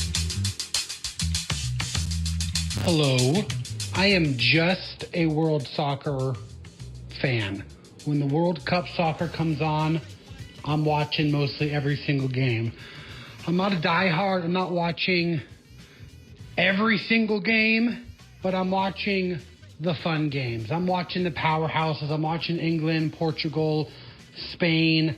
I'm watching France, USA. I'm watching all the big time games and the finals. There you go. All right. Beautiful. Yeah, I mean, tomorrow's just a different level of sports here. Well, I think it changes the fact for us specifically because it's here. Yeah. I mean, it's just like I think just a taste of what it might look like 3 o'clock when Canada and it has its match in Vancouver today. Yeah. I mean, I'm watching some of the video up there. It's insane, like absolutely insane. So it's country pride, it's world pride, city pride. Pride Month. It happens to be falling in, and not that has anything to do with it. I just use the word pride a lot and wanted to acknowledge that it's Pride Month. But it's super fun. It's just a really good time, and I think that, the one thing that we were talking about the Super Bowl parade earlier, and how, people, there was not a single arrest. And there were hundreds of thousands of not this past one, but the first one. Oh, okay. The 2014 one. Yeah. That's when the parade happened, and it was just so peaceful. Closest thing to an arrest we had the last time was Softy. Oh my gosh, he really live on the air. Yeah, that was the closest. I mean, yeah, and he should have been allowed. I wonder if he just would have gone and done it, cross the boundary, cross the barricade. What would have happened? I think he could have outrun them. They wouldn't have cared. He would not have been as big, their biggest problem. He was trying to interview guys. He was throwing the microphones on the duck boats and whatever. A lot of people talking about different places to go tomorrow. There's a million of them out there. And yes, and somebody actually texted in 206 bar, talking about some of the bars closed that have closed down. Yeah, bars have closed. Others have opened along the way. I guess FX McCrory's, the old FX McCrory's building has a new brewery in it. Lowland or something. That's where we talked about it earlier. Yeah. That's where I tried to free all the crabs. But that's been closed forever. But now I guess there's a new brewery in there, so people are talking about that going there. That's nice. It's re-envisioned. Well, I wish. Down in the Pioneer Square area, the old J&M's closed. That's unfortunate. That used to be such an iconic place. You wouldn't watch sports necessarily there, but it was iconic. But yeah, go find a place, support local, go out there tomorrow. If you're not going down to Pier 62, hanging out with Marshawn, Jess, Anders. 58. 58. Is it Pier 58? Yeah. Oh, is that where it is? Oh, 62 is where the Bro Barge is, yes, right? Yes, yeah. I'll be at all of those things. How many bros do you really think will be there? Nah, Bro Barge for that game, probably no bros. Probably just people that have a lot of money. I think somebody bought it out, is what I heard Greg say. Oh, no. I think some rich dude bought it out. I'm pretty sure that's what Greg Bell was telling us. Is that why Zuck's boat was here? I don't know if it was him. I have no idea. No, Zuck's boat was. We have that ability to repair boats in our area. That's like the marine technicians or what have you. I don't know. It had a helicopter on it. Yeah, no, but that's why I was here. That didn't look like it needed a bunch of repairs. I'm sure there's maintenance for a $1 billion boat. But so you drive it all the way. Well, because that's our marine technicians, what have you. We have that ability. We do have really good ones. We don't. That was why. You were in Australia. That was a whole story on that. Oh, okay, okay, my bad. The timing was bad. So naive. The timing was bad because they pulled into Elliott Bay on the same day that they announced all the meta layoffs. So the timing wasn't 1,400 people. So that wasn't very good. No. But they were here because of our.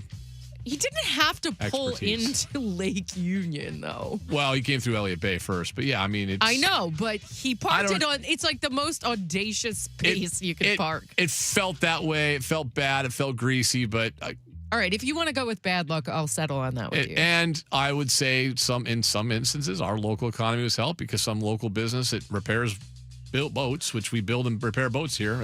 I do like that. Right. I do like that part of it. All right, let me do this. We are going to give away A Green Mountain pellet grill from Riches for the Home. Visit any of Riches' 6 inspiring showrooms with the Northwest's largest selection of outdoor furniture, hot tubs, fireplaces, and outdoor grills. richeshome.com. Here's how we're going to do it.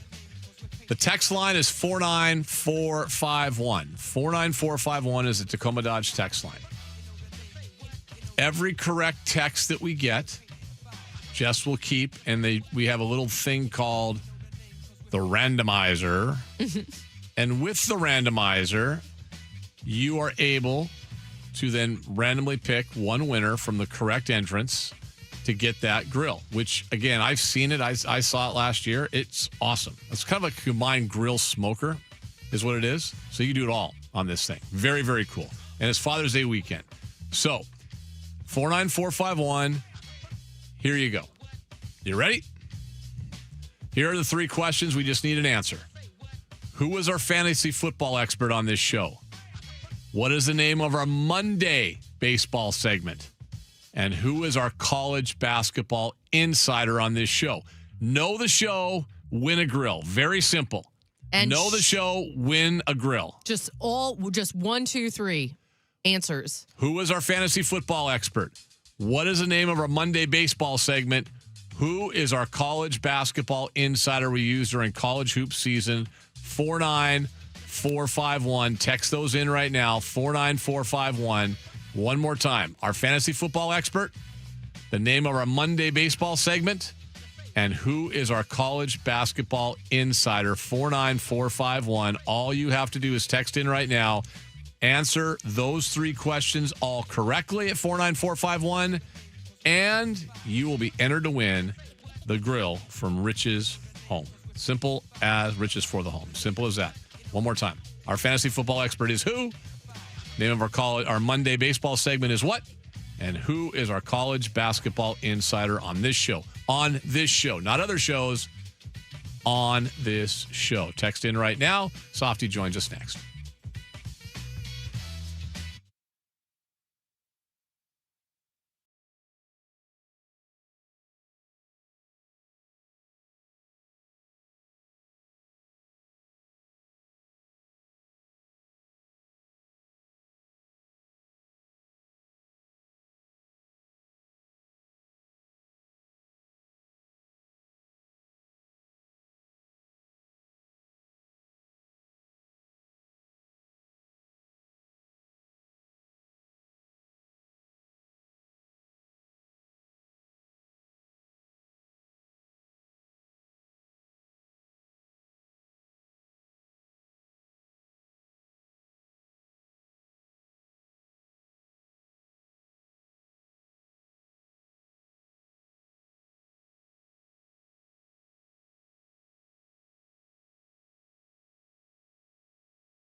Are you in the women's restroom?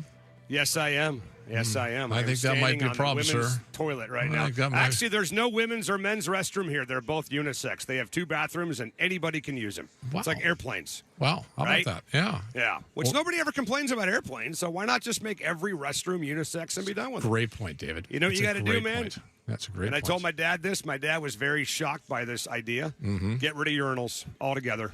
Stalls for everybody. Well, women Just don't. stalls. Women don't like that because guys leave the seat up. Okay, well, that's your problem. And also leave things behind on them. What, poop?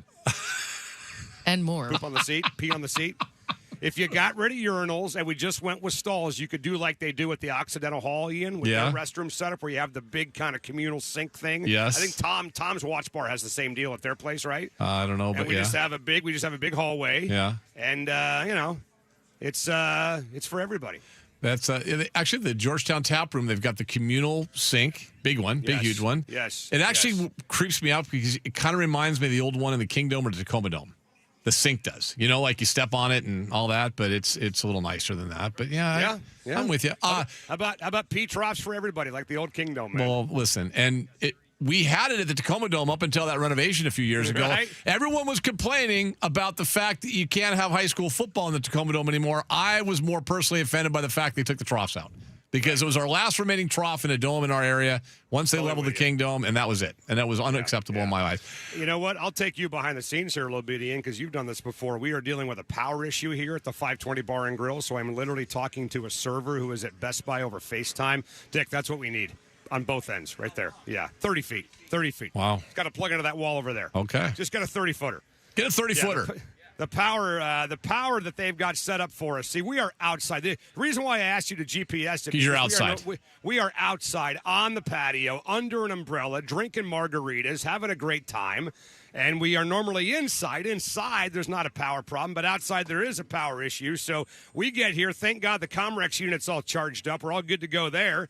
And then we had to send Jackson, not our Jackson, but a different Jackson here from the 520 Bar and Grill over to Best Buy in Bellevue to buy us a 30-foot power cable that we can use to stay on the air for the Sir, rest of I the would show. not So ask. That's what I'm dealing with right now. I would not ask your Jackson to do much today because I don't know if you know this. We're on the eve of the USA-Australia here in Seattle tomorrow. I get it. I'm surprised he's even wearing clothes, by the way. He's not, actually. Honestly. He's not. Yeah. I saw him walking around a moment ago. There's a massive HR violation. I mean, look, I'm all for Naked Thursdays, man. Don't you think that everybody should get to pick one day where they show up in the nude? Isn't the when did they do the solstice bike ride thing? Was that today or was that last night? It's probably When on is the that? summer solstice. When was that, last week? Is that tonight? What's Is today? that last week? 20th? 20, that's I thought 18th. it was like today. Oh, it feels like that's a weekend. Tomorrow. I think that's a weekend thing, and you know what? Also, pro tip: stay away from Fremont this weekend. I thought I saw something on Twitter that they're doing it now. Well, That the naked bike riders are out today or maybe tomorrow. Listen, I'll do some research and search those pictures for you and find out. All right? Yeah, do me a favor. I'll do that for you. I'll The do that for you. solstice itself is on Sunday. Just so you know. Two things before When's you go. the bike ride? Probably Sunday. Probably Well, Sunday. I'm looking at pictures right now from either yesterday or today. So Hey, I don't just know, man. feel forward. Just forward them to me. Yeah, right. Jess is just disgusted. Real quick. Real quick. It is. Hang on a second. Brandon Funston. I got to answer. Put these answers out there so people know if they're entered. Brandon Funston, Molly Watt Monday, Gary Parrish. We'll announce the winner on Monday, but you'll find out before then. By the way, did you were on an I don't know ES? what you just said, by the way. Don't worry but about it's it. your show, so Don't worry about it. Exactly. You were again. Brandon Funston, Molly Watt Monday, Gary Parrish. Okay. We're not going to have time for this. Next week, you need to explain to me what Danny O'Neill just told you. You were in a ESPN story on A-Rod coming back to Seattle? Yeah, that was like 25 years ago. He Ian said- Sandmeyer. By the way, I did hear you talking to Danny O'Neill about the berm at the VMAC, by the way. Yeah. And sometimes that kind of brings up old memories for the two of us, the berm at the Well, VMAC. I didn't want to bring Just so that you up. know. I didn't want to bring that up. It's okay. You can bring it up. Yeah, no. Oh, I remember that one quite We can all well. laugh about it now. Yeah, for sure. The best thing is I saw Luke Wilson later that night. He was doing something at Fox 13. Right, And he right. comes up to me and he says, what the hell was going on? I go, I don't know. They had a beef or something. And he's like, yeah, we were all like putting bets on it and wagering. Are they going to throw down and all this? You guys literally had everybody distracted during practice. That is awesome. Which is Well, funny because you know what? that's Pete good. wouldn't notice that, and he didn't. Right. Big Show would have lost his mind. Oh, he would have been pissed. He would have lost his mind and come over at you guys. Luckily for him, it would have taken place after practice. But yeah, that would have been distracting. And I don't think there was any fans there that day. No, so that would have been an even bigger story. No. And that was kind of before Twitter and Facebook took off a little bit. So Kind of, yeah. Although I think that was part of the problem. All right. All right. If your power stays on, what are you talking about today? Well, I think we're good until our guy comes back from Best Buy, as long as he knows how to drive back here properly. But we should be fine. Jerry Brewer, right, Dick? 4 o'clock today. He'll join us. We'll talk to Jerry about the NBA Finals, this new proposal that baseball came out with today, which has already been blasted by the MLBPA. You saw that news. Mhm. Brett Boone will join us at 5 o'clock as well. A little fun with audio. And then you guys are using Jackson Feltz as your World Cup correspondent. We're using Waxon Feltz as our World Cup correspondent. So Waxon will join us at 5:45 tonight as well to break down all the games of today and preview tomorrow. Pants on, pants off. We'll find out later. Pants off completely, pants off, no doubt. See you. No doubt. All right, see you, man.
from the Star Reynolds Sports Desk, your 93.3 KJR FM sports headlines. All righty, boys and girls, here we go. 3 o'clock on a beautiful Thursday afternoon, live from the 520 Bar and Grill patio. That's right, man. We are under the umbrella here at the 520 Bar and Grill. What a terrible day, Dick, to be stuck in a stuffy studio somewhere. So it's rainy, it's cold, I got a jacket on. We're eating chicken wings and drinking margaritas. What are you doing back there, Jackson? How's your day going? You having fun? Nice. Thanks, guys. Okay. Well, come on over, man. What's the view look like from your little cupboard that you work in? We are watching the World Cup. We're having fun at the 520, hanging out till 7. Swing on by and see us. Headlines, of course, are brought to you by our friends at Frost Brewed Coors Light, as cold as the Rockies. Smashed! All right, how about this, man? Speaking of smashed, the MLBPA blasting Major League Baseball today for their latest proposal. You guys hear about this? You know, the CBA ends when the year's over. Yeah. Baseball today proposing that they remove all high school players from the draft, so everybody goes to college. You got to play college baseball for at least 2 years. The draft goes from 20 to 12 rounds, and the bonus pool drops $160 million. Wow. MLBPA has already blasted the proposal, saying, quote, it's bad for baseball. So good luck with that. U.S. Open at a very blustery Shinnecock, and a U.S. Open champ in first place right now. Wyndham Clark at 2 under par, one of the few guys under par. A couple amateurs, Dave, are under par right now. Preston Stout and Ryder Cowan. Not for long, probably. Rory McIlroy is the clubhouse leader at 1 under par. How's my boy Cam Smith doing? Is he in the mix?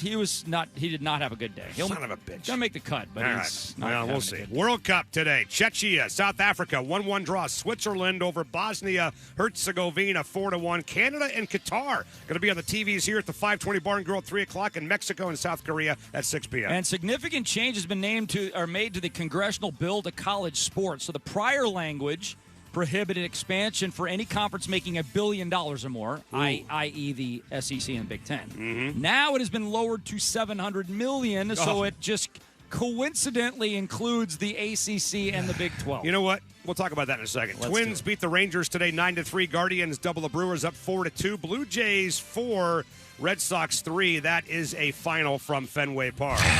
Here we go. And now, two goofy, wacko, out-of-touch homers. Just brutal radio. Just horrible. Live 41 yards from Elliott Bay. Can you feel it now? This is Softy and Dick. All right, here we go, boys and girls. What a spot. What an awesome opportunity for us. First of all, we love being here at the 520 Bar and Grill in Bellevue. Our little spot inside the bar there, right? They stick us in the back so nobody can see us, by the way, by the kitchen. There's a point to that. Great table, right? There's not even a restroom back there, for God's sakes. But we love being here at the 520 Bar and Grill during the football season. But Joseph Brazen, Randy Brazen, the proprietors of the 520 Bar and Grill and the Central Bar and Restaurant here in Bellevue, came to us a while back and said, hey, would you guys want to come do some radio shows during the World Cup? And by the way, I'm already getting the stink eye over here from somebody trying to have a nice lunch, by the way. So keep it down just a little bit. Wrong day to come. They absolutely did. But we're here at the 520 Bar and Grill. We're on the patio, man. We are sitting outside under the umbrellas. We got a couple margaritas on the way right now. We're going to be having fun, testing out all the new menu items, drinking, laughing, having a gay old time. So I'm sorry, Jackson, that you're not here with us, but we missed you, pal. We wish you were hanging out with us and not in a stuffy studio. With a protein bar in my hand. It's going to get me all the way to 7 o'clock. Yeah, at least you got something, man. At least you got something. Well, hey, man, come on over. See if Anders wants to hang around a little bit, or Jessamine. Well, he's doing World Cup games. Oh, yeah, that's right. Hey, did you get credentialed officially for tomorrow? What's your deal? Yes, I did. Boom. Attaboy. All right, good work. It's going to be a fun couple weeks ahead. Well, because here's the deal, man. We love having Waxon Felts on the air to be our World Cup correspondent, but if Waxon Felts is not even in the stadium, what the hell's the point of having Waxon Felts on guys, the air, right? Tomorrow I'm not going to be in the stadium. We're doing the broadcast from the studio because FIFA doesn't allow us in the stadium. But I will say, tomorrow morning, I'm planning to get to the waterfront at 7 a.m. There's a special soccer live podcast happening called Men in Blazers. That starts at 8. And then Marshawn Lynch is leading the United States March to the Match starting from Pier 58 at 10 a.m. So your first World Cup game that you'll see in person will be the Bosnia-Qatar game next week. Is that right? For you? Yes, the Wednesday, Okay. yes. Wednesday, right. And then you got Iran and Egypt on Friday. Yes. And then you got the round of 16, the round of 32. So you'll be at all those after Friday's game. Okay. If the United States are playing in the round of 16, guys, and that's at Seattle Stadium, then we would likely be in the studio. Okay, so. gotcha. Well, here's the point.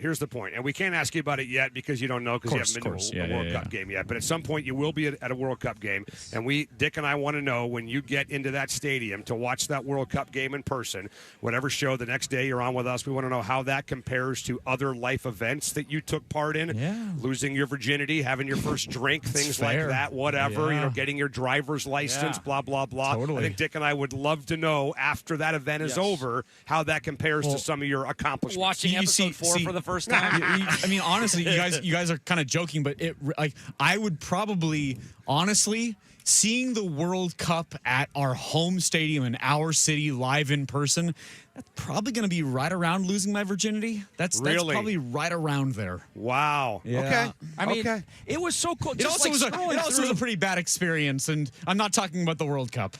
Hey, most of them are, Jeez. I think. I would say most of them. It kind of hit me, Jackson. More for the gal, though, right? Yeah, my case. You know what I heard from mine, by the way? What? Are you done yet? Anyway.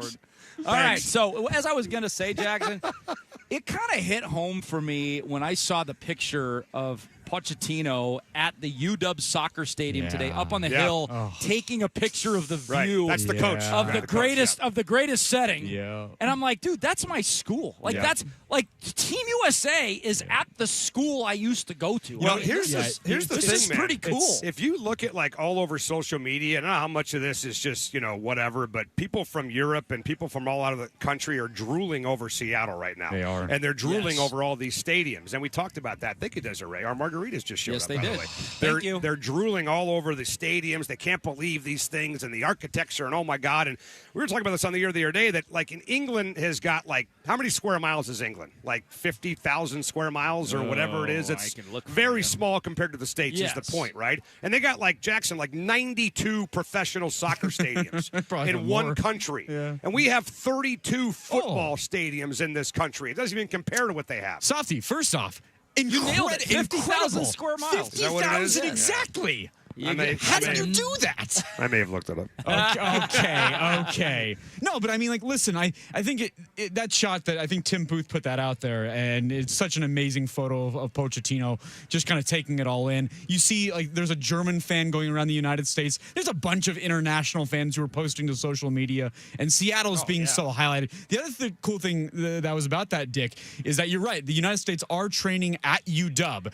Christian Roldan on the national team played at UW. Yep. He is training for the World Cup at his college stadium right now. That's cool. Unreal. I called many games at UW Soccer Stadium with Christian Roldan playing back in the day when I was doing UW soccer and baseball. UW soccer. Oh, this was whenever he was there, 10, 12 years ago, something like that.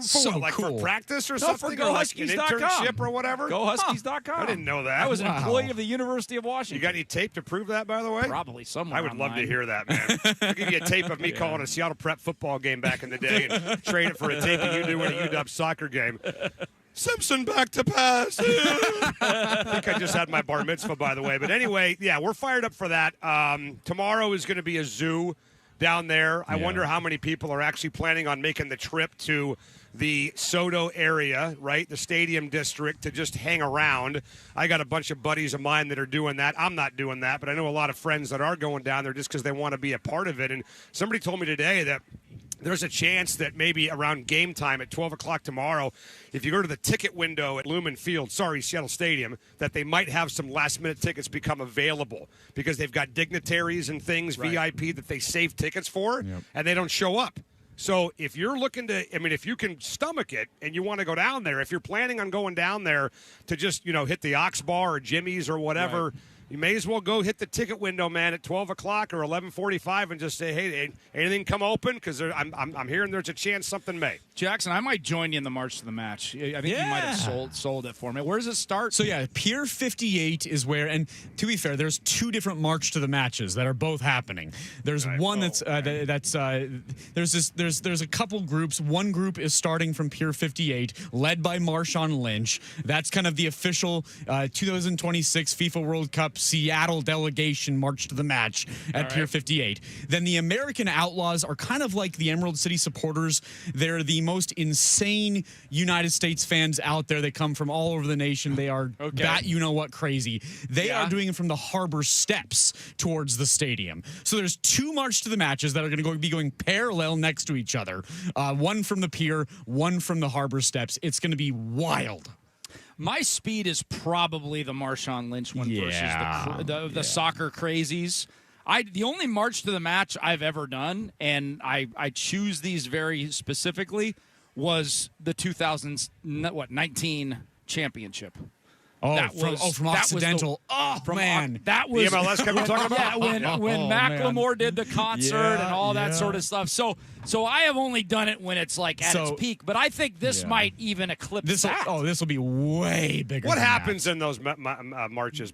Well, first unsavory things. Well, first of all, when you have a child, hey, somebody just grabbed me. What the? When you have a child at the time that was one that was 10 and one that was 7, you hang on to them for dear life. Well, that's my point. I had one child on my shoulders, and the other child was between me and Jana, and we had both hands very tight because we knew if he let go, we would never see him again. Well, that's my point. Like, what happens, is it like a mosh pit? Like, you got to put your wallet in your front pocket. You got to make sure that you're not, your hands are in your pockets. If you're somebody's pants. Yeah, nobody's What about a taking contact tie? Am I getting a contact tie? Nobody's You going to are. steal There's no anything. criminals. No. It's not Criminals. like it's like Europe. Like it's not like Europe where you get pickpocketed every Hooligans? 30 seconds. Yeah. I mean, it was very safe. It was just a matter of losing my children. I was a little bit. Well, whatever. You'd have 2 more. It's fine. Who cares? I heard Ian today driving in, by the way, and he was talking to Danny O'Neill, and they mentioned the berm at the VMAC, which, when you bring up the berm at the VMAC with me and Danny, sometimes some weird memories come up, by the way. That's right. Brawl land it all. Most people know what I'm talking about when I mention that on the air. I think so. When I almost beat the piss out of Danny O'Neill because of his big fat mouth. I'm kidding. I'm kidding. It almost happened, actually. It almost did happen. But we're good. We're fine. I'm just playing around with Danny. You break obviously. bread now. You guys are good Oh, yeah, buddies. we're pals. We're good to go. But he was bringing up the emotions of the Super Bowl. I know I'm making a transition here. He was bringing up the emotions of the Super Bowl for some reason. This kind of, honestly, Dick, it felt like one of those topics that you talk about when you're going head-to-head against baseball. And so Ian brought that up today about the emotions of the Super Bowl and how it compared to 2013. And he was more talking about the feeling, I think, going in, but it got me thinking about something else that I want to ask you guys about in a minute. We got a U.S. Open update from Shinnecock coming in 5, so we may have to cut this short and pick it up after the update. But the point is that you remember the KJ Wright story that he told after the Denver game when he said they're watching film, like, oh, we got this, whatever, blah, blah, blah. I remember being in New York, and you were in New York for that, obviously for Radio Row. The whole week, and then you came home, right? right? I came home watching So the fan, we were on Radio Row, and I was nervous for the game. I didn't think that the Hawks were guaranteed to win at all. The next one, or the one in this time in Santa Clara, I kind of felt like, all right, you know what? This is they're going to win this, right? I mean, it was in Arizona. We're like, there's going to be tons of Hawks fans there. It won't I'm talking about the one in San Francisco. This time, one, yes. The one down there, I felt pretty good about, but this one I was felt by very good far about. we were most confident. We in felt Super great Bowl. about their chances, so it was totally different. Yes. The feeling was totally different. I think what happened to me, and it finally kind of hit me today, I think I was still mourning the Mariners. Honestly, I think the entire Seahawks season, well, not the entire season, but like November, December, I was still kind of mourning the Mariners. And I just remembered thinking to myself, and I think I may have even said to my wife that, you know what, this is awesome, but I would have rather had that Game 7 win in Toronto. And we talked about this on the air. We've had this conversation we've had that before. conversation. I just felt like I was mourning the M's, and I was never, it's like Frodo in Lord of the Rings, the wound never really fully healed. Mm-hmm. It's still there. And I don't know. There's something about it. I'm fired up they won. I'm glad they won. I'm super stoked they won. I love being down there. It was amazing. It was emotional. But it was like 20% of what it was in 2013. Well, I Did you feel felt that this, way? Yeah, I felt this all all playoffs long, I was like, it didn't feel to me like the first championship, but I do feel like I was so convinced we were going to win the Super Bowl because I felt like the Super Bowl was in the NFC Championship game. Right. And I think I almost got more excited. I probably did get more excited at the NFC Championship win than I did the Super Bowl win because I really was very unsure whether we were going to win that game against the Rams. Right. But I was pretty confident we were going to beat the Patriots. Yeah, no doubt. But and again, it kind of brings me into this season with the Seahawks and kind of what the expectations are. That my whole thing, my driving thing going into the game with New England is that they can give us a chance to right the wrong from 12 years ago, and meaning get us on the road to back-to-back. And it's going to be hard. I mean, obviously the NFC is going to be gunning for the Hawks, and the Rams are better. A lot of teams are going to be better than they were. I think the Commanders will be better. The Vikings might be better. Bears. A lot of Bears might be better than they were a year ago, and who knows where the Hawks are going. Will they take a step back, or will they be just as good as they were a year ago? I don't think they have to be 14-3 to win the Super Bowl. I mean, a 12-5 Seahawks team could easily win the championship, but Except again, we'd have to go on the road. They've got to get home field, Yeah, right? we've never done it that feels before. like they need to get home field. They've never done it in 50 years. It doesn't mean they can't do it. I think this team, Dick and Jackson, may have a better chance of getting to the Super Bowl on the road than previous Seahawk teams because of their defense, right? Yeah, like travels. if the Holmgren team had to go on the road, they would have had a harder time because they were led by their offense, right? Number one offense in the NFL. This team with their defense, I feel like if they do go 12-5 and they lose the West by a game and they have to go on the road, I would almost trust this team to do something like that more than maybe any other Seahawks team. Well, I think that's fair because I think the defense, they say defense travels, and one of the reasons defense travels is you don't have to deal with crowd noise. Right, totally. The defense on You're the right, road 100%. never has to deal with crowd noise, so they can always communicate. And these guys, this defense has talked about, not complained, but they have talked about how hard it is and how long it took them to get used to the crowd noise at Lumen Field Right. for them to get all their signals in. You know what's really funny, by the way, Dick, is we're sitting here at the 520 Bar and Grill. Yeah. These margaritas are excellent. They are. Oh, my God. I don't think we'll stop at that. Really? They are I'm so amazing. jealous I'll send right you a now. picture. God, what a view! Don't send me a picture. Jackson, we're sitting Don't, here on the please patio. don't. They got the Qatar Canada game on the TV Canada here. just scored. The sun is shining. The drinks are flowing. Got a whole new wait staff for the summer at the 520 Bar and Grill. Downtown Bellevue's popping. You got to get out here, man. We got to get you out here. What are you doing next Friday, by the way, from noon to 3? Next Friday? Yeah, next Friday, because we're filling in for Finesse. Yes, we are. Next Friday, we're going to flip. Ian's going to do our show because of the NHL draft. Right. And so Dick and I will do noon to 3. So if you can get your ass out here noon to 3 next Friday, when you talk to Andrews, get that lazy bastard to That's do some a good work. idea. And Oh, he doesn't do come anything join I us. say.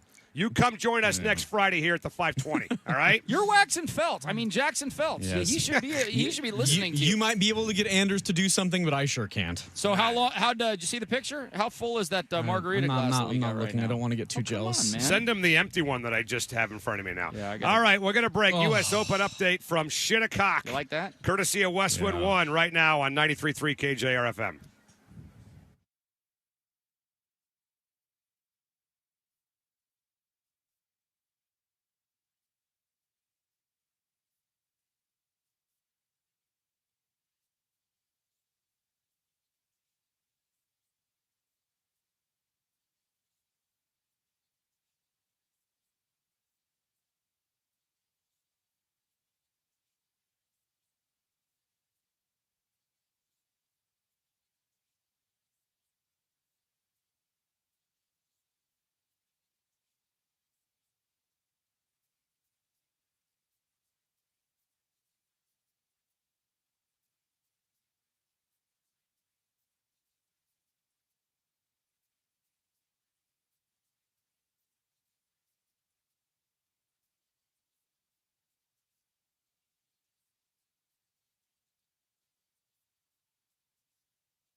Summertime and the Ram, two of my favorite things, and when they're paired together, it is absolute perfection. I'm in my happy place when I'm sipping on a cold Ram beer on a 75-degree day, kind of like today, at one of their many locations that feature outdoor dining, like the breathtaking waterfront patio on Ruston. I just took my family there not long ago. I might even go this weekend. I got some friends in and out of town for the World Cup. Might take them to that Ram as well. Take advantage of our perfect summer weather we are experiencing with some outdoor dining at the Ram. Don't forget to bring your growler as well for a refill. And dads and grads, celebrate them. If you get a $50 gift card, you get a $10 gift card for free, available at all Ram locations between now and the end of the weekend. So come on down, grab a burger and a beer, sit out in the sun, grab a gift card, celebrate dads, grads in the beginning of summer at the Ram.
Now back to Softy and Dick on your home for the Huskies, Kraken, and the 12th man. Sports Radio 93.3 KJR FM.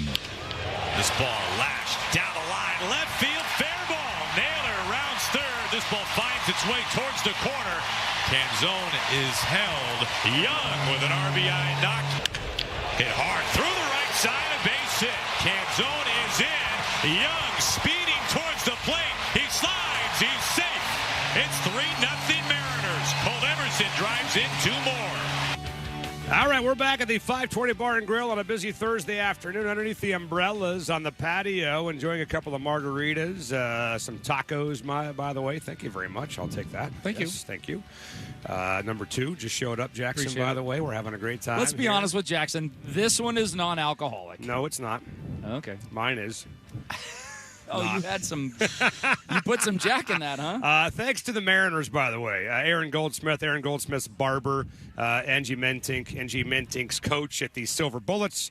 Anybody else for How much does Ryan Roland Smith's rugby coach when he was a kid growing up in Australia? That's right. Anybody else we're missing? How much does Goldsmith's barber make? Because that quaff is that's solid. I don't know, but It's a solid quaff. I up saw a top. story of the God, who was it? Maybe the King of Brunei or the Prince of Dubai or somebody that pays like $20,000 for a haircut. He has somebody flown in from London. Right, the Prince of Brunei. Yeah, Yes, Prince he's of like Brunei. one of the richest people in the I world. saw that. He pays $20,000 for a haircut just because he's got to spend his money on something, right? I mean, why not? What the hell? Anyway, that and golfers, right? That's right. Live golfers. Yep. He buys a bunch of sports cars and then drives them once and parks them in his garage, too. right. Mariners win 3-0, by the way, today over the Baltimore Orioles. The positives are obviously the win. You take 2 out of 3 against Baltimore with a A-ball offensive lineup tonight because you had a bunch of guys that were out. Josh Naylor was back, but Julio did not play. Victor Robles was in center. Miles Mastroboni in left for a Rose Arena. Cal Raleigh was DHing, and he went 0 for 4 with 4 strikeouts today against Baltimore. He's 2 for 12 with 4 Ks and a couple of walks since his return. But to be able to win a series, Dick, I think, where your offense is just blown to bits with injuries, like you saw what happened to Julio last night. They lifted him with the hammy pull, and then Luke Raley apparently was fine physically, but he got sick and couldn't play today. This team, man. Okay? I mean, so to just I don't really care who you're playing. Like, Baltimore's not very good, but to win a series with that many guys out and that many injuries, I mean, I'll take it. Absolutely. And on a day after George Kirby had a decent performance, I will say, decent performance, not a great performance, you have a guy in Brian Wu who had allowed 12 earned runs, 16 hits in his last 2 outings. Right. And he had arguably the best outing of his year. He's had a couple other 7-inning shutout performances, but this was right there with Brian Wu's best outing of the year. Well, is it a coincidence that Cal Raleigh's behind that? Well, actually, Cal was not behind the plate. Sorry. So there goes my theory. Did you see what our catchers did today, by the way? There goes so my theory. our catchers today combined 0 for 7. 0 6 for Ks. 7 with 6 Ks. Yeah, pretty good.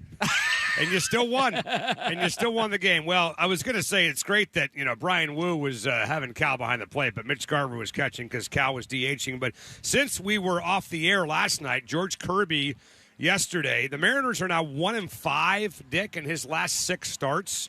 Now he's put 52 base runners on his last 33 innings. He's got an ERA of 6.3. He gave up 8 more hits yesterday. I mean, look, 6-3, I guess, for the 2026 baseball fan is supposed to be good.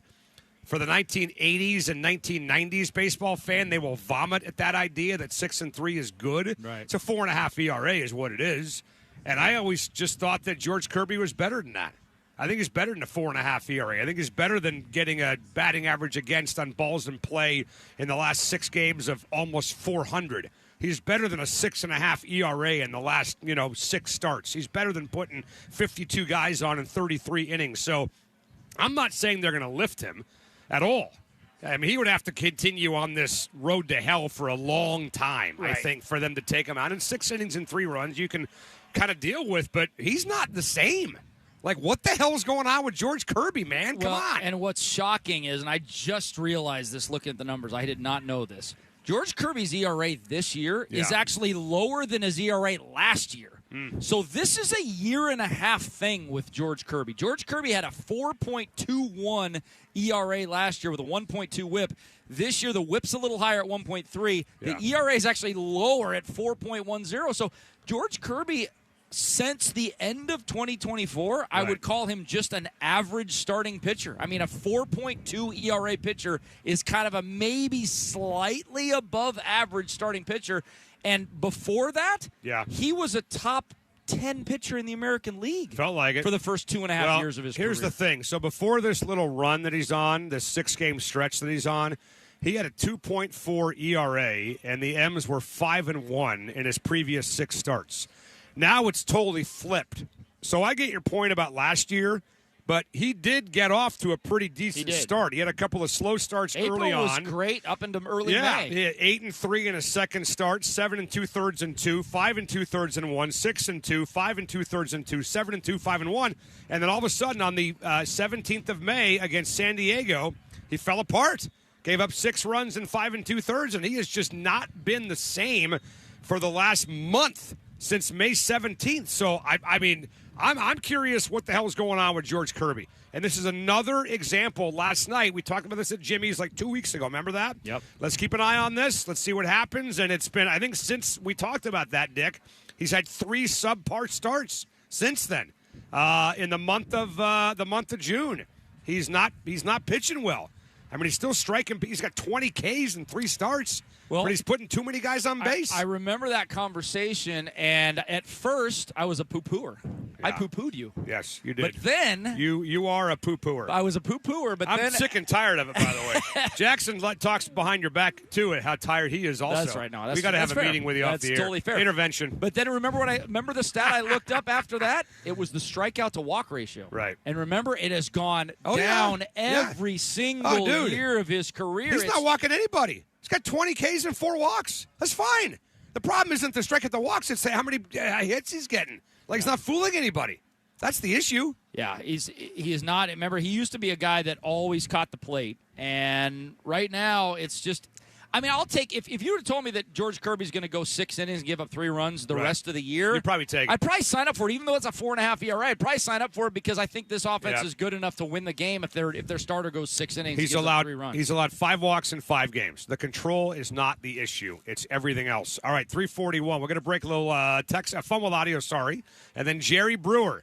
You got to remind me, because last time Jerry was on a week ago, I told you I want to ask him, by the time his little segment for the summer is over, will we have news on the Sonics? We're going to ask him that coming up next on 93.3 KJR FM.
It's time now for Fun with Audio, sponsored by Bluma Tree Experts. Trusted and certified pros specializing in tree pruning and tree removal. Contact one of their arborists today at 206-714-9835 or at blumatree.com. Now, Fun with Audio. Here's Softy and Dick. All right, we are back at the 520 Bar and Grill on a Thursday afternoon watching the FIFA World Cup. Canada Mexico is putting the thump down on Qatar. They are. Mexico and South Korea. That is coming up. Is that tonight, by the way, Jackson? Do I have my scoreboard wrong? Yes. Yeah, Mexico, South Korea at 6. Canada and Qatar 3-0. 3-0 because Qatar is playing with 10 guys, by the way.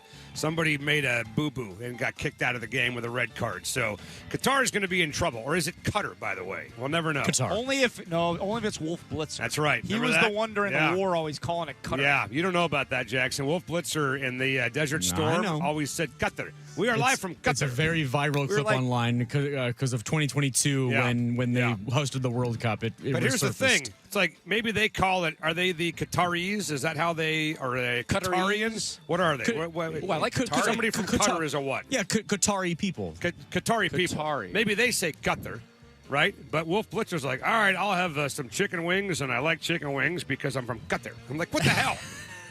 It's like 10% of your accent. It's got nothing to do with where you're from. Like you just decide to jump in. Headlines coming up, obviously, at 4 o'clock. We'll check the U.S. Open. Right now, it's time for a little Fun with Audio / Hey, did you hear that? Hey, Dick, did you happen to hear that? What's that, Dick? What do you say we start in basketball? ESPN NBA writer Vincent Goodwill. Is that his name, by the way? Vincent Goodwill? Yeah, Vince Goodwill. Is he related to Bob's Salvation Army?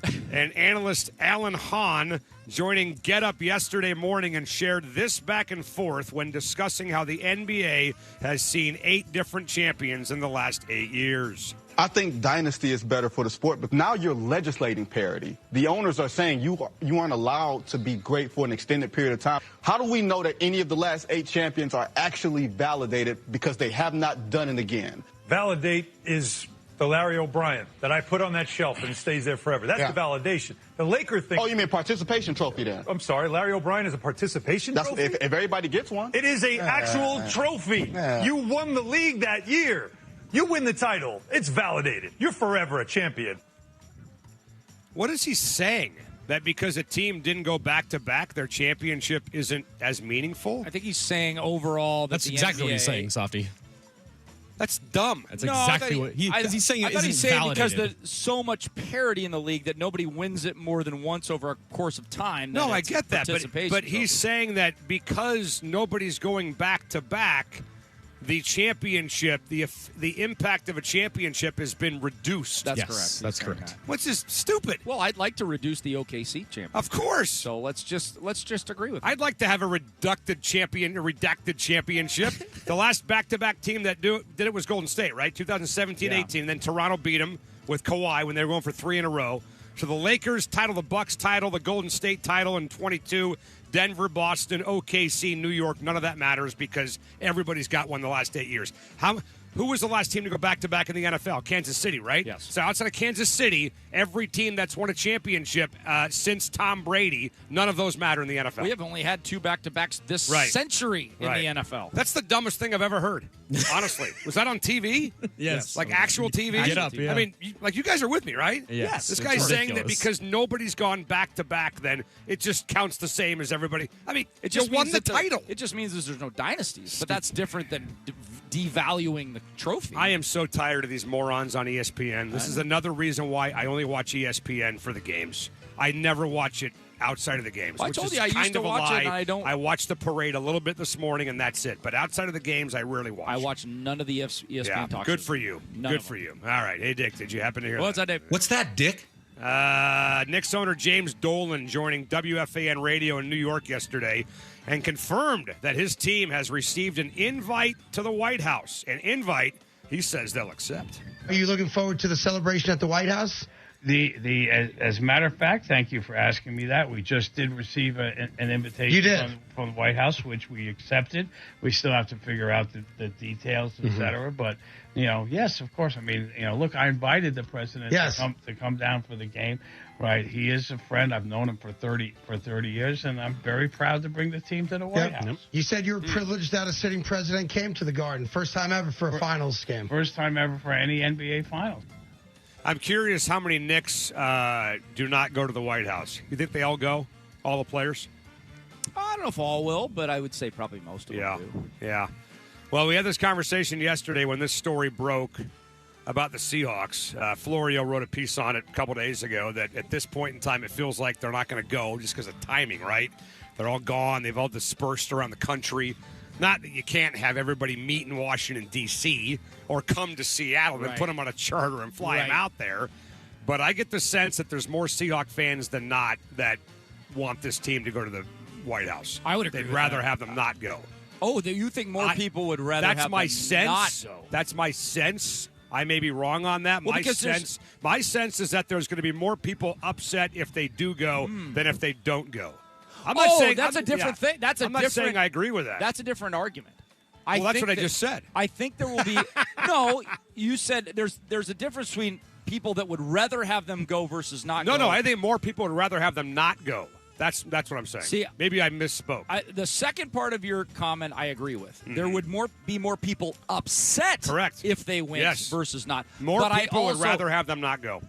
But that's a different argument because I think more people would rather have them go because I think there's only a fringe, very outspoken political audience that would really have a problem with them going. I think the people that would rather have them not go are the ones that will be upset if they do go. I don't know how more clear I can make this. Because I think there's a difference between being upset if they go versus not having a preference one way or the other. And the ones that don't want them to go will be pissed if they go. Jackson, do you know what I'm saying? That's my point. Was I explaining this right? They'll be pissed if they go. Does Softy understand what I'm saying? I don't think you're understanding what I'm saying. Okay. I mean, I'm literally saying, I don't know how much more clear I can make it. The people that don't want them to go, all of them, most of them, will be pissed if they do go.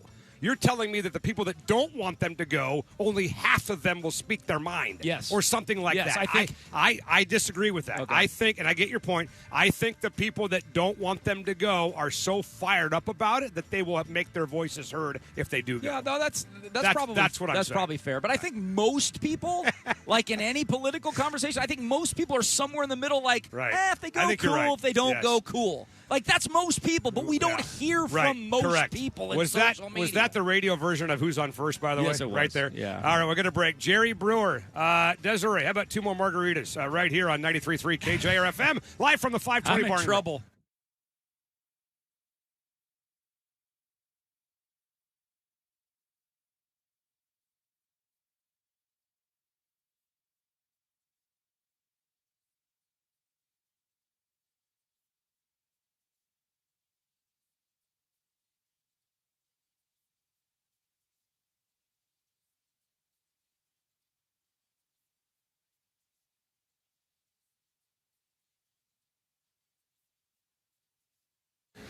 Yeah, boys and girls, Softy here again for my friends over at family-owned Burien Toyota. Here's the deal, man. Looking for a great deal on a brand-new car, truck, or SUV? My friends at Burien Toyota have 0% financing available right now on a plethora of brand-new cars and trucks, courtesy of Toyota Financial Services. Imagine how much money you'll save on a brand-new car, truck, or SUV with 0% financing. Jump on the web and check out the entire inventory now at BurienToyota.com.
From the Star Reynolds Sports Desk, your 93.3 KJR FM sports headlines.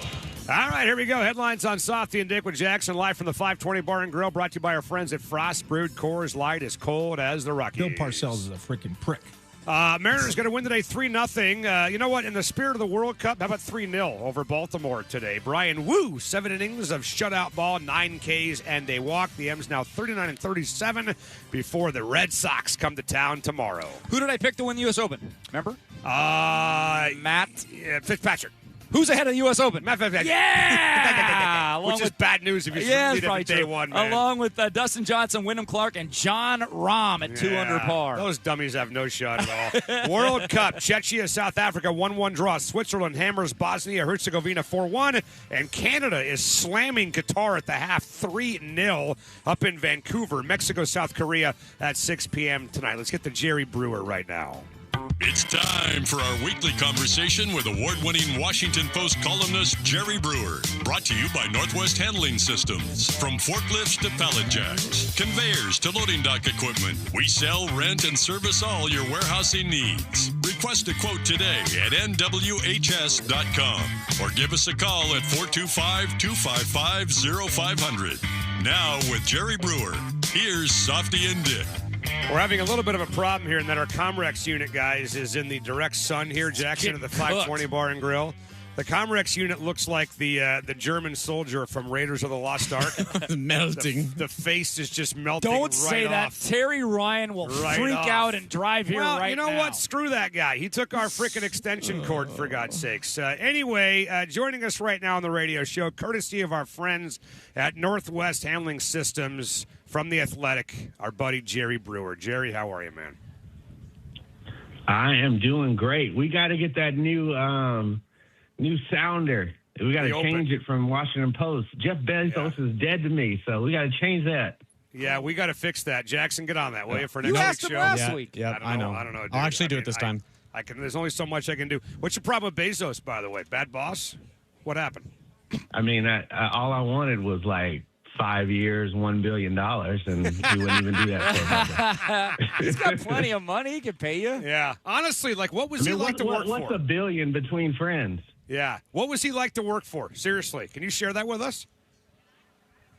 I mean, I never had any interaction with him. I think what he's done to the Washington Post has been a travesty, and I will never work for him again. There you go. There you go. Even for $1 billion? Well, a man does have a limit. Jerry Brewer, formerly of the Washington Post, now with The Athletic, joining us here, brought to you by Northwest Handling Systems. Jerry, we got a lot of topics to talk about. Well, let's just talk about the one that Softy and I were just speaking about 15 minutes ago or so. There was a quote by Mike McDonald that said, "We haven't got an invite yet. I would hope so. I mean, yeah, I don't know. We're going to get an invite, right? That's how it works." That was Mike McDonald in February. We have not gotten an invite to the White House. So why do you think that is? I have no idea what our president and that administration is thinking about stuff. I mean, I'm guessing you just figure, hey, it's a team from Seattle. I don't acknowledge that the West Coast even exists. I don't like Seattle. I don't like their mayor. I don't like their politics, blah, blah, blah. So I'm just not even going to make that a priority. It is interesting that they haven't gotten an invitation, and the Knicks have already accepted an invitation. And I know that Trump and Dolan are buddies, but, ultimately, we do have to remember that we are dealing with a different kind of administration, and maybe that honor, which has traditionally been the honor of a lifetime for sports teams, right. Maybe that honor doesn't mean the same, for this 4-year period or for the 8-year period that he will have been president as what it did before. Right. I mean, there's a chance, guys, that it may not mean what it meant before ever, that it may have changed forever. There's a chance. There's a chance that the whole tradition goes away, 100%. Which would be sad. Yeah, 100%. Well, Jerry Brewer's with us on the radio show. And, Jerry, there's some other kind of more timely things we want to get to in a minute, but I want to bring this up before I forget, because we're at the 520 Bar and Grill in Bellevue. We're drinking margaritas, and there's a chance I might forget. So I want to ask you, this little hit that you're doing with us over the summer, and I don't know, maybe your asking price was too high to do it every week of the year, so we only get to have you over the summer, right? But by the time the summer's over and you say goodbye to us, will we have some news on the NBA in Seattle? I guess we're talking, what, late August, early September? Yeah. Will we have news by then regarding expansion in Seattle, you think? I doubt it. Like, I think there's the big governor's meeting is a couple months beyond that, like right as the season is starting. So, I mean, for something, I have November in my head. Right. I think that's when you'll have a definitive word.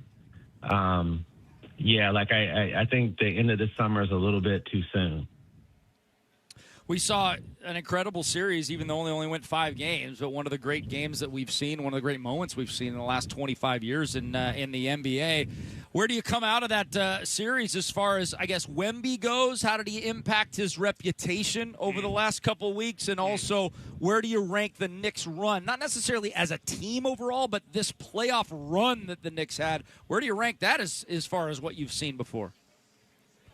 I don't rank it, Dick. Like, it was a great run. They went 16-3. They blew out a lot of people. They had amazing comebacks against the Spurs and had another amazing comeback earlier in the series. Jalen Brunson is as good as it gets at like 6'1", 6'2", that we've seen in a long time, especially the way that he plays. But I'm not putting any historic significance on these Knicks. And I'm tired of like all the New York storylines trying to make this team seem like it's the greatest thing since Rocky Balboa or whatever. They were a good team. They won it. It's a time of great parity in the NBA that reminds you of the 1970s. But, you know, beyond that, like I'm not expecting this Knicks team to win 3 championships this decade or anything like that. I just kind of move on.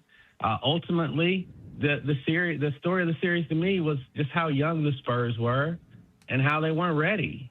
Right. And it's also like how thirsty Wemby is at age 22 to win a championship. There was a lot of things that I saw from Wemby that I did not like in that series, but overall, like I still think he's one of the most marvelous players I've seen come in the NBA in a long time, and I'm really invested in how his journey continues, but he's got some growing up to do. Yeah, no doubt. And I said this to Dick the other day that, I mean, he almost went from likable to unlikable, right, from a lot of people's perspectives, and he let his kind of immaturity get in the way. Who was his former teammate that he almost hit in the head walking off the court during at the end of Game 5? You know, Jeremy Sohan, yeah, thank you. Some of the stuff with the media. And, Jerry, I think if we're being reasonable, all of us should give the kid a little bit of a pass. He's 22, for God's sakes. He's never played the NBA Finals. Hell, he was never in the playoffs up until this year, for God's sake. So I think if we're being reasonable, we give the guy a little bit of a break. But most sports fans aren't reasonable. Do you think that he's got some repairing to do with his maybe perception a little bit? Has he gone from kind of a hero to maybe a bit of a heel, you think?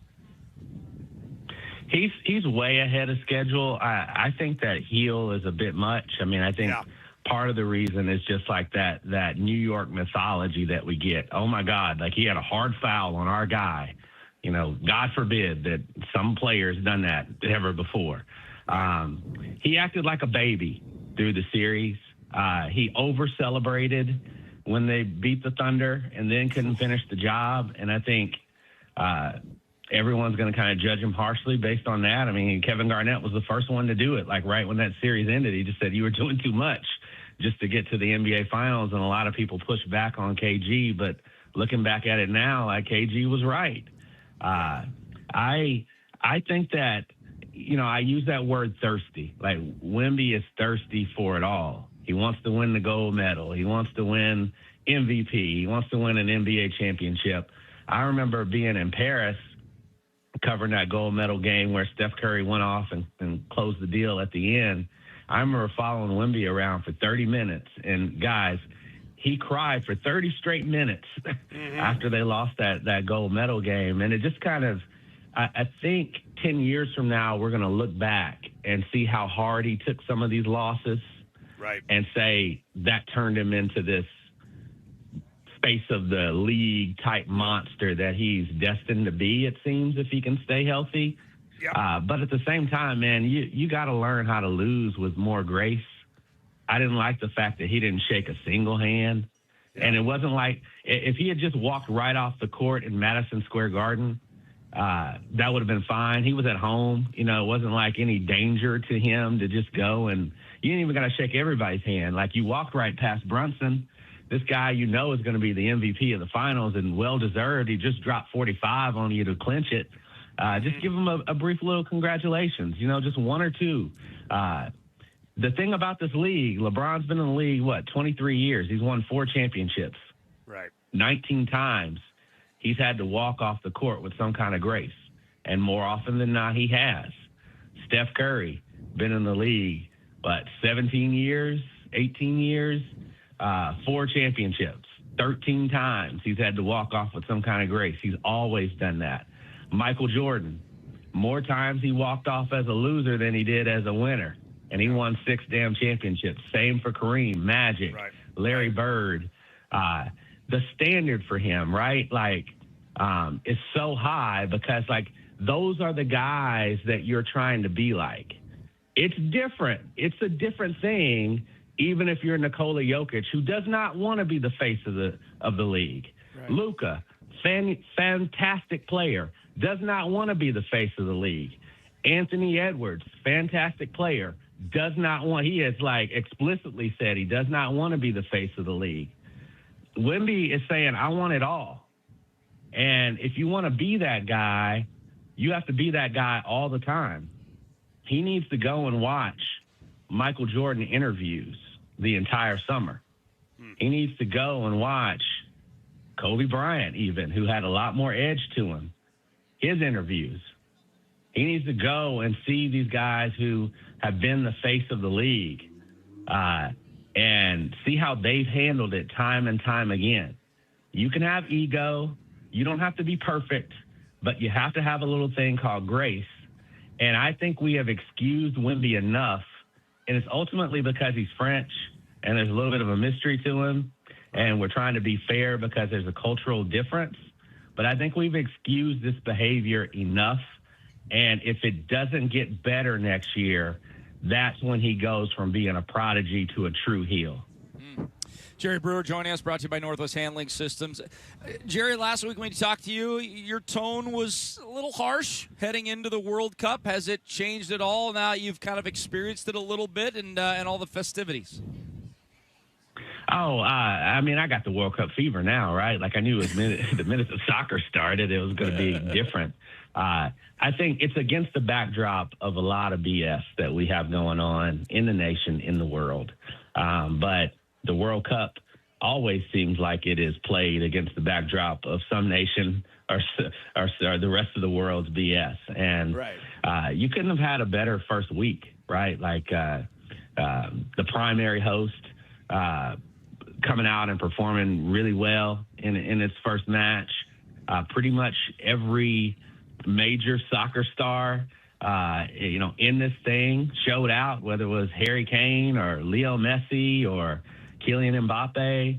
You've even had moments in which Father Time has made some sobering declarations. When you look at Ronaldo and how old he is, he's old. He's 41, and how old he looked in that first match. And now he has to show some kind of competitive response against Portugal. I didn't think that the World Cup would start this exciting with it going from 32 to 48 teams. But what we've seen in the first 7 to 9 days really bodes well for how this tournament is going to go. Yeah, well, Jerry Brewer's with us. Yeah, right. Jerry Brewer's with us for a few more minutes. And, Jerry, the fear I think a lot of baseball fans have is that we're going to have a shutdown at the end of the year. Hopefully it'll be after the World Series, not like it was, 32 years ago in 94. That'd be the Mariners' luck. Exactly. Leading the league and everything. And how about they get to Game 7? Sorry, guys. We're not playing. But MLB today, Jerry, I don't know if you saw this or not, the owners have proposed a new deal where they would basically tell high school players you have to go play college, no more high school draft. You got to play 2 years of college baseball. The draft would go from 20 rounds to 12. The bonus pool would drop $160 million. MLBPA has come back and basically told them to shove it up there. You know what? It'd be bad for baseball. And every offer that the owners make seems to just get blasted like within seconds by the MLBPA. Is there any reason why we should not assume this thing is heading towards a work stoppage? Oh, it's definitely heading towards a work stoppage. Now, I think there's still a little bit of hope that things can get started back up before the start of next season, but there's no doubt that there's going to be the players are going to be locked out, like when the year ends, so the day after the World Series probably. So you're dealing with easily the strongest union in pro sports and one of the strongest unions in America, in the Major League Baseball Players Association. And they've won way more times than they've lost in negotiations with the league. And it just seems like Manfred, who's not a likable figure anyway and doesn't seem to care, he has decided that I'm fine being the bad guy for the owners who ultimately want this. And they're just going to go to the mattresses. And if you spent any moment with a baseball player who's been upset with you, and think about, I'm thinking about a time when me and Richie Sexton got into it back in the day, like 15 years ago. Oh, yeah. Anytime you've been at odds with the ball player, think about like the Griffey days, Softy, and some of the others. You know how headstrong they are. And you know how when they get their mind set on one little teeny tiny thing, how impossible it is to budge them. Now, imagine trying to work out a CBA when everyone is telling you this is the fight for your lives. I'm fearful. I think there's still scant hope that we can play 162 next year. But if I were willing to if you gave me $1,000 to bet, I would bet that we wouldn't be playing 162. Yeah. No, I'm with you. I think the fear is that we may not play 162 this year. I mean, that's the bigger fear for me, to be honest with you. But, hey, Jerry, listen, great stuff, man. They know better than the sins of 94. I hope so. Yeah. I hope you're right, man. Jerry, great stuff and good news from producer Jackson Felch. The Open has already been fixed. You now work for The Athletic, and that will be in the Open next week. All right? Did Jackson just say The Athletic? I just think it's You want to hear it? Yeah. Jerry, you want to hear your new Open? Go ahead. Hit it. Come on. It's time for our weekly conversation with award-winning columnist Jerry Brewer. Brought to you by Northwest Handling Systems. There you go. How about that, How do Jerry? you do that? Because when he wants to actually do something, he can do it. I actually did it late last week after our visit on Friday, and then I forgot to actually upload it onto the cut. So, all right, sorry. Well, Jerry, we got you covered. All right, no more association with that bastard Bezos. All right, no more. That's what I'm talking about, but I don't see no Pulitzer finalists in there, baby. Yeah, give him his kudos, man. Come on. All right, Jerry, we'll talk in a week, buddy. See you, pal. Thanks, man. All right, anytime, guys. Thank you. All right, Jerry Brewer with us. We're back at the 520 Bar and Grill, all brought to you by our friends at the Emerald Queen Casino. Always entertaining. U.S. Open update with Westwood One from Shinnecock right now on 93.3 KJR FM.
Now back to Softy and Dick on your home for the Huskies, Kraken, and the 12th man. Sports Radio 93.3 KJR FM. We're back at the 520 Bar and Grill, all brought to you by our friends at the Emerald Queen Casino. Always entertaining. We're hanging out until 7 o'clock tonight. Brett Boone will join us at 5 p.m. this evening, courtesy of VenueKings.com. Need tickets for the World Cup game tomorrow in Seattle, USA, Australia. VenueKings.com can take care of you. What do you think what's the guess right now, boys, for the get-in price for USA, Australia tomorrow at VenueKings.com? Let's do... Because, Softy, you said yesterday that it had actually gone down over the course of yesterday. Correct. It was over $2,000 about 2 or 3 days ago, and then it dropped. So I will tell you that it dropped to under $1,700 yesterday. So where's it at right now? Give me $1,580. Oh, no. I think Show me $1,580. Dick, how about you? I think it went back up. $1,875. Okay, Dick is partially right. It did go back up. $1,797. Is the get-in price right now at VenueKings.com. I told you guys earlier, I got a little birdie of mine that told me that if you're hanging around the stadium, you might want to just stop by the ticket office right around kickoff and see if any last-second tickets became available that were turned in by some visiting dignitaries that did not visit the stadium. And those would be at face value potentially? Yes, they'd be at Which face is what, value. $750 or something? Well, it depends on where you're sitting, obviously, right? Right. Yeah. I mean, it's. I think the lowest ticket was like $400, Jackson. I don't know. You tell me. What was the? Oh, you know what the get-in prices were for FIFA? That's the thing, because all the prices being quoted are secondary market. Yeah. Like nobody's quoting FIFA.com because nobody bought tickets at FIFA.com. Right. So I don't know what that base value No would idea. be. Yeah. No idea. And by the way, Dick and I tried to figure it out on the website. It took us like a week to try to get in. We just said the hell with it. Yeah, they needed blood types and social That's security right. numbers. That's and right. Firstborn children. That's and all that right. sort We of want a stuff, blood so forget it. sample, semen sample, the whole Whoa, thing, man. yeah, all of yeah, it. yeah. We want an embryo. We want your favorite recipe when you're growing up as a kid. First girl you kissed, all that stuff. It's insane, man. Anyway, we'll move on from that conversation. How about this latest story from Major League Baseball? You guys saw this, the proposal. Major League Baseball had, and by the way, people, I think I need to understand, when we say Major League Baseball, we mean the owners, okay? Major League Baseball owners have made a new proposal to the MLBPA. Remember, the first one was a salary cap and a salary floor. Remember that? And the MLBPA came out and said, up yours. And they did it instantly, like that afternoon. MLBPA has now responded to Major League Baseball's proposal, saying, up yours. It's bad for baseball. This proposal would remove high school players from the draft. So no more signings at 17, Dick, right? Yeah. No more, $5 million signing bonus out of high school. No more 18-year-old kid goes from Bellevue High or Mount Rainier or Newport High to Round Rock or High A, whatever. Those days would be over. You got to play 2 years of college baseball to be eligible for the major leagues. The draft would go from 20 to 12 rounds, and the bonus pool would drop $160 million. So the MLBPA has come out and said, no, we're not agreeing to that. That's terrible. So, look, I'm a little bit concerned about this because Major League Baseball's Players Association, not only, Dick, are they coming out and they're saying screw you, but they're saying screw you like instantaneously. Like, I wonder if they're even reading the proposals that come across their desk. If they just have a guy sitting in the MLBPA office with a no thank you button and he hits it right away. No, we don't want that. We don't want that.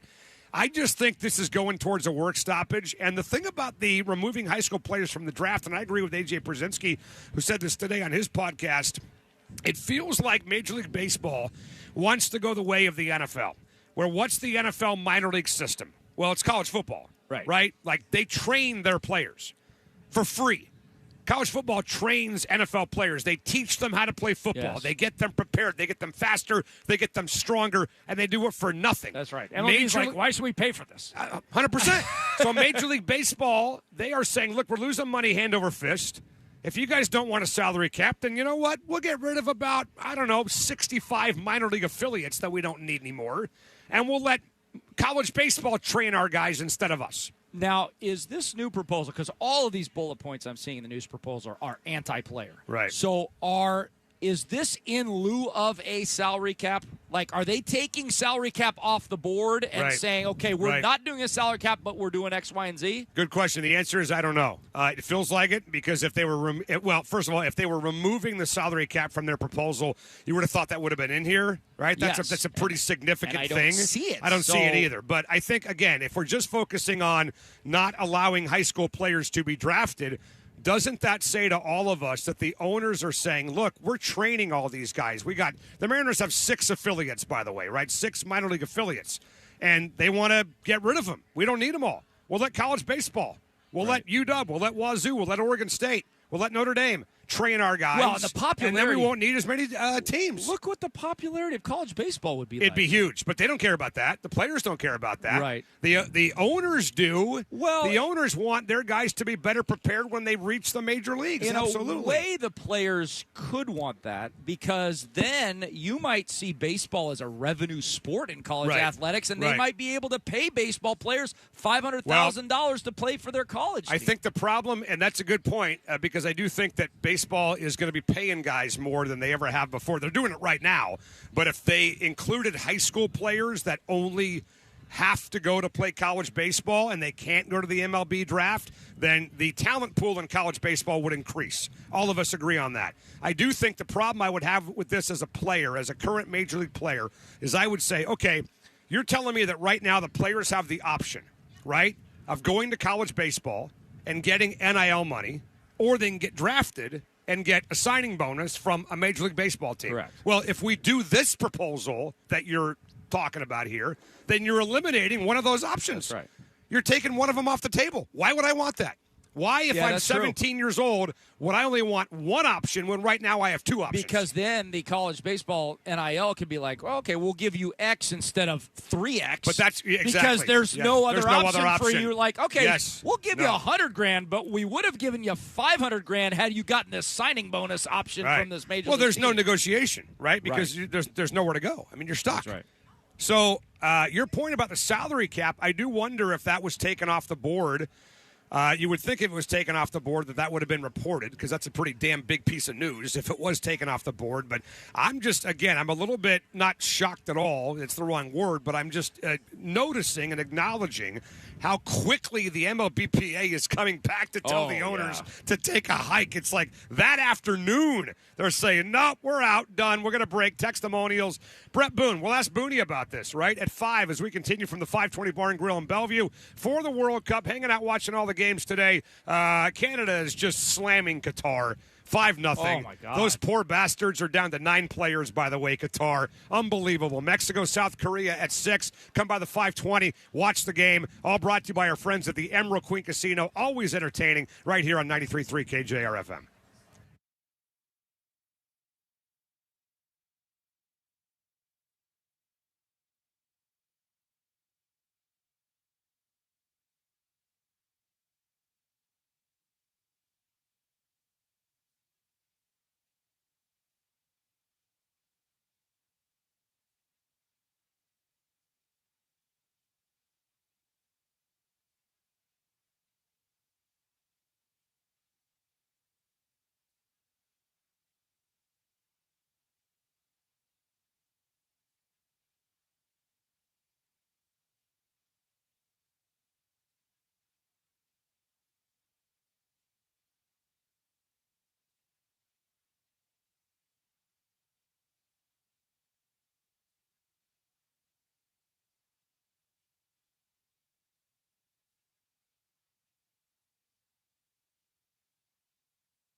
Hi, boys and girls. Safi back here again for my friends over at Family Owned Beery and Toyota. If you are in the market for a brand new Tacoma, Tundra, Camry, Corolla, Highlander, 4Runner, and you want 0% financing, you might want to jump on the web and go to BeeryandToyota.com right now because they've got plenty of brand new cars available at 0% financing on approval of credit from Toyota Financial Services. This deal will not last forever, I'm telling you. So jump on the web and check out the entire inventory of brand new Toyotas from my friends at Beery and Toyota right now at BeeryandToyota.com.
Coming to you live from the Elliott Avenue studios of Sports Radio KJR. This is Textimonials. Take it away, Dave Softy Muller and Dick Fane.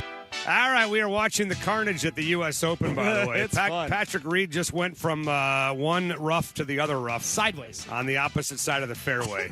That's what I said this morning in a moment of clarity at about 4:45 in the morning on the can. I tweeted out. How many times are we going to say during this U.S. Open, one of us, Absolutely. one of us? Oh, I see. I'd love to. Victor Hovland just hit like a 7-foot putt that missed by 3 inches, and he just looks at the ball and sticks his thumb up like, hey, nice job, right. ball. Yeah. Like it was the ball's fault. I mean, it's like from 2 feet away, just take your 2-putt and be Oh, done. there's been lots. From 2 feet. There has been a lot of missed 2-footers today. God, man, unbelievable. All right, well, here we go. A little testimonials, 49451, the Tacoma Dodge text line as we continue from the 520 Bar and Grill. Is that a Canada game over yet? 5-0 Canada in the 90th minute right now. Those poor bastards from Qatar. Unbelievable. Are they playing with 6 players yet? Actually, they're down to nobody. Yeah. They got 9 guys out there because they had 2 red cards. Here we go, 49451, Tacoma Dodge text line. Jackson, what do you got? When you mention Huskies soccer, do not forget to say the defending national champions University of Washington soccer team. That's right. Amen, I did brother. see somebody was tweeting out a graphic of all the Big Ten teams that have won championships, and they left out the UW men's soccer team. When I think of UW men's soccer, I think of one man and one man only, the great Dean Wurzburger. You know him? Oh. I know the name. Husband of Leslie Wurzburger, Yes. who now I believe works for a sports travel agency, by the way. I think they live in Dallas now. But Dean was the man, and he's very proud of the job, Jackson, that UW Soccer is doing, for sure. Yeah, Jamie Clark talks about him a lot as one of the architects of that entire program. Hey, by the way, when they do a chant for Jamie Clark, do they do it like in Ted Jamie Lasso? Tart? Jamie Clark, Jamie Clark. Jamie Clark. All right, what's next? If Jackson is on the air right now, is Waxon the guy on Ian's talkbacks who sounds like him, just Yes. stepping in to share his superior soccer knowledge?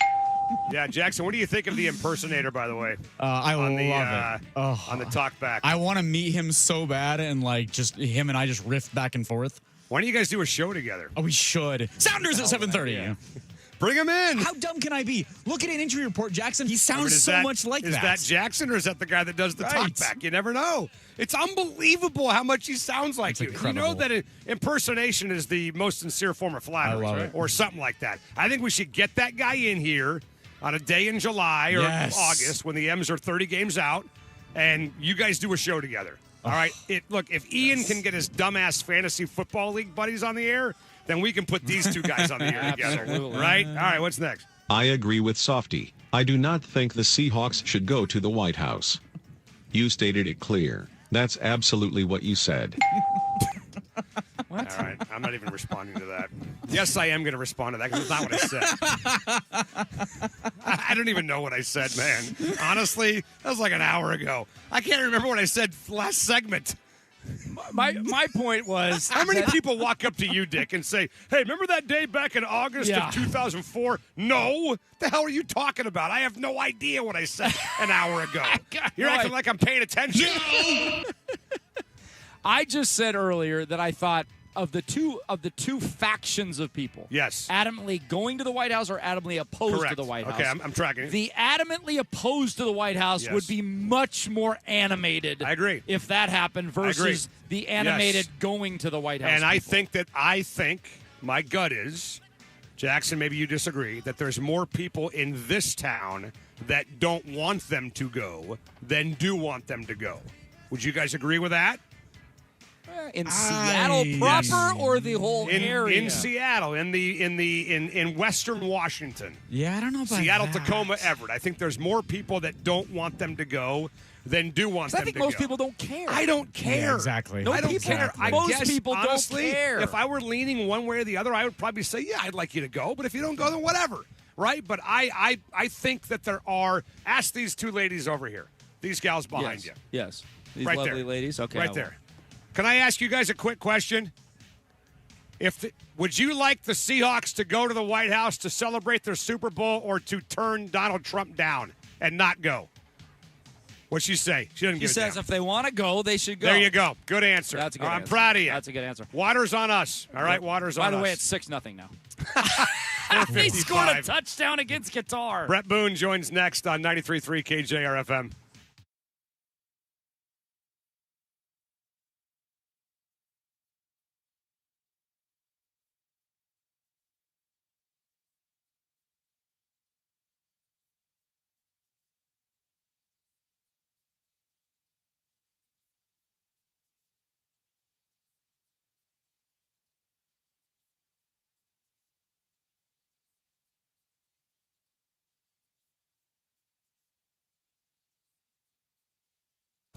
Hey, you be quiet. Softy back here again for my friends over at Taco Time, where it's time to get up sauce. What do I mean by that? I mean that next time you go into a Taco Time restaurant, whether you're a crisp beef guy, a soft chicken burrito guy, maybe you're a salad kind of guy, tostada salad, ensalada platter, whatever you enjoy, mix it up with a new sauce. They have over 10 different sauces, all made from scratch, homemade at every single Taco Time, like the spicy ranch, like the guacamole, like the habanero salsa, and like the pico de gallo. So mix it up and find a new combo that you really love at any Taco Time restaurant. Jump on the web and find one at tacotimeandw.com.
This is Duke of Duke Seafood, letting you know that this hour of Softy and Dick on your home for the Huskies and Kraken is proudly brought to you by Duke Seafood.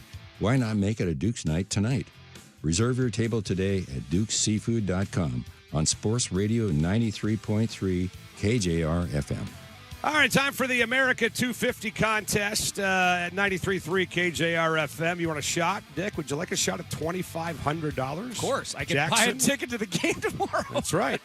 You could and have about $800 left over for booze, by the way. Well, get to the website, 93.3KJR.com. Enter the keyword birthday at 93.3KJR.com right now for a shot at $2,500. Let's get the headlines right now. Now, from the Star Reynolds Sports Desk, your 93.3 KJR FM Sports Headlines. All right, here we go. Headlines on Softy Dick with Jackson live from the 520 Bar and Grill in Bellevue, brought to you by our friends at Frost Brewed Coors Light, as cold as the Rockies. I'm a man. I'm 40.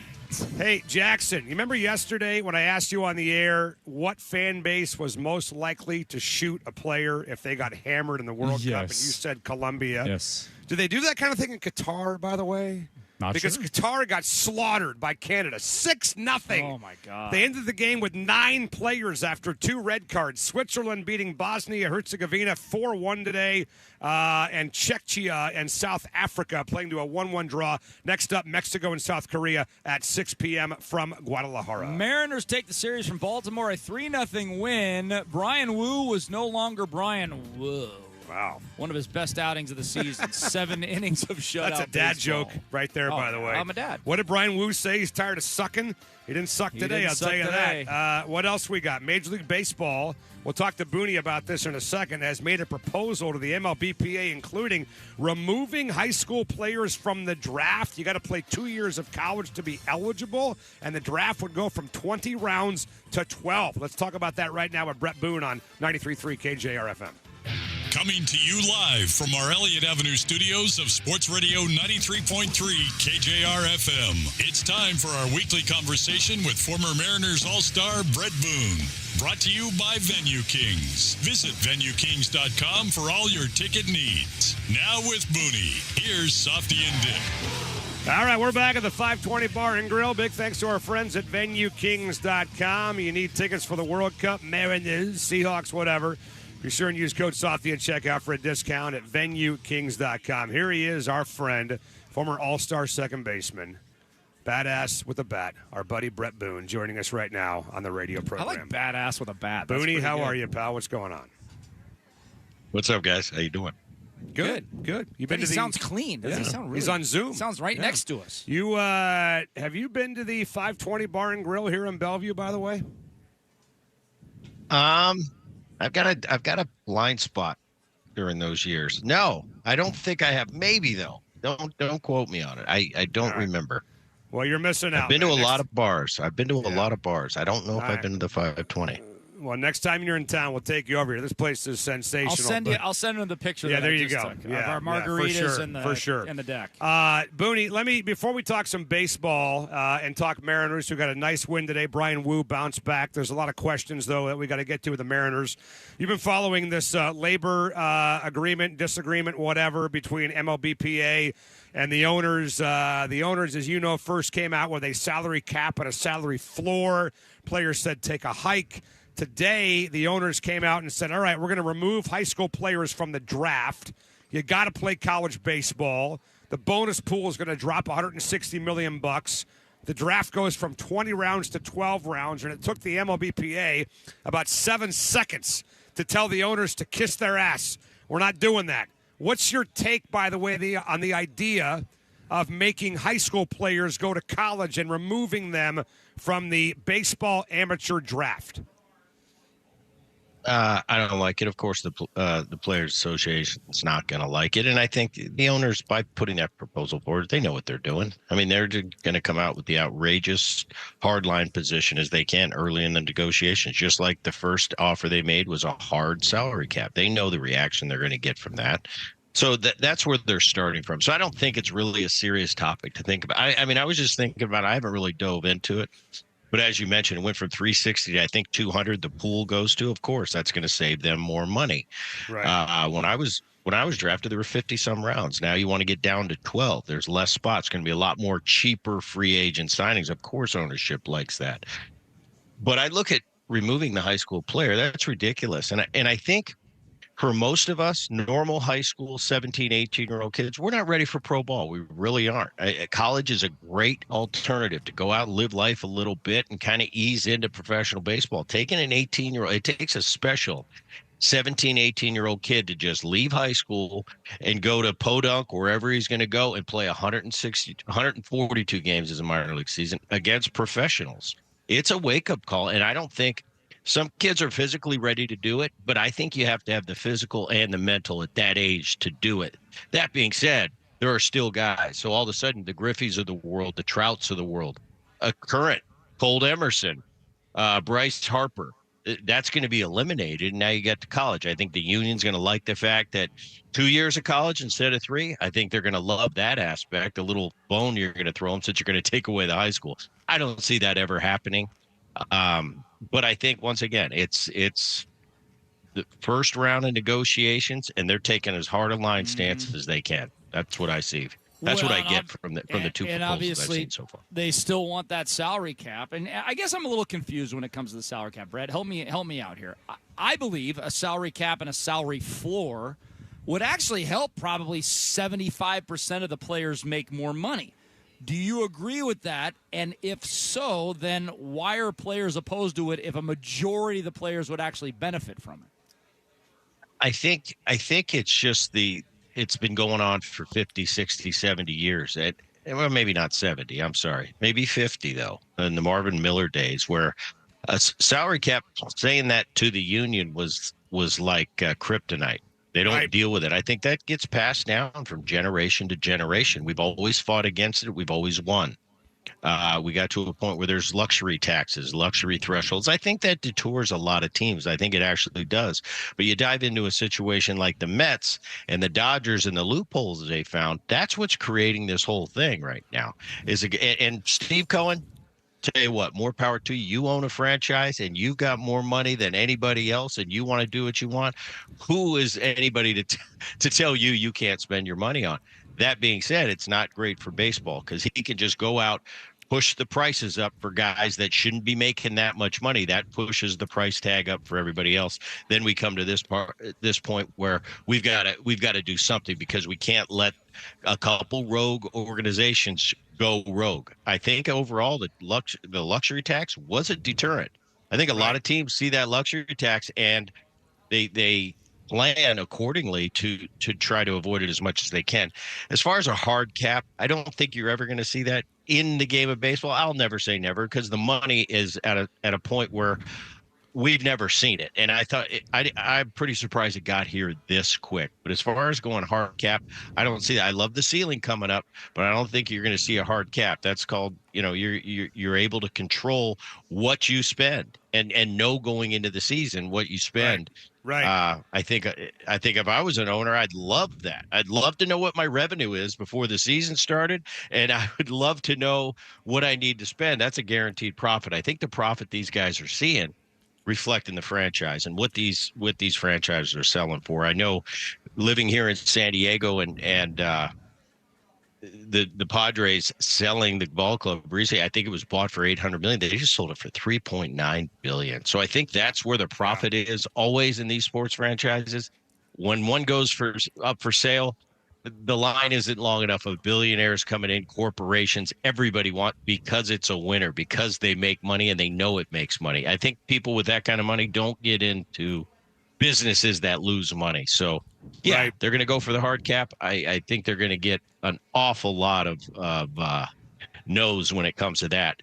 Hopefully they can work something out, but I just don't see it ever going hard. I think these players, and just the few conversations I've had with the current players, is they will walk if a salary cap is their option. So early in the process, it's a long process. It's a whole new group of negotiators. There's been some overturn at the union, as everybody knows, with Tony Clark stepping down. So different people in control, but hopefully for the good of the game and as good as everybody all around, from players to staff, the way that minor leagues and how far that's come, and everybody is getting treated really well. For the sake of that, I hope we just keep growing the game and we never get to a work stop. Well, Brett Boone is with us on the radio show. Brett, do you know off the top of your head, by the way, courtesy of VenueKings.com, do you know off the top of your head how many golden sombreros you had in your career?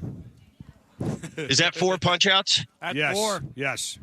I would say I know I did it. I remember the time I did it against Houston, and I was in the corner, and I was twitching the whole night. I didn't know what to do. Well, according so I know for sure one time at the most, maybe in my career, minor leagues, big leagues, twice is the most I could have possibly done. Okay, well, according to Google AI. Oh, no, you're looking it up? You did it 14 times. No way.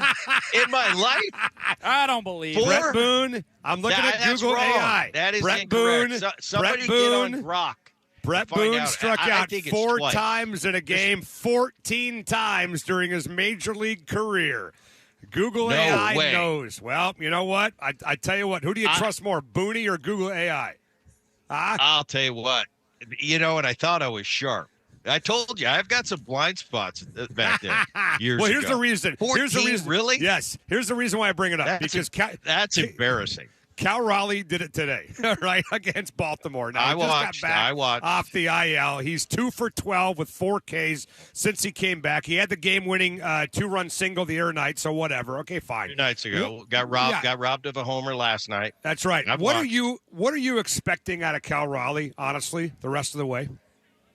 I'm expecting Cal Raleigh to be more of the Cal Raleigh we saw 2 years ago, and just it's been a real rough start for him coming off you can't. It's a dream season. It's something usually for us that happens once in our lifetime. He did it last year. I think you're going to see more of the 2024 Cal Raleigh and that level of production, and I think he's more than capable. I think Cal, even though he's been off to this horrible start, I think overall he's become better aware of the strike zone, a better hitter. I mean, he's a 220 career hitter, so it's not like he's ever been a 280 hitter. But I think he's a more mature hitter in big situations.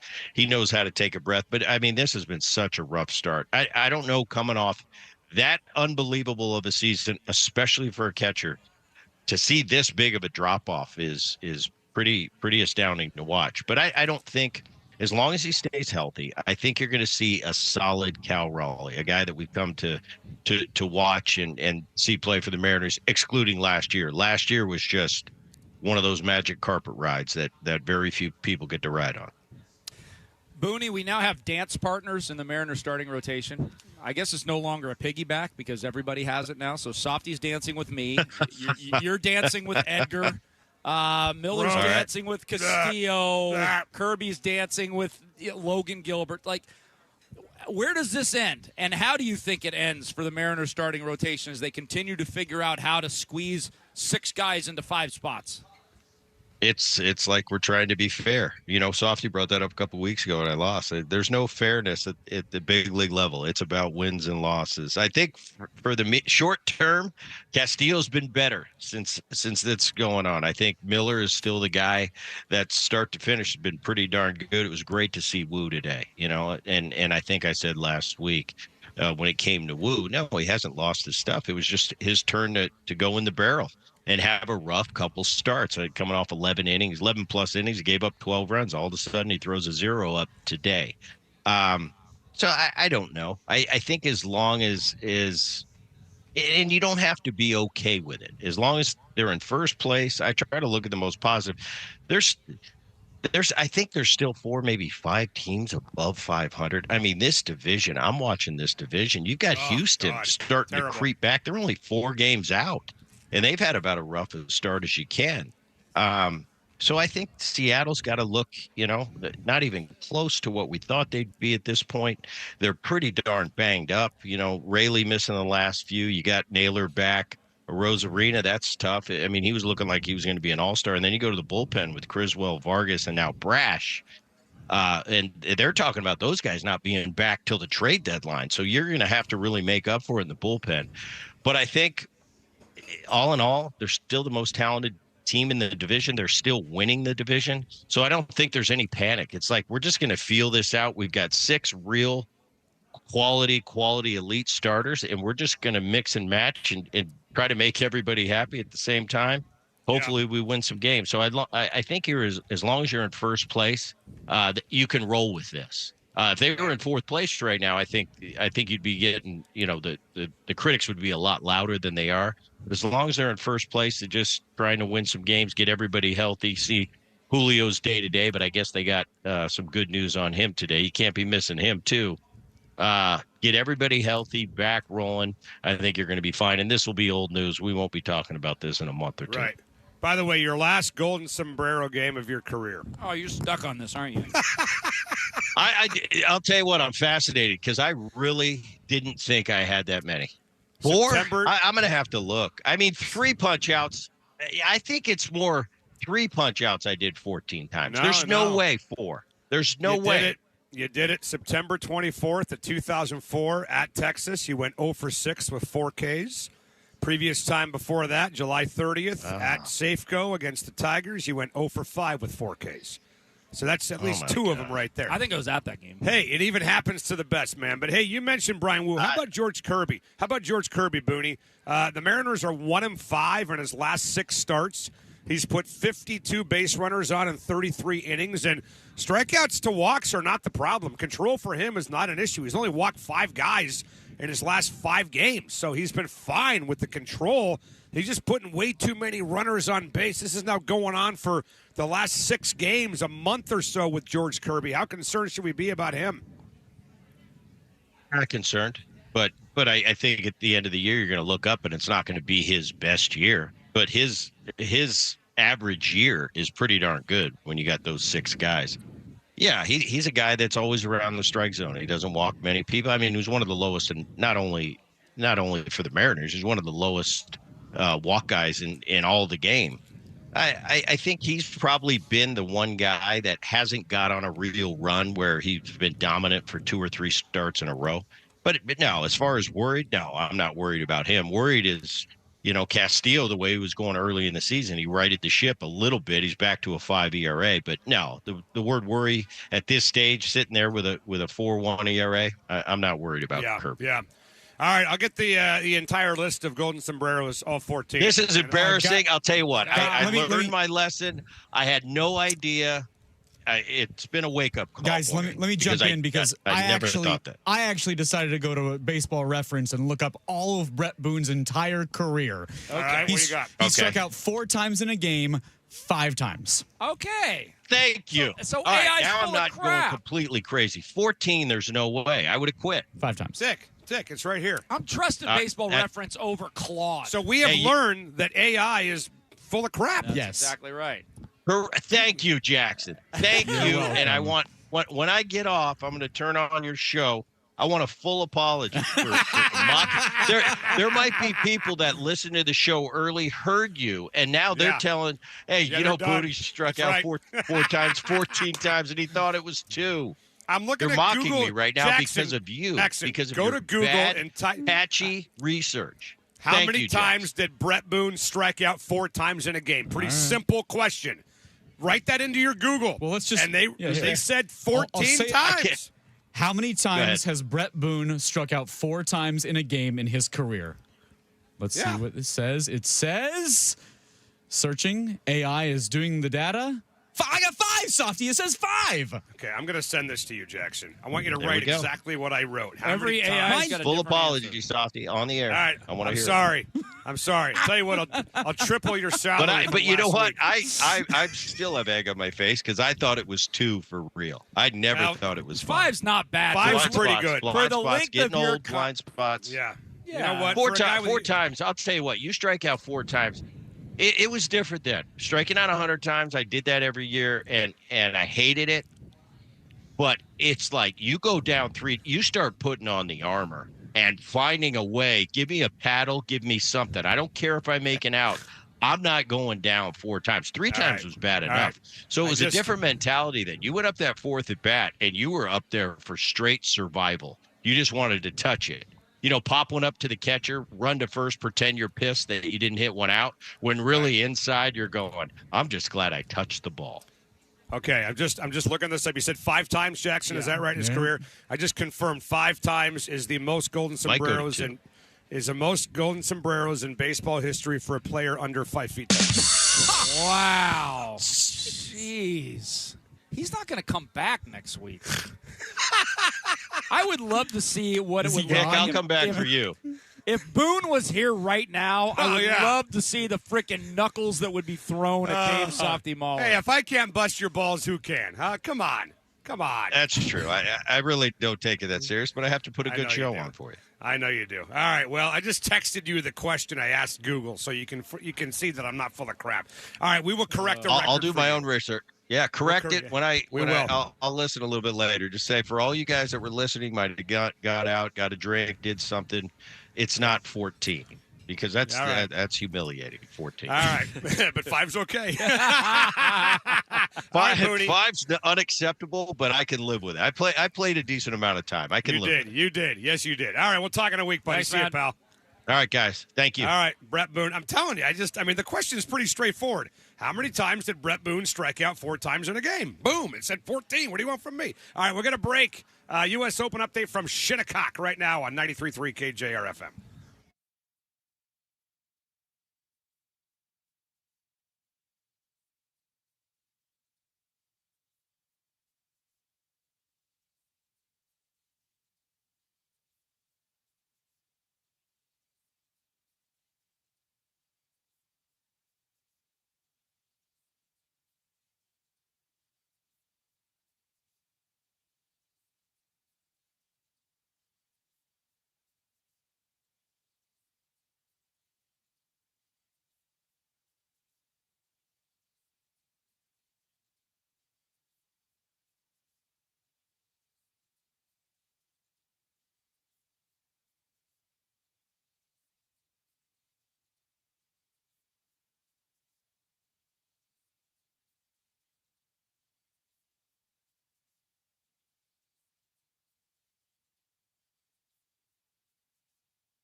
Hi, boys and girls. Softy back here again for my friends over at Duke Seafood Restaurants, where one of their missions is to make every guest feel special. That's why they offer 2 happy hours every day from 3 to 6 and 9 to close. That's why they have half-price bottles of wine on Monday, and that's why every single deck is now open at every single Duke Seafood restaurant. Make tonight a Duke Seafood night and check out one of the award-winning decks like the Ruston or Lake Union deck. Grab a table, and don't forget about Father's Day brunch, by the way, also available on Sunday. Grab your table now at dukeseafood.com.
This is Duke of Duke's Seafood, and this hour is brought to you by Duke's Seafood. Why don't you make it a Duke's night tonight? Reserve your table today at dukeseafood.com.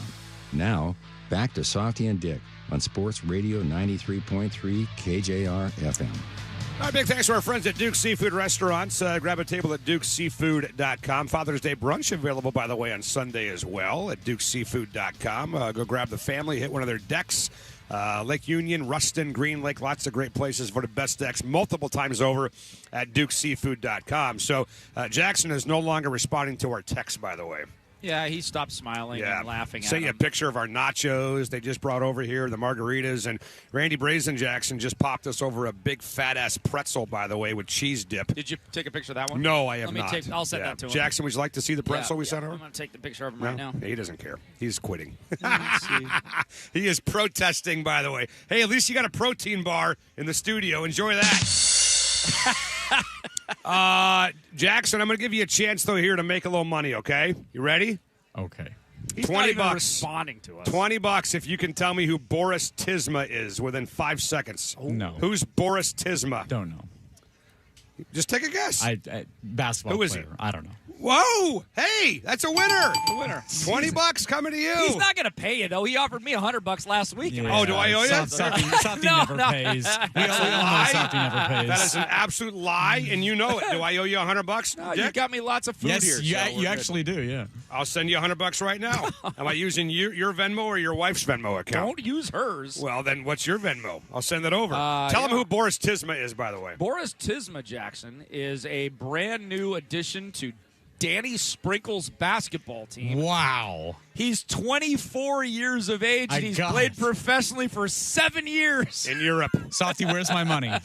Weren't we just bitching about Will Wade doing the same thing at LSU? Or wherever he's at now. Where's he at now? Where's Will Wade at? LSU. Is he at LSU? Yeah. And who was the coach that was complaining about it? Or Jeff Goodman? Somebody was ripping him for doing this? A lot of people complain. And what about did we Will Wade. say on the show that day? We better be careful. Yes. And I think we both agreed at some point it's going to happen with the University of Washington. I think the difference. What does that with say, Will, by the way, you son of a bitch, right there? Hey, $100. Look at you. To your Venmo account. Now, Just where's because I mine? knew It's because I knew the South American countries. I'm just going to send you pictures of our pretzel. You can deal with My that. geography Go ahead. class in high school just netted That's right. me $100. That's right. Actually, That's I can request it from Softy. Actually, I'm going to Go do ahead.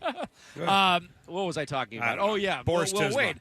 Well, Will Wade is, everybody's going to criticize Will Wade because Will Wade has done a lot of cheap things in college football that he deserves to be criticized for. I don't think him going out and getting professional players in this day and age is something to be criticized for. Not at all. And it's not something that we criticize Danny Sprinkle for.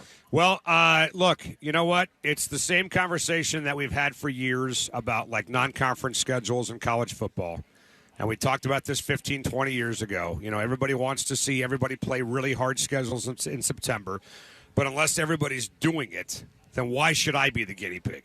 Why should I sit here and say, you know what, we're going to stand up and we're going to play Notre Dame and we're going to play Alabama and we're going to play Georgia every single year. Meantime, everybody else is playing Suck Me State and, whatever. I got their jersey. I mean, come on, guys. Like, honestly. So the point, Dick, is that if they're going to allow this, you want me to be the morality police and say, you know what, we're not doing that. Okay, great. What do you get for that? You get a big nothing burger is what you get. You get a big 4 and 14 in the Big 12. That's right. The Big You 10 get is what jack you get. squat. So I'm fine with it. If the NCAA is going to allow, I don't like the fact that it's allowed. Right. I think it's ridiculous. I think this whole idea, and I agree with Hugh. I finally now agree with Hugh, and he's been hammering this, thing forever. The whole student-athlete thing, shut up. Absolutely. Don't want to hear it anymore. It's like, you know what? When you go talk about professional athletes, you may as well put he has a driver's license designation. Who cares? What do I give a damn if a kid's in school or not? I don't care anymore. Yep. I don't care if a kid's an academic All-American. I don't care if a kid's taking class. I don't care if a guy's going to school. All I care about is what he can do for me on the field. I don't give a damn about his academics.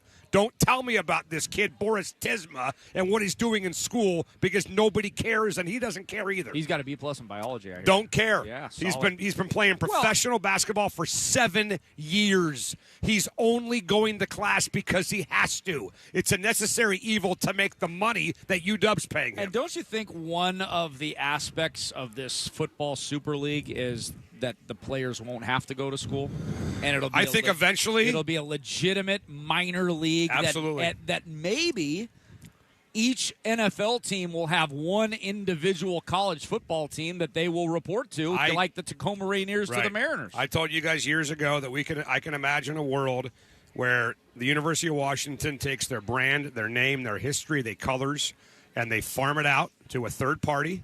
You know, somebody runs, like whoever runs the CFP, whatever. Right.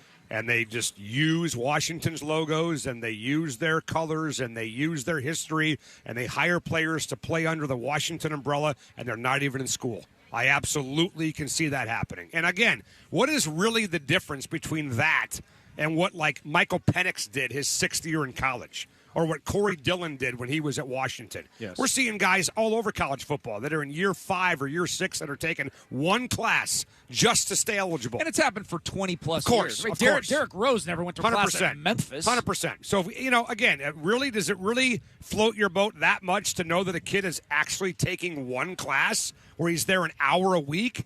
That really satisfies your thirst? To see a kid be a student while he's playing football or basketball. So we've already gone down that road to begin with. But yeah, man, this is the new era of college basketball. It's happening way more in college basketball, obviously, because there's no professional football league overseas. Right. But there is a basketball league. And I was always one that wanted to push back against the transfer portal, push back against a lot of these things, and I realize I'm pushing back against an avalanche. Right. So I could either continue to try to push back or just ride the avalanche in, man. And I've just decided to ride the avalanche in and be just as much of a Husky fan now as I always was before. Big thanks to the Emerald Queen Casino, always entertaining, for sponsoring the radio show every single day. How good are these nachos, by the way? Oh, so good. Jackson, we're going to send you a picture of our nachos autographed guys, by me and Dick. They have by the way. cheese honestly, at the bottom. Let me just interrupt. I don't really care what you send me anymore, gentlemen. I just got confirmation that I have a credential for the freaking World Cup in Seattle, so you can do anything. I'm on top of the world. There we go. Let's it's a good go. day for everybody. All right, Jackson, keep your pants on. Oh, they're All right, off already, boys. Keep your pants That's on. awesome, Let's man. go. All right. Well, good for you. So are you going to be in the building then for the USA game tomorrow? Tomorrow I'll be there early, but I got to get back to the station to do the broadcast. So I'll be there hopefully right up until I have to leave. Why can't you do the broadcast from Jimmy's? Because, so there's a whole set. question. It's actually a good question. And we have a whole amazing network setup led by Terry Ryan, Jeff White, and Travis Moger here, who've done an incredible job with all of our World Cup stuff. And because of their setup, we actually have to do the network broadcasts from this building. Well, here's the deal. Our long national nightmare is over. Jackson Phelps has now been credentialed for the World Cup. All right, good for you. Good for you. By the way, you're supposed to be impartial when you're in that press box. I'll tell you that right now. No, the Egyptians weren't. That's what I heard. Not I a heard rule. Chris Daniels said they were cheering like mad in the press box. All right, we're going to break. Wax and Welts. We'll give Jackson a segment off to enjoy himself after getting credentialed by FIFA. And we'll bring in Waxon to break down the World Cup next on 93.3 KJR FM.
All right, boys and girls, it's Safi back here from my friends at Bellevue Rare Coins. Tell you what, we do our Bellevue Rare Coins Golden Moment on Monday. If this were a Monday, our Bellevue Rare Coins Golden Moment would have been Jackson Felts getting approved for his World Cup credential.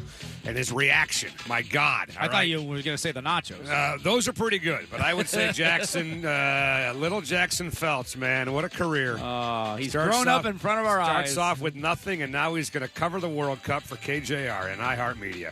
Anyway, if you're looking for a pile of money to maybe buy some World Cup tickets, you might be sitting on some cash and not even know it. Take your valuables to any one of 4 Bellevue Rare Coins locations, including Tacoma, Bellevue, Linwood, and Issaquah, and get your valuables appraised for free. No pressure, no hassle.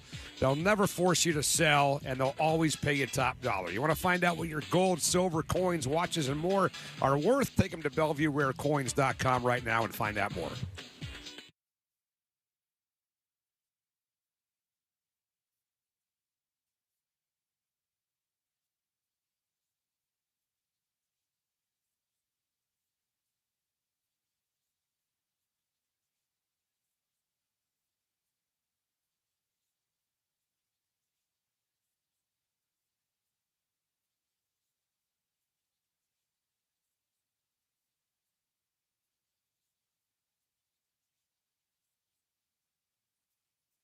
This is Duke of Duke's Seafood, and this hour is brought to you by Duke's Seafood.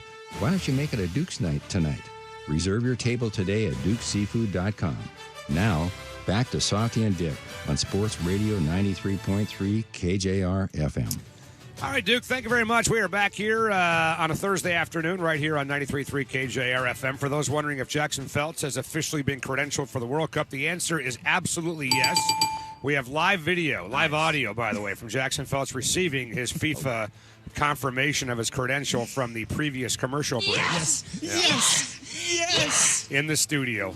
I don't think there's ever been, and keep in mind, this man is a professional radio producer that lost his mind getting credentialed for a sporting event the way Jackson Felts did. So we gave Jackson Felts the segment off to go lather himself up. Yeah. And in his place, we have his cousin Waxon. Did Waxon get a credential? Waxon, No. Jackson, Waxon, are you credentialed? I'm You're not. Okay. Oh, man, that sucks. All right. Well, you know, there's only room for one accent, and they took Jackson, not Waxon. But I'll tell you what, we said the other day, what country is most likely left in this tournament to shoot one of their players after having a horrible World Cup game?